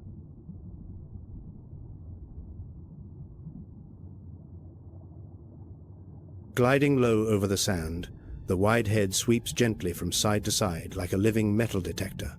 A stingray can conceal its shape. It cannot conceal its heartbeat.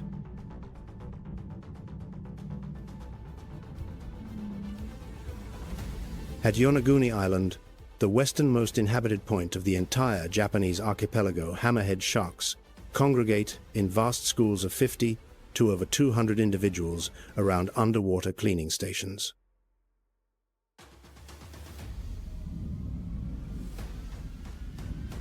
From a distance, The spectacle resembles a phantom squadron drifting through the ocean.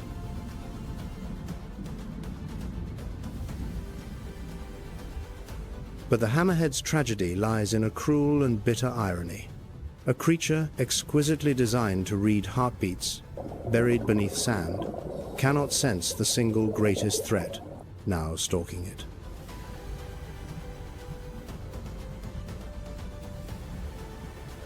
Fishing nets carry no heartbeat for the sensors to detect. Longline hooks emit no electrical pulse to trigger alarm.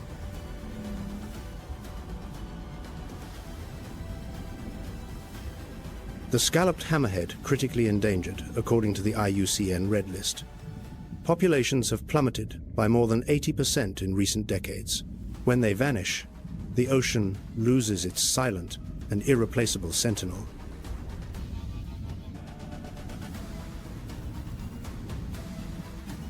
And the ocean's most intelligent and most feared predator, the one that makes every other creature in the sea tremble, draws closer now.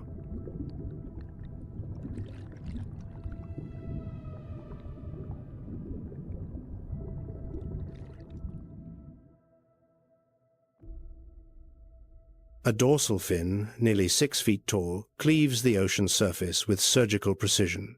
Then another fin appears. Then 5. Then 10.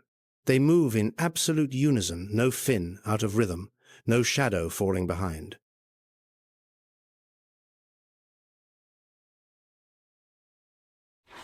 The orca, or Chinese orca.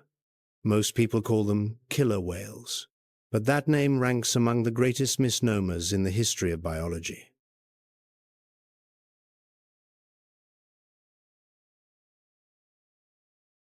Orcas are not whales at all. They belong to the family Delphinidae, the oceanic dolphins.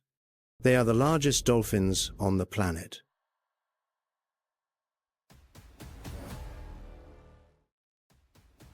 Adult males can reach 32 feet in length, weigh up to an imposing 8 tons, and achieve explosive burst speeds of 34.5 miles per hour, outpacing any shark species alive.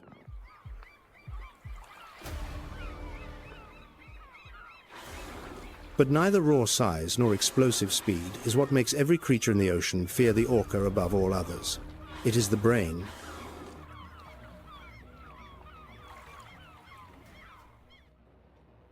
The orca brain ranks among the most complex in the animal kingdom. Its insular cortex, governing emotion and social awareness, more elaborate than that of humans. Orcas do not merely hunt, they strategize.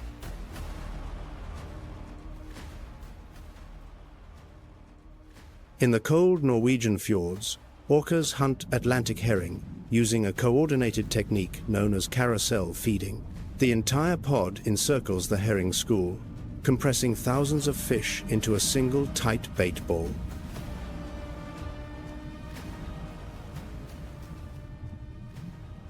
Exhaled bubbles form an invisible curtain wall. Then each orca rolls gracefully and strikes the bait ball with a devastating tail fluke. Every blow precisely aimed, every blow deliberate. Each orca fulfills a designated role.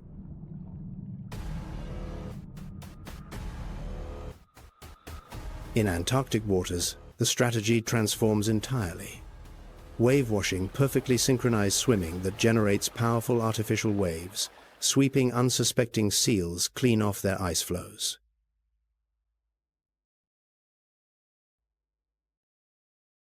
A tactic demanding flawless coordination among 4 or 5 individuals swimming in tight formation. And this behavior is not innate.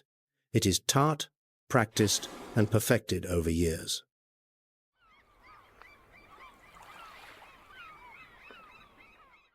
Mothers teach their calves through patient demonstration. Grandmothers teach their grandcalves. Each pod, the fundamental orca family unit, possesses its own hunting techniques, its own vocal dialect, its own dietary traditions.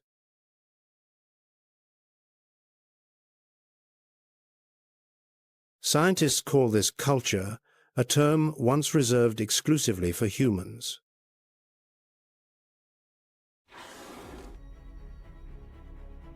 In the northwestern Pacific Basin, at least 2 to 3 distinct orca ecotypes coexist. Residents specializing in salmon and other fish, transients specializing in hunting marine mammals, and the lesser-studied offshore population.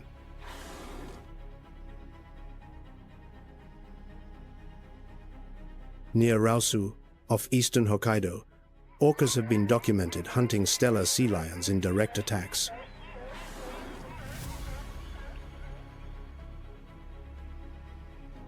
But the moment that rewrote every rule in the ocean occurred elsewhere off the coast of South Africa.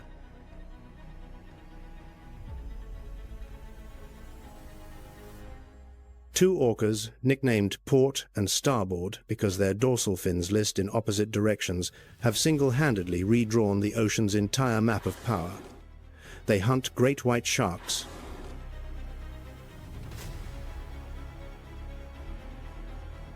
not by accident, not in self-defense, with a single purpose: to harvest the liver. Great white shark liver is rich in squalane, a concentrated energy source.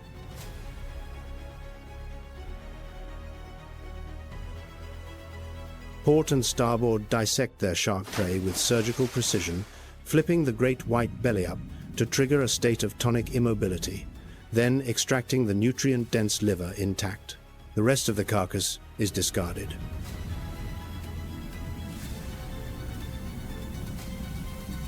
In 2023, Starboard accomplished something never before documented, killing a juvenile great white alone, completely solo, without Port.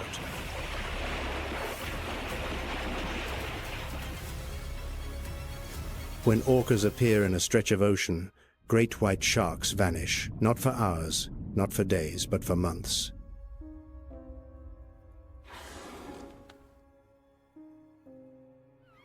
Research from the Farallon Institute of Oceanography and data from Dr. Alison Towner in South Africa confirm the same conclusion.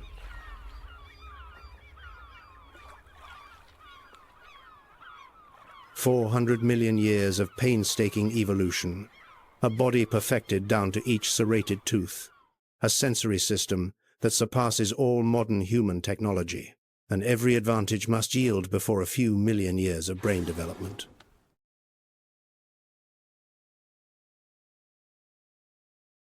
That is the answer to the question posed at the beginning of this film.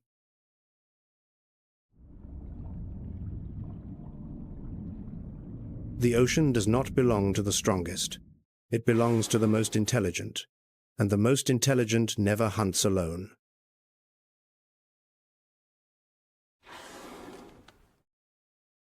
On the Savanna, a lioness must hunt in a pride to prevail. Beneath the ocean, the orca has elevated that principle to a higher plane, not mere pack strength, but collective intelligence.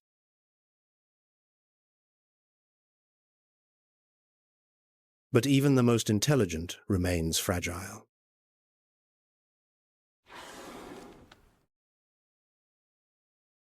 Orcas defeat every rival the ocean can offer, but orcas cannot defeat the rising temperatures and acidification of a rapidly changing ocean. Intelligence cannot replace vanishing plankton.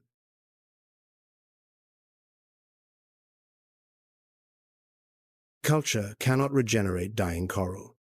The most complex brain in the entire ocean still depends upon a vast, interconnected web of life that it did not weave and cannot repair.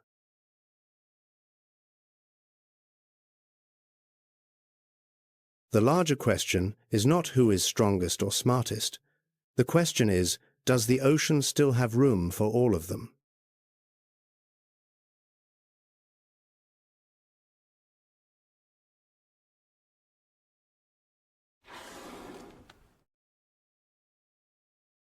There is one creature in the ocean whose every appearance seems to slow time itself.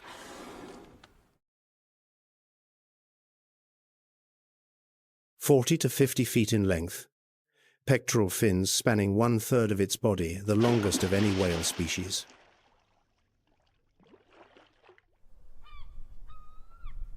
When it launches from the water, dozens of tons soaring skyward before crashing back in a white column of spray, no one knows with certainty why.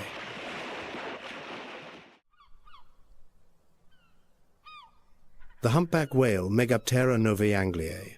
The scientific name translates roughly to big-winged creature from New England, a name lacking in geographic precision but brimming with accidental poetry.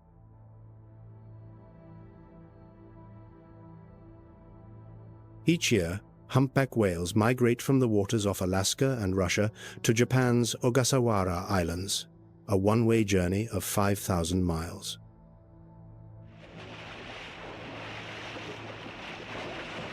One of the longest sustained migrations undertaken by any mammal species on Earth.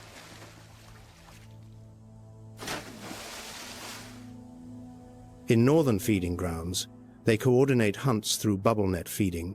A group dives beneath a school of fish, exhaling bubbles in a spiraling ring to form an invisible net.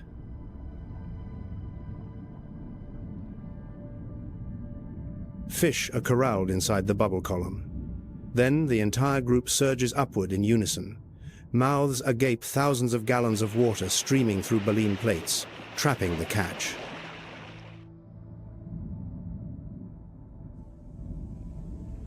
Bubble net feeding is not instinct.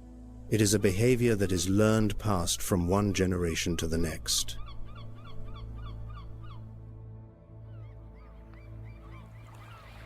Not all humpback populations know this technique. Only those with the tradition can execute it.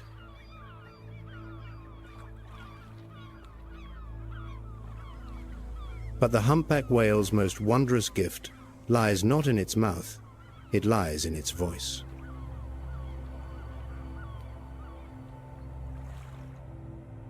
Males sing.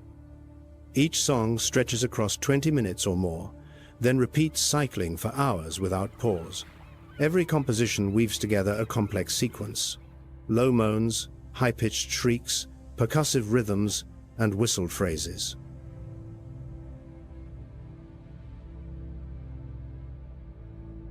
Arranged into thematic structures with refrains, variations, and codas, and the songs evolve. Each breeding season, new phrases are woven into the composition.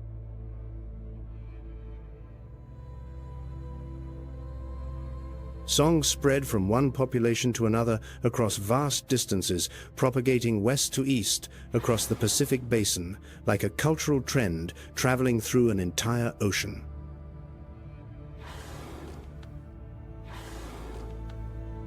Scientists call this the song revolution, when an entire old song is replaced by a completely new melody originating from a neighboring population.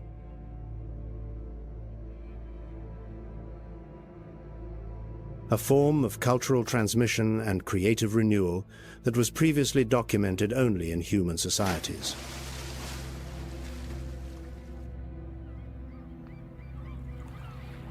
But the humpback whale's most inspiring story is not one of song. It is a story of resurrection against overwhelming odds. Roughly 10,000 individuals survived the industrial whaling era.